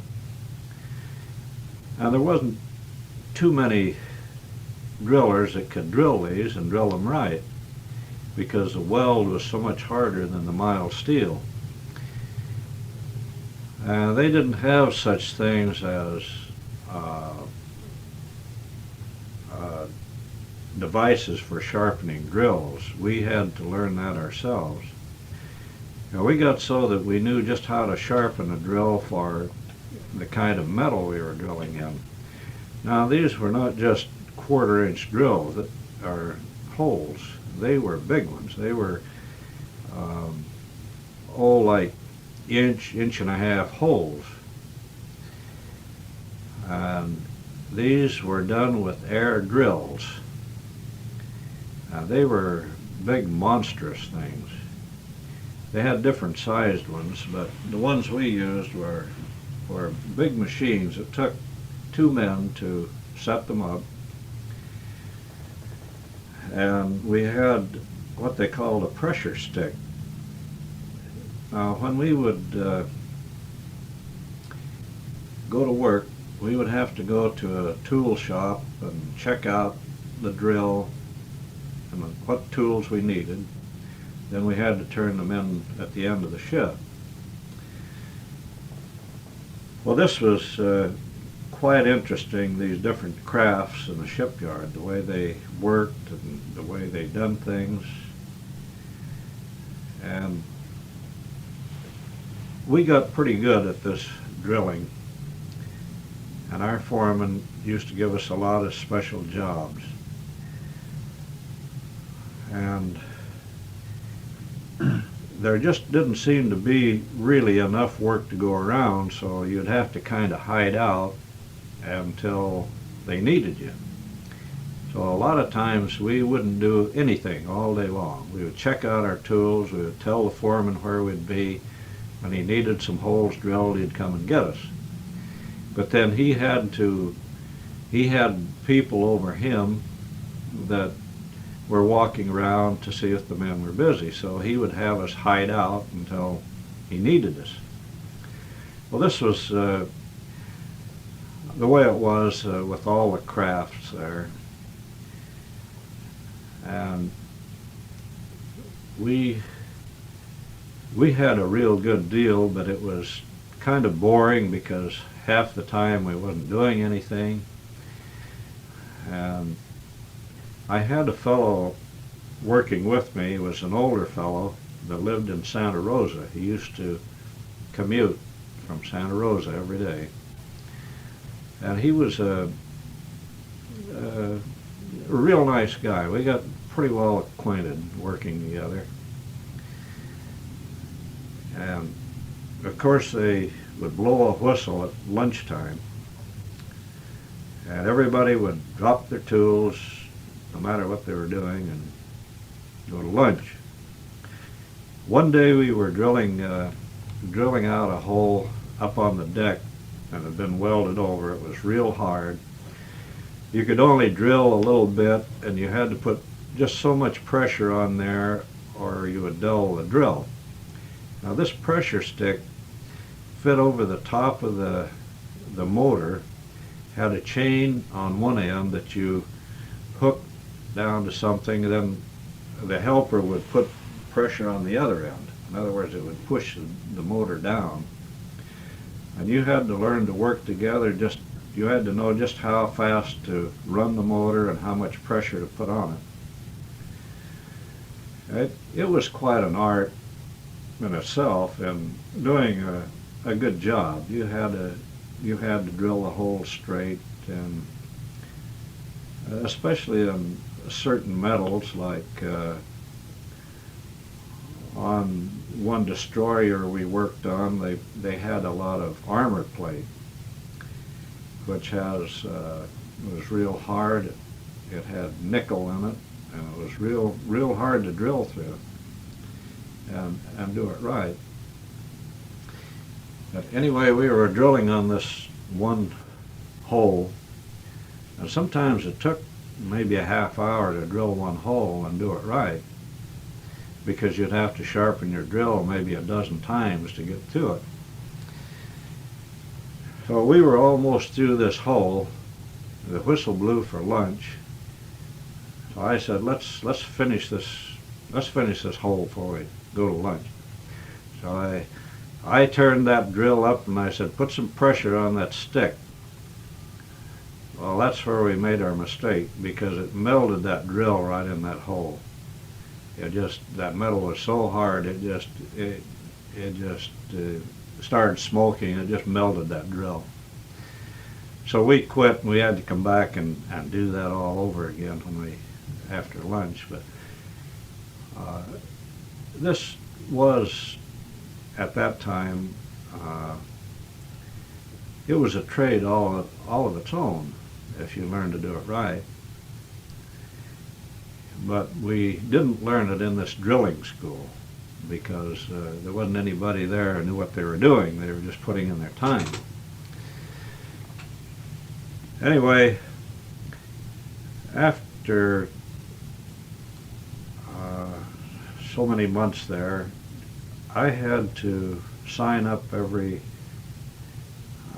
3 months or every 6 months with the draft board, and they would always send me a deferment. They would send me a 6-month deferment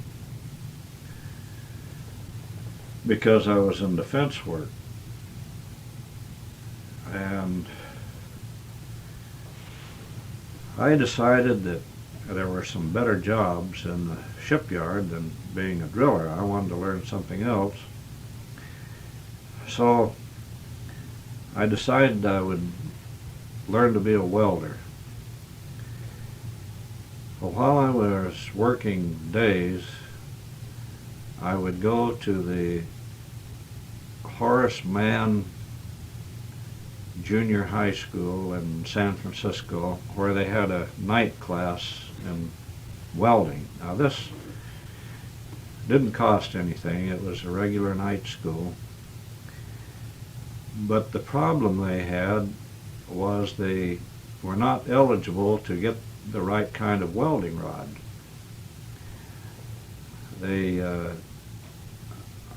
Everything that was, or just about everything that was first-class material went to the government.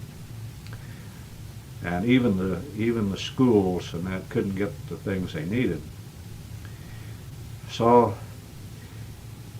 they couldn't get any welding rod that was coated. They had to use bare rod. It was just like wire. Just taking a bare wire and welding.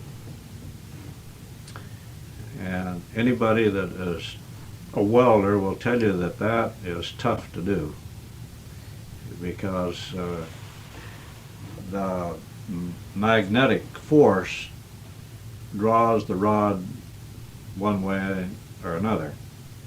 So you really learn how to hold an arc on this electric welding. So I got pretty good at it. I figured I was pretty good at it. So I went out to Western Pipe and Steel in South San Francisco, where they were building ships.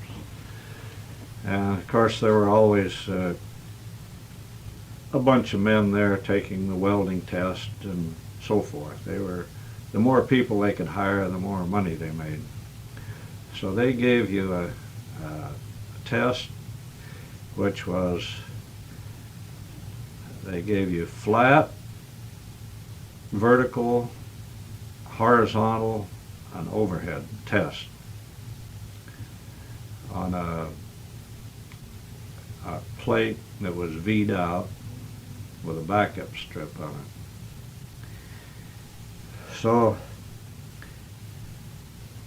they gave me a machine and they gave me a handful of coated rod. Now the shipyards had all the coated rod they wanted. Well, I just didn't know what I was doing. I couldn't see what I was doing with that coated rod. I struck an arc and the smoke flew up and I didn't know what I was doing. So I failed the test. And I practiced a little bit there with that coated rod. And somewhere or another I got so it seemed to me like the school, or I got some coated rod someplace and done a little practicing. Anyway, I went back in about a week and I passed the test. Well, they don't put you on welding right away. They put you on as a tacker. You go around and tack clips and things on for the ship fitters, and you're just there when they need you to put on a little weld. You don't do production welding. So finally I got promoted from a tacker to on the production crew. And they had a quite a bit different setup there than they did at Bethlehem Steel. I guess I'd done a little practicing at Bethlehem Steel. The tackers had let me use their machines when they wasn't doing anything. So I got so I could use that coated rod. But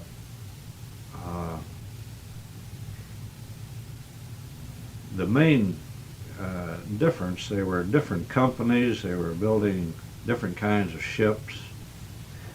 Bethlehem Steel were building the big cruisers and some battleships and destroyers. They were building the fighting ships and remodeling them. Where Bethlehem or Western Pipe and Steel was building the troop ships, and they built a destroyer tender and things like that. They were not fighting ships. So they had a different way of building them. Of course, this was all done on a production basis. And the difference in the welding in the two ships, Bethlehem Steel, all of their welds, for instance, their vertical welds were all uphand. At Western Pipe and Steel, they were all downhand stringers, which are not nearly as strong. But you had to do it the way they wanted you to do it. Now, on the overhead and horizontal and flat was pretty much the same, but the vertical welds were altogether different. So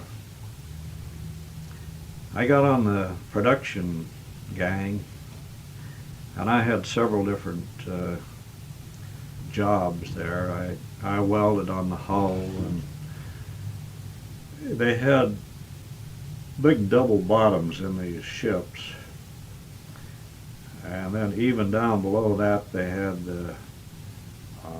another part where they had the shaft and things like that. But in these double bottoms they had, you had to crawl through them. They were about they would taper down from nothing to about maybe 2.5 or 3 feet high in there. And they had bulkheads all the way through, and these bulkheads sometimes you could hardly squeeze through them. And of course these sections all had to be welded, and they had special crews for that, and they used a special rod and it was a lot different than the regular welding on the hull. You used a 1/4 inch, what they call a 1/4 inch hot rod, and there were some welders that could do that and some that couldn't. When they found a man that could do it, they used to keep you on there, and everybody hated it because you had to get down in these real small places, and the smoke was so bad you couldn't hardly see anything. But anyway, I was on this type of welding for quite some time. And we had some real kind of funny experiences in this defense work. And you'd hear a lot of stories about things that went on. And I don't know how true it was, but they said one of the welders in the double bottom was a little bit husky, and he tried to get through one of these bulkhead holes and got stuck right in the middle. He couldn't go either way. Of course, we wore leather pants, leather coats, and we had a little thing we put real tight around our neck. Well, he got in this bulkhead hole and couldn't get out. And his foreman finally found him down there.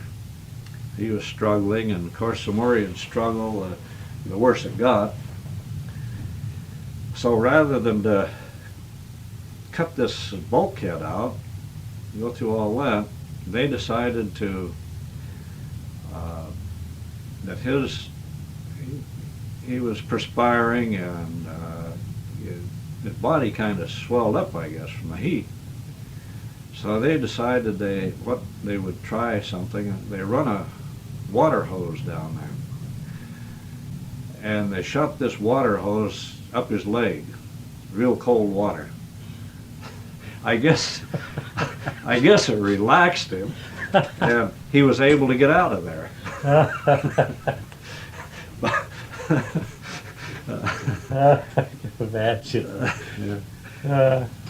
then there were some tragic things happened too. There were a lot of funny things, but one time we were, a bunch of us, on a special job. This was on the night, on the swing shift. They had this one destroyer almost ready for a shakedown cruise. And of course they had a lot of touch-up things to do. They already had the boilers going, and they found that in one of the compartments next to the boiler room there was a bunch of braces hadn't been welded. So they sent our crew down there to weld these up, and of course they were pushing to get it done so they could take this out on a shakedown cruise. And they sent us in there without any blowers or anything. They didn't figure we needed them, I guess. And oh, it was hot down there. And they didn't want to be too particular on the welds. They were just braces. They just wanted to get them done. So there was about 5 or 6 of us in there just really pouring rot, trying to get this welding done. And we were perspiring so much, or I was, that the salt was coming right out through these leathers. Where you'd bend your arm, it would just be white with salt out of your body. Of course, down on the docks they had water, and every place they had these salt tablets for you to take. Well, one of our crew members got out of there and went down to the restroom. And of course we were all water just pouring off of us. It was so hot in there. And he first thing he done when he went down was he took a cold drink of water,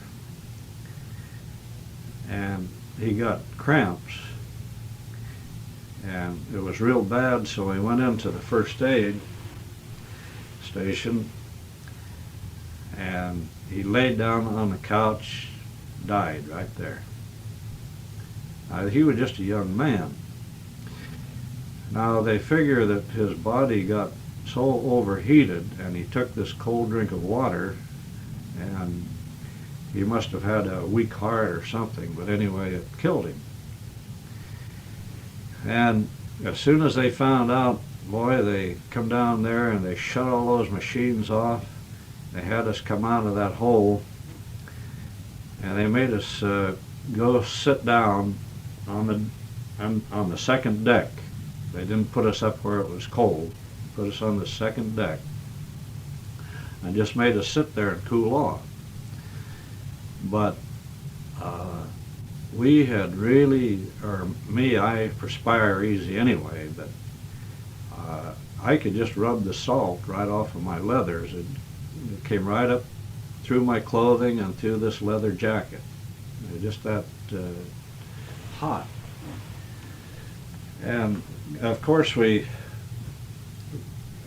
didn't want us to know about this, but somebody finally got the word to us what happened to this fellow. And of course we were kind of young and silly anyway, and we had one Chinaman on this, young Chinaman on this gang, and we'd all look over at him and say, "Boy, you sure look awful pale." We'd kid each other about it, but it was kind of tragic because they didn't do this thing right. Of course, he may have had some problems too, but there were, I guess, a lot of things like that happened. But when I was working on the swing shift, we were living in Palo Alto. We had bought a home in Palo Alto. I was commuting and working on the swing shift. And this production thing they had going with, they would have sort of contests between the lead man and those foremen. And they had what they call lead men over each crew of men. And they used to have a sort of a contest between them. Not so much the work they done on the welding crew, but how much rod they would burn. They figured that they used to check the rod out in 50-pound boxes.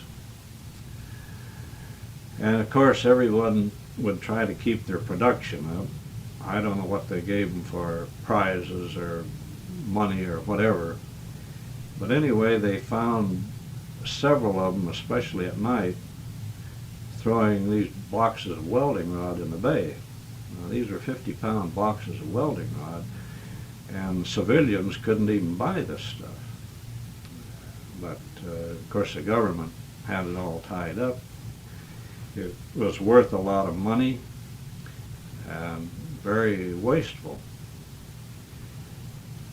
Well, one night when I was working up on the side of a hull with a gang doing horizontal welding on the plates, we had up on the side of the ship on staging.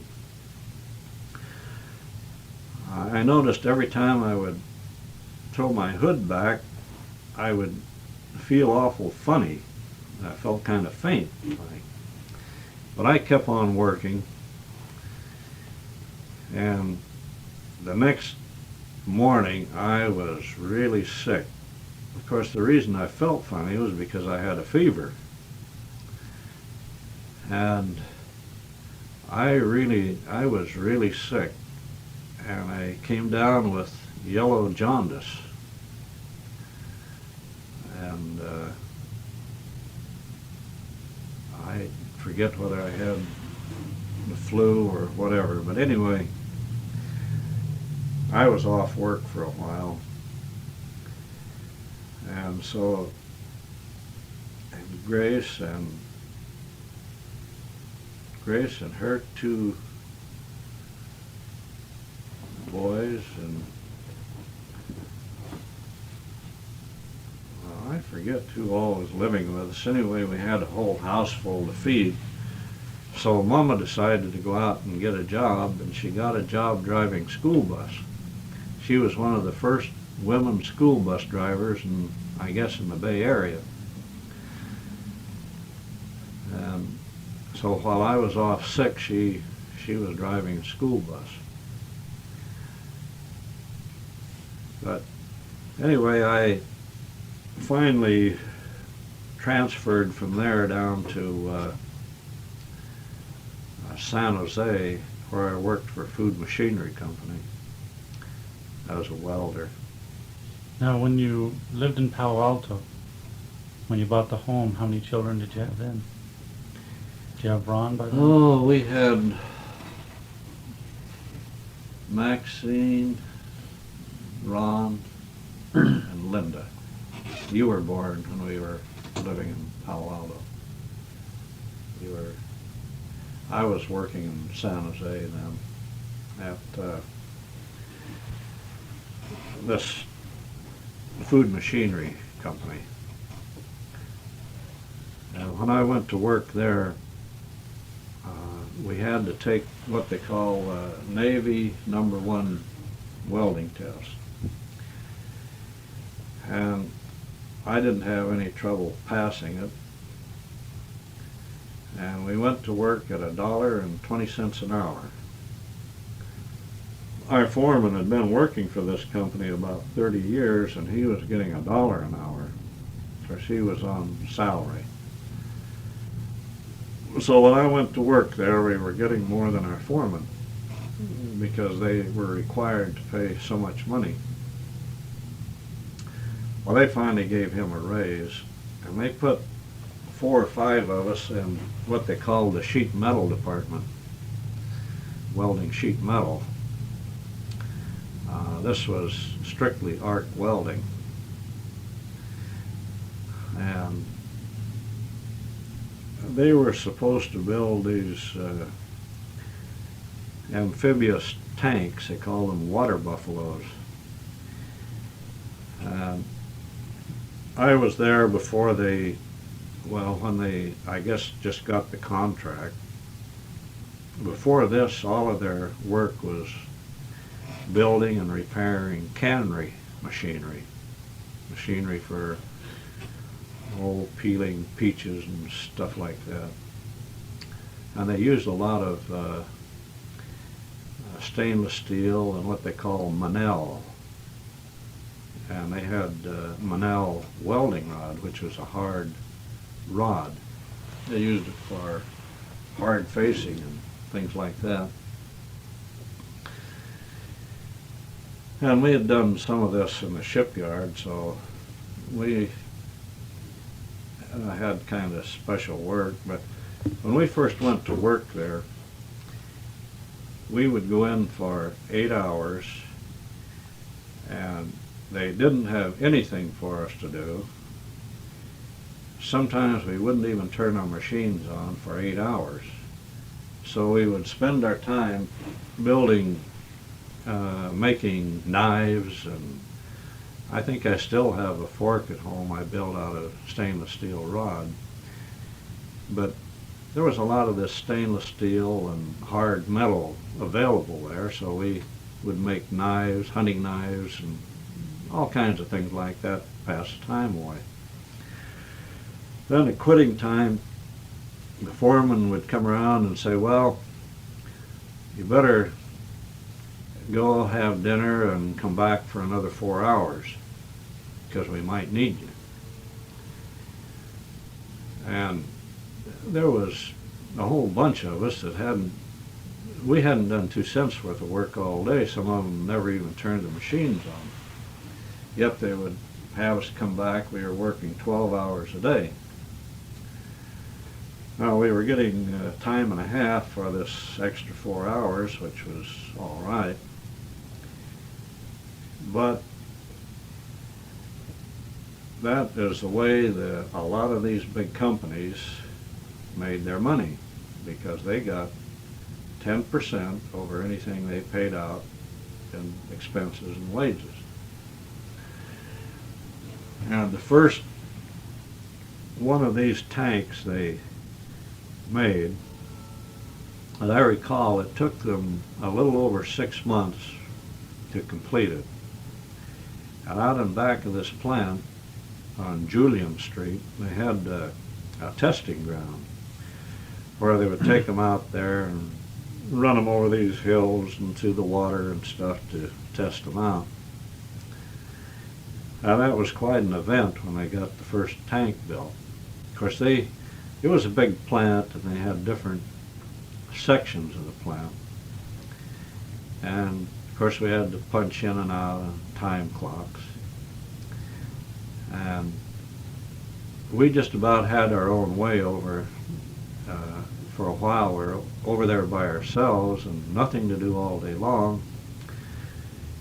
So sometimes we'd punch each other's time clocks, and the others would go uptown to a show.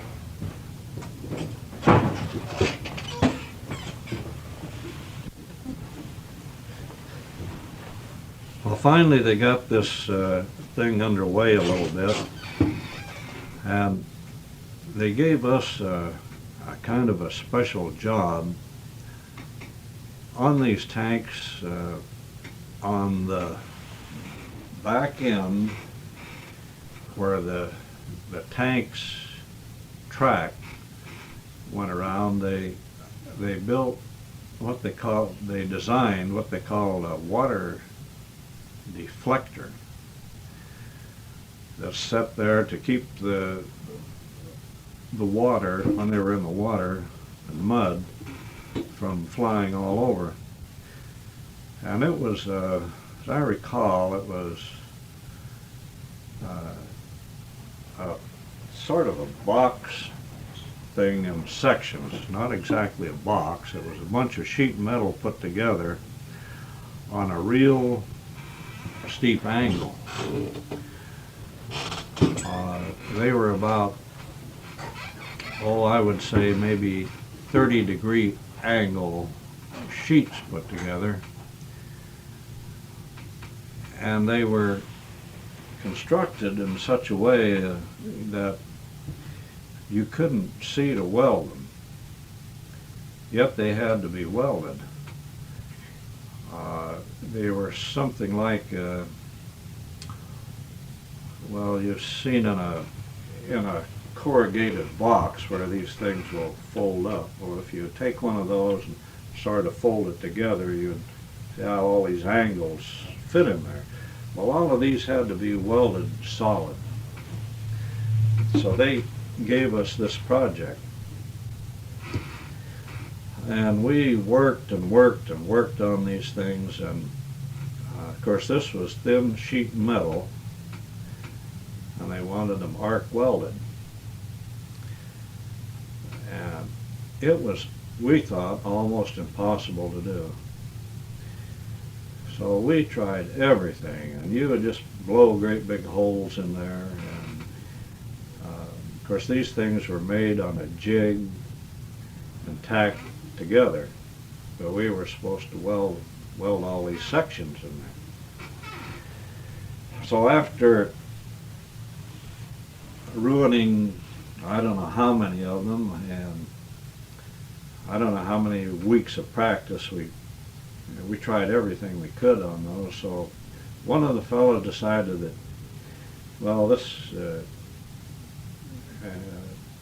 we got to, we're ruining them anyway, so we might as well make a good job of it. So he put one up on the bench and he propped it up on an angle, and he got a 3/16 reverse polarity rod, which was as a pretty good sized welding rod. In fact, it's a big rod for welding sheet metal. He turned his machine up real hot, and he could see the top of this angle the way he had it set. So he stuck his rod up there, struck an arc, and just pulled it right straight down. He didn't try to really weld it or oscillate it or whatever. He just got at the top of this and he just fused it all the way down. And it looked pretty good. It was hot enough so the slag or anything wouldn't leave any pinholes. It just fused the metal right together and left just enough metal so it was welded. So that's the way we welded them. But the trick of it was to get that arc started and don't stop till you get to the bottom and go at a certain speed. Otherwise you would blow a hole in there big as your fist. Ruin the whole thing. So after some practice we got pretty good at it. We could weld those things up perfect. But anybody else that didn't know how to do it would just ruin them. So there were 4 or 5 of us in there that worked together on these things. And for some reason or other, these guys, some of them really didn't want to do too much. So we decided that we would limit ourselves to making so many a day. That was it. I don't know why we done that, because we could have turned out 3 times that many. Well, anyway, we had a little hassle over that with the foreman, but nobody else could do it, so we got our own way about it. We only turned out so many a day, and the rest of the time we were doing government jobs. They knew it, but there's not much they could do about it. So anyway, it took them about 6 months to turn out this one tank completed, passed the test. Well, I worked there at that plant, I guess, about another year. And then I went to work for another company over on Alviso. I don't recall why. Well, I think one of them, the guys got mad at the foreman, and we all just quit and went over there, because you could get a job most any place if you're a good welder. But when we left there, they were running from 15 to 20 tanks a day out of that plant, complete. Now, they made nothing but money because they based their cost on this first tank they built. So I don't know how much it cost the government to have these tanks built, but Food Machinery were making millions off of it because they were still on cost-plus basis.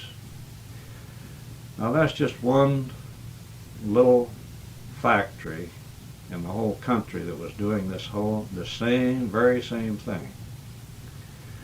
That's why that for generations people will be paying for this waste that went on, and that we were making these companies rich. They had this all figured out, and I suppose they had friends in Washington, D.C. also.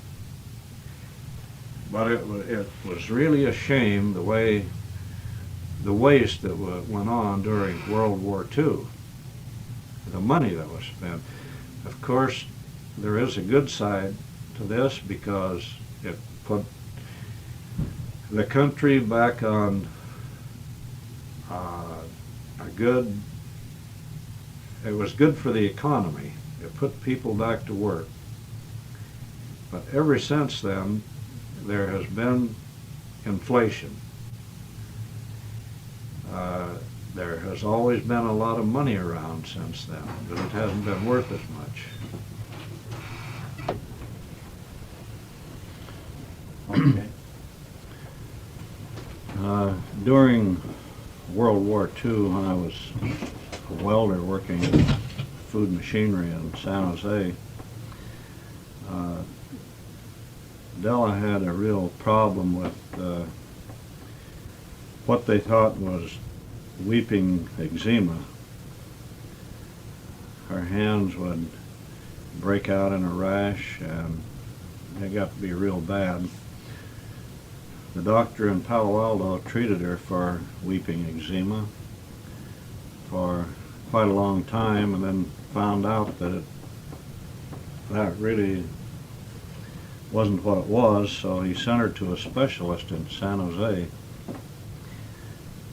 And she would have to go down there to the specialist about every other day. And this got to be real bad.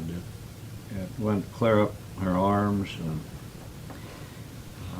her hands would have to be painted with a red or with a purple dye, and each finger on both hands and her arms would have to be bandaged.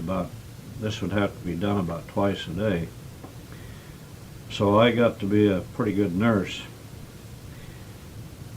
Well, going to these doctors, and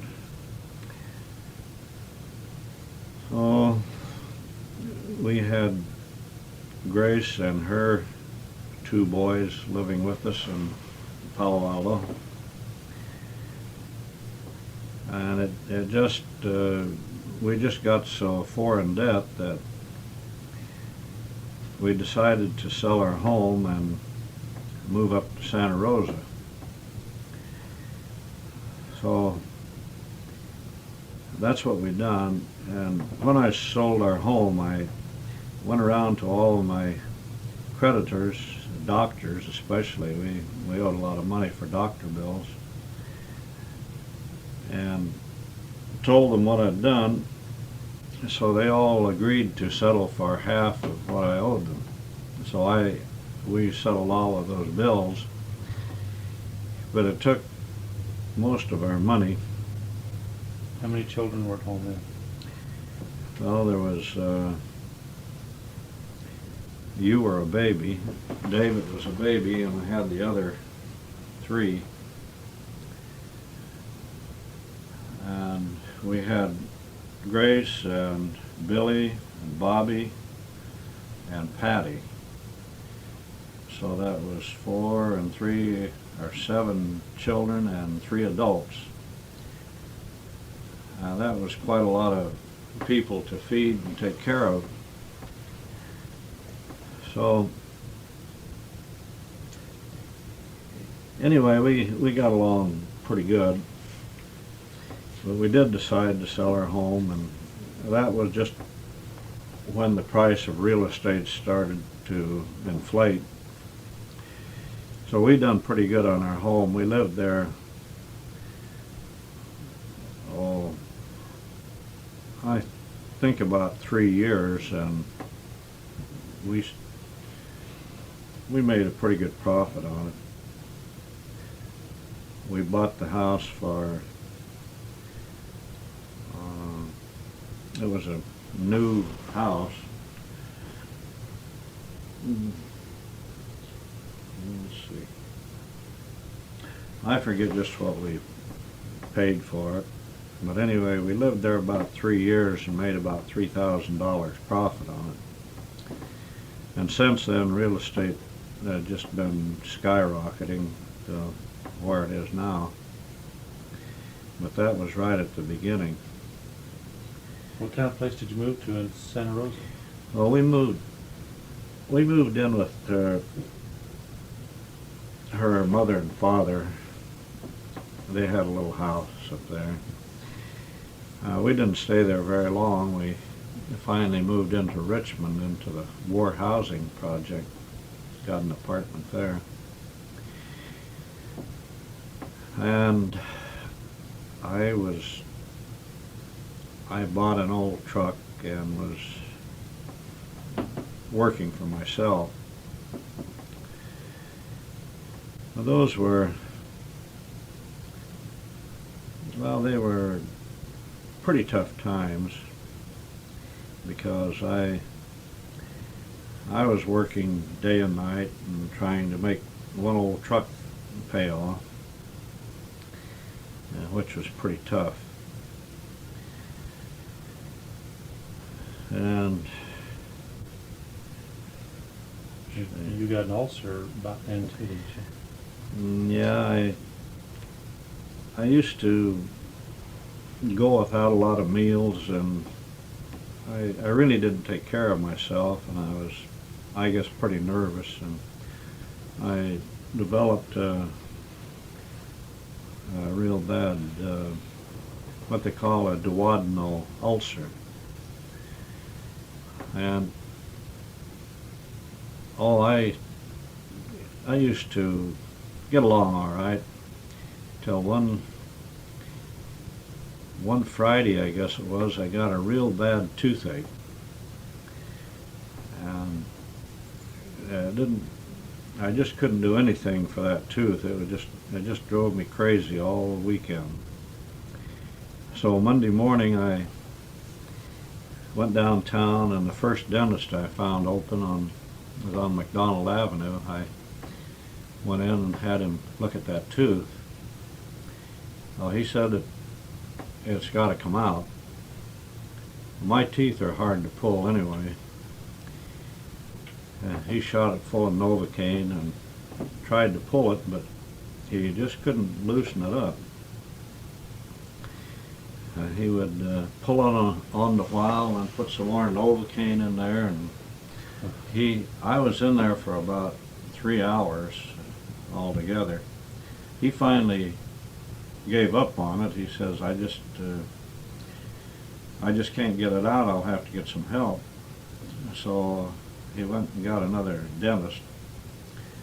And they came in, and he had worked on that tooth so much that when he would put the forceps on there, it would feel good. It was so sore.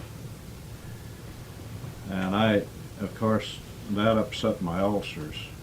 Well, finally the two of them got it out, and it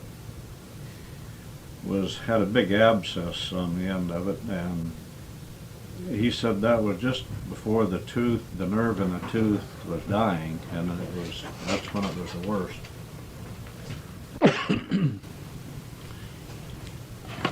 Well, they finally got this tooth out, and he said the reason that he couldn't deaden the pain was because of this abscess. It just wouldn't deaden the pain. So I really went through a lot of torture that morning. I went home and my stomach was just on fire, my ulcers. And of course, the thing that causes ulcers in the first place is your nerves, and it affects the muscles in your stomach. Well, I suffered it out, and usually if I would drink a milkshake or some milk or something, it would quiet it down and I would get by. But Della got me a milkshake, I drank it, and it just came right back up, just curdled. My stomach was just on fire. So I called the hospital in Martinez, and they said to bring me up there because it sounded like I had a perforated ulcer. So we went on up in the car, and about 2 or 3 times before we got to Martinez, I would have to stop and vomit. I would just, my stomach was just like a ball of fire. And every time I would breathe, it felt like somebody was taking my insides and twisting them. They admitted me in the county hospital, and they had me go right up to the surgery ward where they prepared them for surgery. And the nurse came up and she says, well, you're the first one I've seen walk up here. Anyway, they put me to bed, and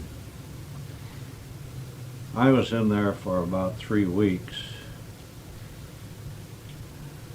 And I guess I was pretty lucky because they were having a change at the hospital up there. They had a new doctor come in there to take over, Dr. Degnan. He is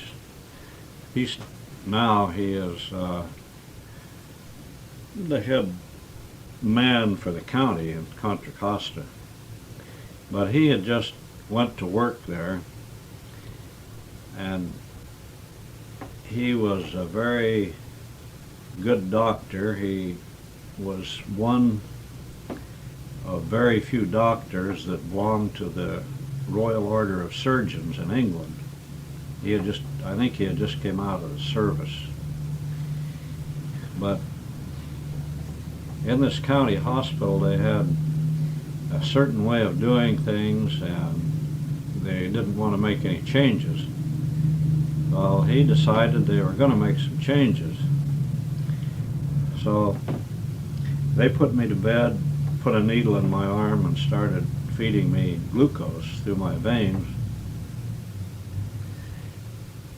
And this one nurse would come around and change the bottle. And her and Dr. Degnan came around to check me over, and he asked her a few questions, and he said, hang another bottle up there and keep that hanging them up there until I tell you to stop. She says, well, doctor, we never give them over 3 of them.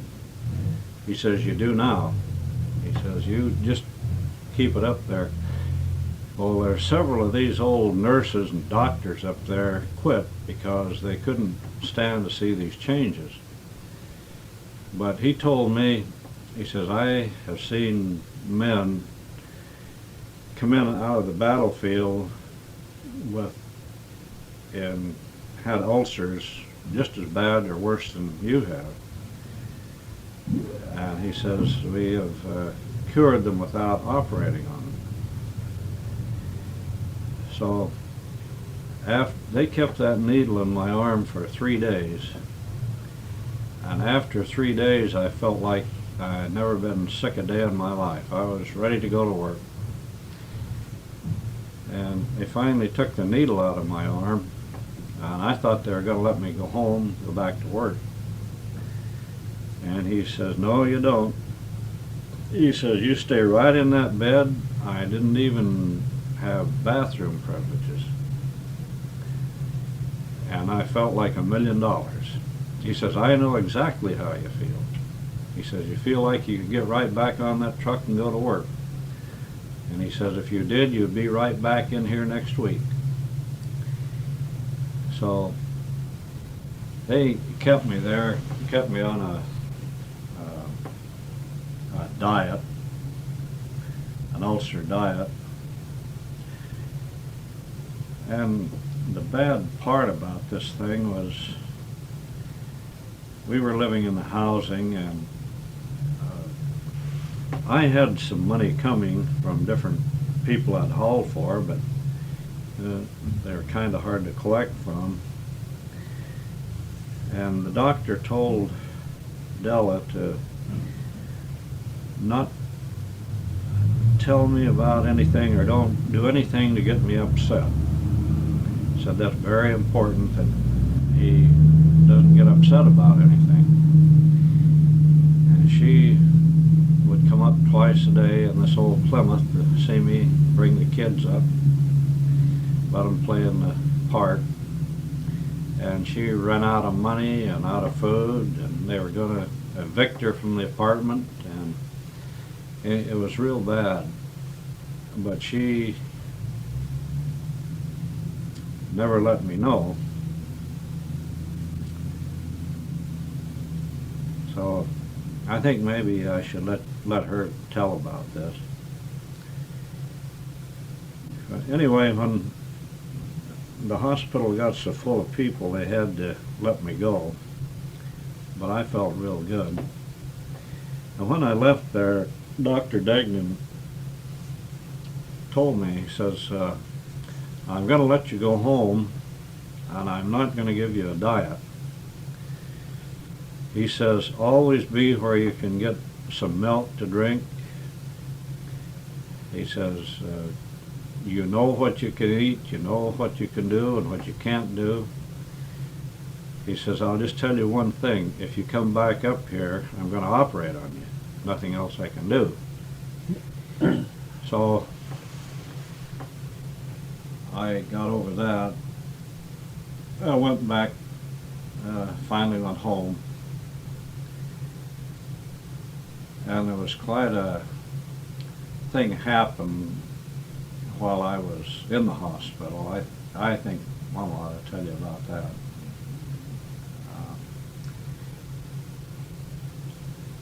But anyway, we finally got back on our feet.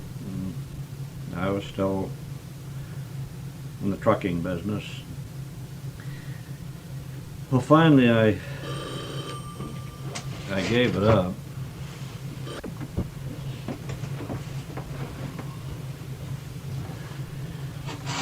Oh, let's see, where were we? Yep.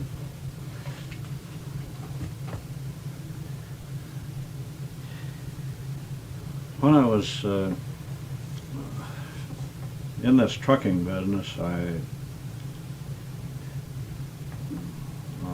the reason I got into it was Lester owed me some money and couldn't pay me back, and he gave me this old truck, which was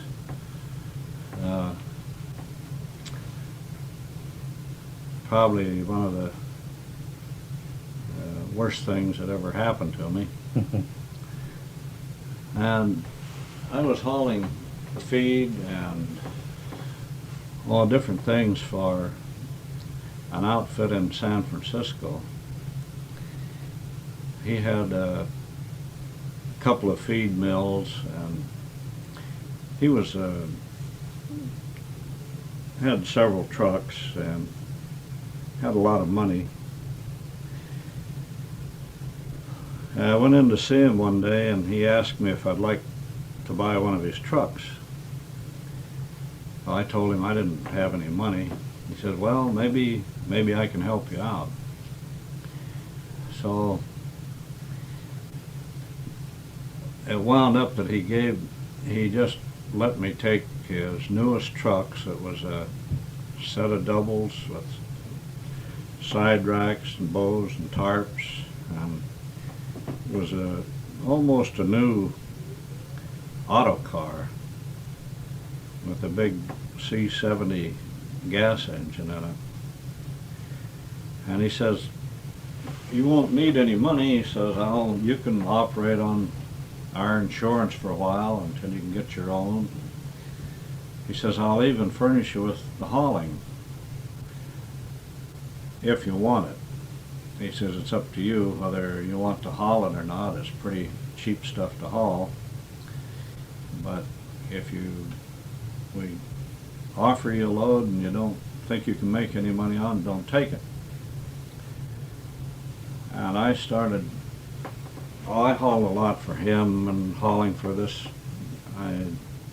I used to haul a lot out of American Radiator, bathtubs and things like that, down to Los Angeles and Santa Barbara area. And it was pretty hard for me to get my money out of this outfit. And this fellow that I got the truck from, a lot of times when I would go to Los Angeles, he would buy up a load of block salt or some kind of stuff down there and let me haul it back. He really tried to help me out, but I made the mistake of buying another truck, and well, I just didn't know enough about it. I was working day and night, and I wasn't getting anywhere. I had a lot of trouble with this other old diesel I bought. But anyway, I finally went in and told him I wanted to give him the truck back because it needed work on it and I didn't have the money. And he says, well, why don't you just turn it back then and come to work here? I'll give you a job in the mill.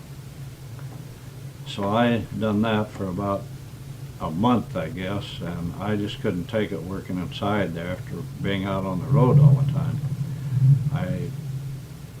They were real good to me, and it wasn't too bad a job, except I had been out on the road all the time and I just couldn't work inside 8 hours a day. So I left there. Did you have a name for your company when you owned that Yeah, truck? it was C&J Truck Line.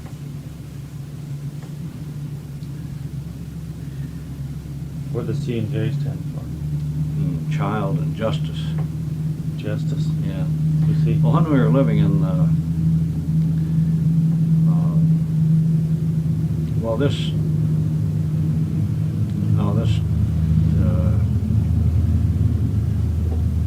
was before I got this truck from this fellow. When I had the one, I was hauling fruit in the summertime, and I leased a truck from a guy that had one. He didn't know anything about trucks.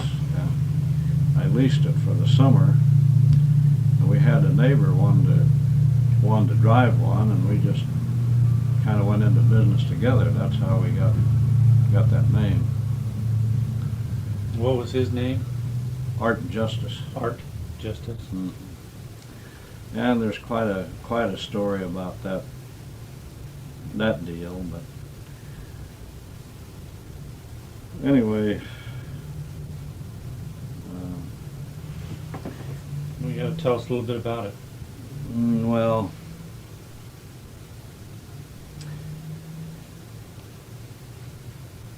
in the first place, this old truck I had was an old Diamond T, and of course it was worn out when I got it, and I put a big white motor in it.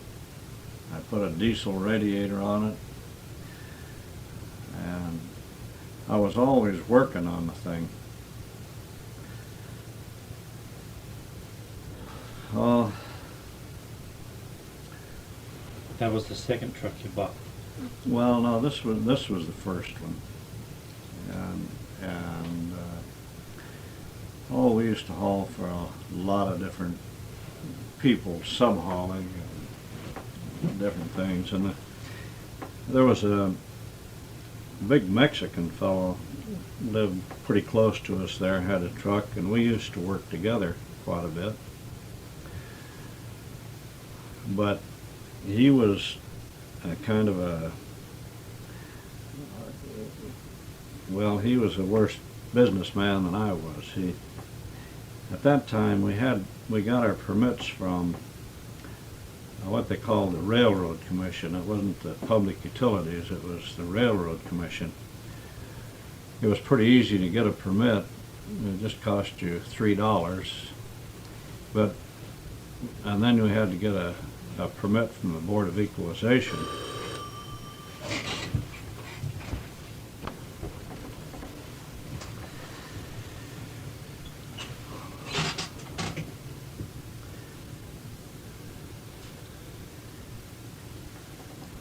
After I got rid of these trucks, I worked for a while in this mill. Then I went to work for Stuart Drage here in Richmond. I worked for him for a little over 3 years, and then I bought a tractor from him. well, I worked for wages for about a year for him, then he had problems with the union, and so he sold his tractors to the drivers. I was one of the first ones that bought one. It took me a little over 2 years to pay it off. Real hard labor. Then Sid I got him a job there. He bought one. When we got out of there, we bought us a couple of trailers and started hauling fruit. And Certainty was having quite a problem getting their local loads delivered because Stewart was shut down by the union. So they came to us and wanted us to give them a hand. And that's how we got started, and 8 Ball got started. How'd you arrive at the name 8 Ball? Well, when we took our tractors out of Stewart Grage, when we took the sign off, he told us we had to take the sign off because it was registered with the county, which it was, or with the state, I guess it is. When we took the sign off, it left a big circle in the middle of the door. So we were trying to decide what to call it. We couldn't come up with anything, so Sid had me go over to San Francisco and get the permits because I knew I'd been through it before. So when I got over there, they asked me what we were going to call our truck line. So I decided, well, we'll call it 8 Ball line. We'll just I just figured we would make an 8 ball out of that circle on the door. That's really the way because these, when you get your permits, you have to come up with something, and this is doing business as 8 Ball line trucking, and that's registered. So they don't have 2 or 3 truck lines the same name. Well, that was in 1952. So it's been just a matter of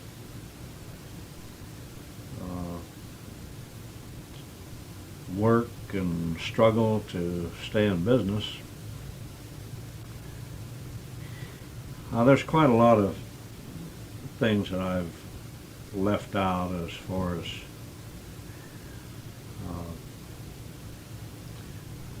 well, at different times in my life. So I think what we should do is sort of review what I've said and then just sort of fill in with it. And I think we ought to have a segment where you talk about your activity in the church, where you first started to become active and the things you've done in the church. We put that when we can continue on with it, we won't be interrupted, I think. Yeah.